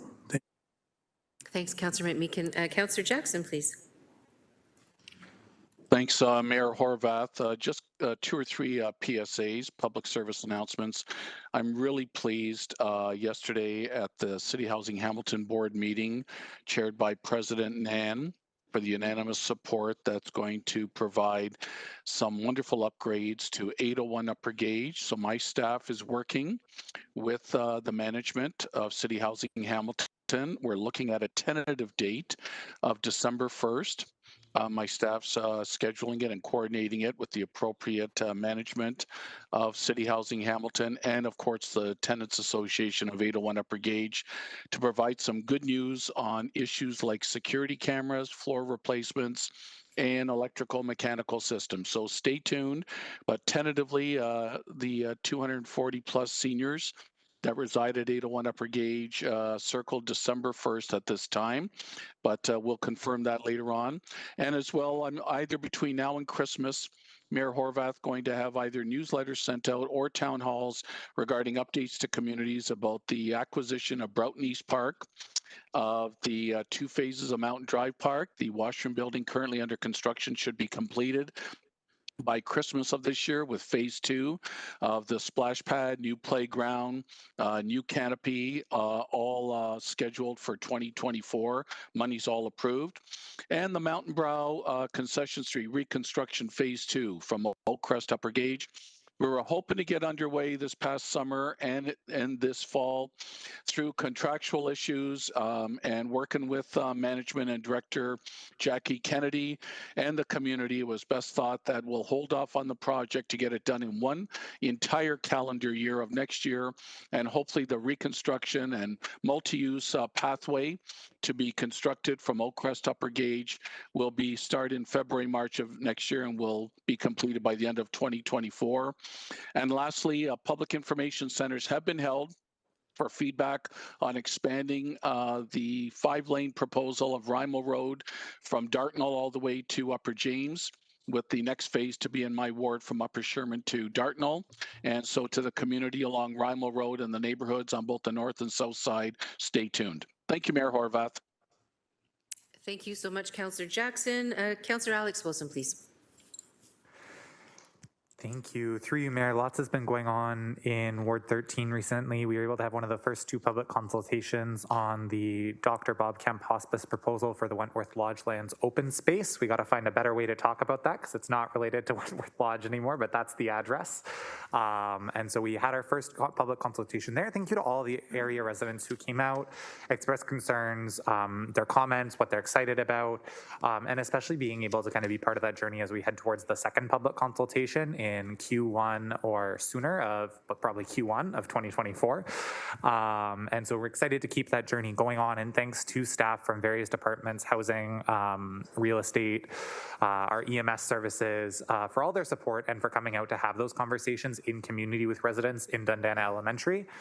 Right after that, we had our launch of our water series that we're calling it in Ward 13 with a event in collaboration with the Dundas Museum.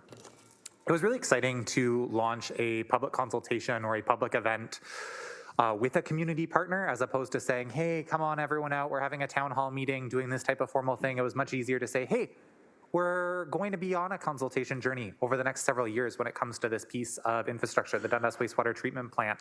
Here's a heads up about what's coming. Here's some of the history of the project that the Dundas Museum has on in their great exhibit, and it's still on until 2024, so folks can still make it out and see that exhibit on the Desjardins Canal that's going on there. We were able to talk about our community's relationship with water, hear from active watershed steward groups like the Stewards of like the Dundas Turtle Watch, like Action 13, as well as hearing from the Royal Botanical Gardens about a bit of a master plan vision. Folks from the Hamilton Remedial Action Plan, Hamilton Harbor Remedial Action Plan table were also there, and just really grateful for all the efforts of water stewards and coming together, talking to community members, and exploring what our town and what our community in Ward 13's relationship is in the water in advance of this big infrastructure renewal. Also, as part of this series, we were able to do a quick walk down by Spencer Creek with Tice Teismeyer from the RBG, talking about the impacts on ecology, and how fitting that I saw my first salmon this morning coming in, just after we talked about, how things like the water quality, the way we talk about our streams, the channelization impact the ability for the salmon to run, which is, if you haven't talked to a Dundas resident recently, it's certainly something every October, November, everyone's out looking for over that Metro Bridge, is to see what's going on, and was able to share some moments this morning with residents having that conversation and seeing that. So that's really exciting that they're here. Looking ahead in our water series, we have 2 events this week, one tomorrow. We still have a couple spots left. We're doing some tours with Hamilton Water at the Dundas Wastewater Treatment Plant. If you're listening or you're in the room and you want to sneak in for one of those spots, they are filling up, particularly the 1:30 tour. They're 45 minutes, they're outdoors, rain or shine. Please wear closed-toed shoes, and if you RSVP with our office, we'll let you know what else you need to bring. The best way to do that is to email ward13@hamilton.ca. And similarly, that's how you'd RSVP for the final event of our water series for right now. We'll probably pick it up again in the new year. We're doing another water walk, this time around the urban section of Spencer Creek as it runs through Dundas, called Meet Spencer Creek, with local watershed, water scientist, watershed volunteer, Carolyn Hill-Smith, who's going to be walking us through, some of our urban interactions with Spencer Creek and what does that mean. Really excited. I think there's so many works that our community is doing in our relationship with water, whether it's the Rotary Club doing the renewal of the creek, the efforts of Stewards of Coots in cleaning it up. This series is really a chance to explore how our community is active today and how our community can be active tomorrow in our relationship with the water, and it's been really, really exciting. So hope folks can make it out to the next couple of events. We're getting ready for Remembrance Day here in the Ward 13 office as well, but that's it for the Ward 13 update today. I will just say, though, on behalf of the Hamilton Conservation Authority, they have these really cool stickers now. If you haven't had a chance to check it out, if you like the Ontario Parks badge system, Hamilton Conservation Authorities is getting in there. I think they're really cool. It's always great to see local placemaking art. And I, coming from that kind of camping, hiking background, sure do love a sticker or a badge to collect. So I'm sure I won't be the only one engaging in that program as well. Thanks, Councillor Wilson. Councillor Tattison. All right. I'd just like to thank the many communities across the city that have welcomed me as deputy mayor this month. I was very busy visiting lots of different wards. I celebrated Latin Canada month celebrations at McMaster. There was a Halloween accessibility fair in Ward 7. I went to RJ Burnside's opening, which is in Ward 10, their opening shop, their consultants. Jamaica Foundation in Ward 6. I'd like to just say that in my own ward, hockey season has begun. You're welcome to come out and see our Junior C Glenbrook Rangers play. And then I guess the last thing is, if anyone needs to be, if any residents, I'd like to welcome and invite all residents of South Mountain out to Glenbrook Municipal Center. If they have any city business to do, you don't have to come downtown. If you need to go in person, you can do many of those duties out there at Glenbrook, and it's a short rural drive, no traffic, no construction. And one last thing I forgot to mention, that I wanted to thank Councillor Wang for jumping on to the Roma with me, and I know that her participation will ensure a hearty report will be provided to all councillors. Thank you. Thanks, Councillor Tattison. Councillor Pauls, please. Thank you. I wasn't going to say anything, and then I remember on Sunday I was really busy. I went to the Hamilton Challenger Baseball Banquet at Carmen, and it was great. And I just want to let everybody know that Inch Park, this year, on 2024, in the spring, we're going to put in most accessible park, the best one here in Hamilton. And it's going to start in as soon as the weather breaks, and then it'll be done by the fall. So I'm looking forward to that. And also, I was, right after, I went to the dedication of the Siena and Bishop dedication of St. Catherine of Siena Roman Catholic Church. These are two churches that combined together, and I want to tell you, the service was amazing. I walked in, it was packed. I think there had to be over 1,000 people there. It was unbelievable, but if you have a chance, I would love you guys to go and look at that church. When you walk in, it takes your breath away. It's open concept, and it just was amazing, and the service was really touching. So again, I want to thank Bishop Crosby and Father Mark Gatto for inviting me. It was a privilege to be there, and I just want everybody to know, if you have a chance, if you drive by and you see this amazing church, you'll know what I'm talking about. So thank you. Thanks, Councillor Pauls. I don't see anybody else on the list. I'm just going to wrap up by saying thank you to Councillor Tattison for the third time for all of the things that he was able to help me ensure that the city had a presence at. I also want to say that if folks aren't aware of the seniors that are living in your wards that might have been honored the other night, it'd be really great to look that information up. It was quite an event, and they came from all over the city. But I know that same night there was another event on as well, and that was the Mum Show. And so that Mum Show is continuing until the end of the month, I believe. The 30th? The 29th. So I encourage people to have a look at the fantastic Mum Show display. The Spectator did a good job of I think, promoting it. It's a really wonderful community event, really, and it's put on by a horticultural team that are just second to none, I think.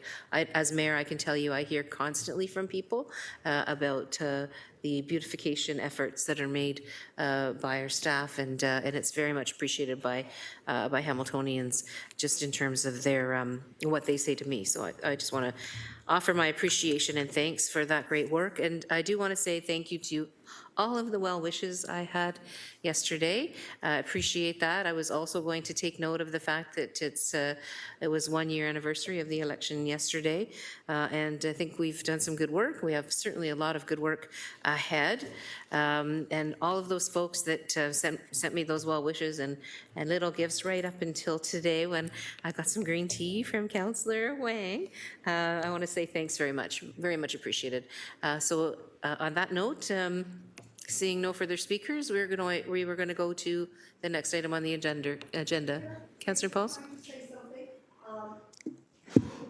I was invited to the seniors, and actually one of my resident won, and I couldn't be there because the Hamilton Police Service had the new hire badge ceremony, and I want to tell you, it was amazing to see those new recruits dedicating their life for the police, and I just want to say that the speech that the chief gave was inspiring.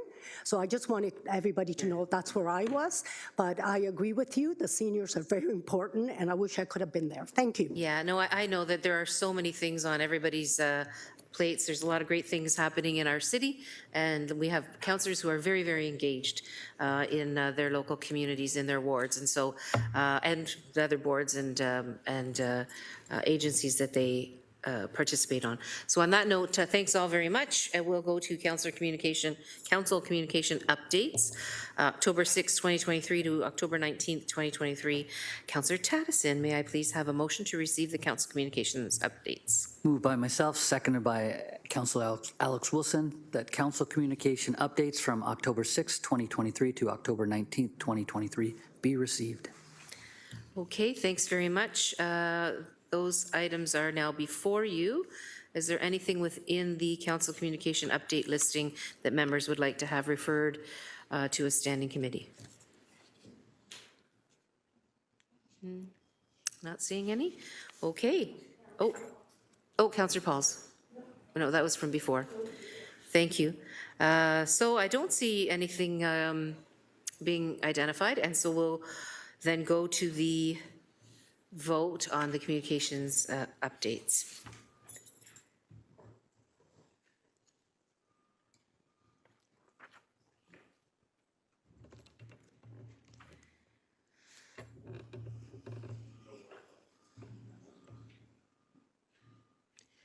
And that carries 16 to 0. Thanks very much. Let's see, private and confidential. We have to move into closed session to receive some advice. So may I have, please, a motion to move into closed session to consider items 11.1, 11.2, 11.3 pursuant to section 9.3 subsection B and D of the city's procedural bylaw 21-021 as amended, and section 239.2 subsection B and D of the Ontario Municipal Act 2001 as amended, as the subject matters pertain to personal matters about an identifiable individual, including city or local board employees and labor relations and employee negotiations. Moved by Councillor Paul, seconded by Councillor Taddison on going into closed session.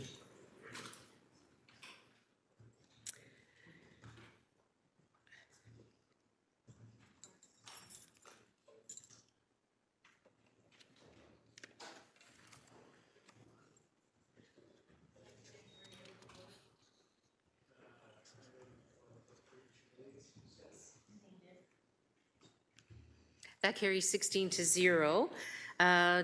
So that's carried. Members of the public, the meeting will continue following the closed session portion of the meeting when you see the members of council rejoin the meeting. Council will wait up to 5 minutes upon reconvening in open session before proceeding with the meeting to provide members of the public and the media time to return. Thanks very much.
Thanks very much. Let me know when we're back up live.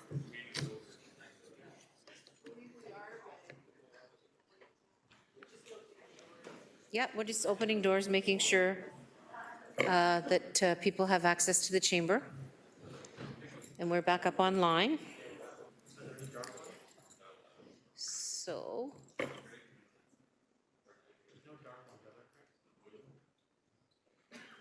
Okay, thanks very much. Members of council, we're now back in open session. Please ensure you're back in the open portal of the eScribe. I don't think we need to wait any longer, so we'll just get back at it. 11.1, appointments to the Property Standards Committee for the 2022 to 2026 council term. Councillor Cassar, would you please present your motion respecting the appointments to the Property Standards Committee for the 2022-2026 council term? Yes, Mayor, I can. It's moved by me, seconded by Vice Chair Mark Tattison. Appointments to the Property Standards Committee for the 2022 to 2026 council term. The following citizens be appointed, commencing October 25th, 2023 until the end of the term on October 26, 2026. Ernest Eberhard, Yannick Kutschmertz, Marvin Largo, Thomas Lofchick, Amy Neal. Thanks very much. We can now go to the vote. My eScribe is not working.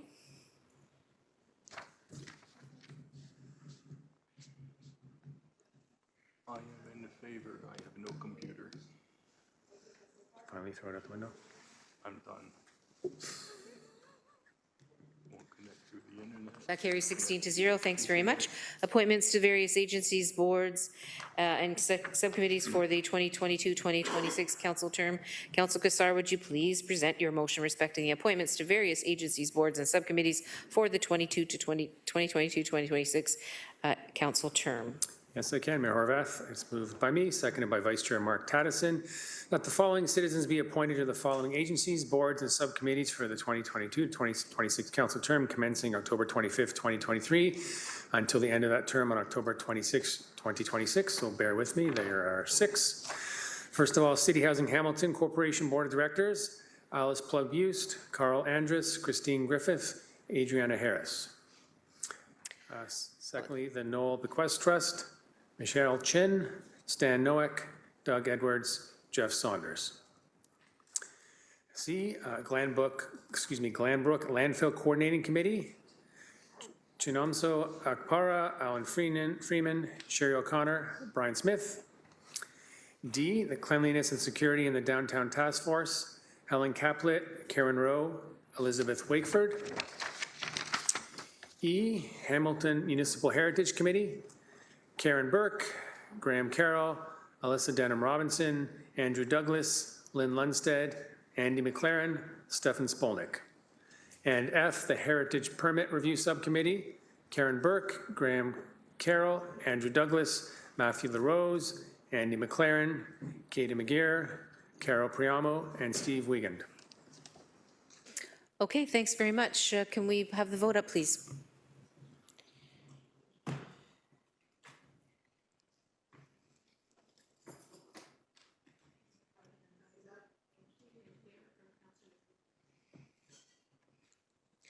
That carries 16 to 0. Thanks all.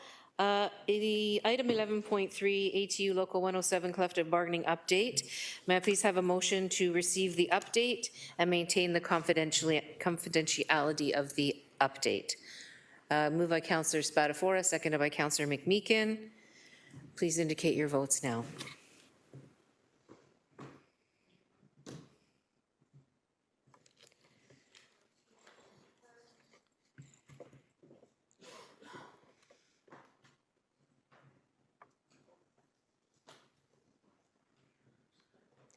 That carries 16 to 0. Thanks very much. We're now on to bylaws and confirming bylaw. Councillor Tattison, may I have the motion on the bills? Moved by myself and seconded by Councillor A. Wilson that bills number 23-200 to number 23-205 be passed and that the corporate seal be affixed thereto and the bylaws be numbered and be signed by the mayor and the city clerk. Thanks very much. We'll go to the vote, please, on the bills, unless there's discussion. There's discussion? Just thanks to Councillor Heritage Alex staff, Wilson. we can vote just a thank you to Heritage staff for the designation and the work. Excellent, thanks, Councillor Wilson. So the vote is up, please.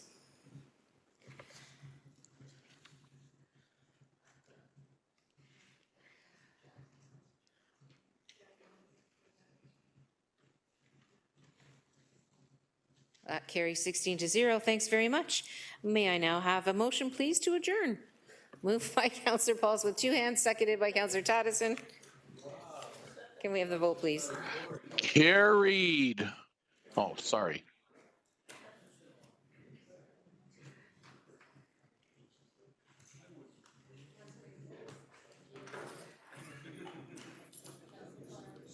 Thank you, Mayor. Thank you. Thanks, Vice. Wow.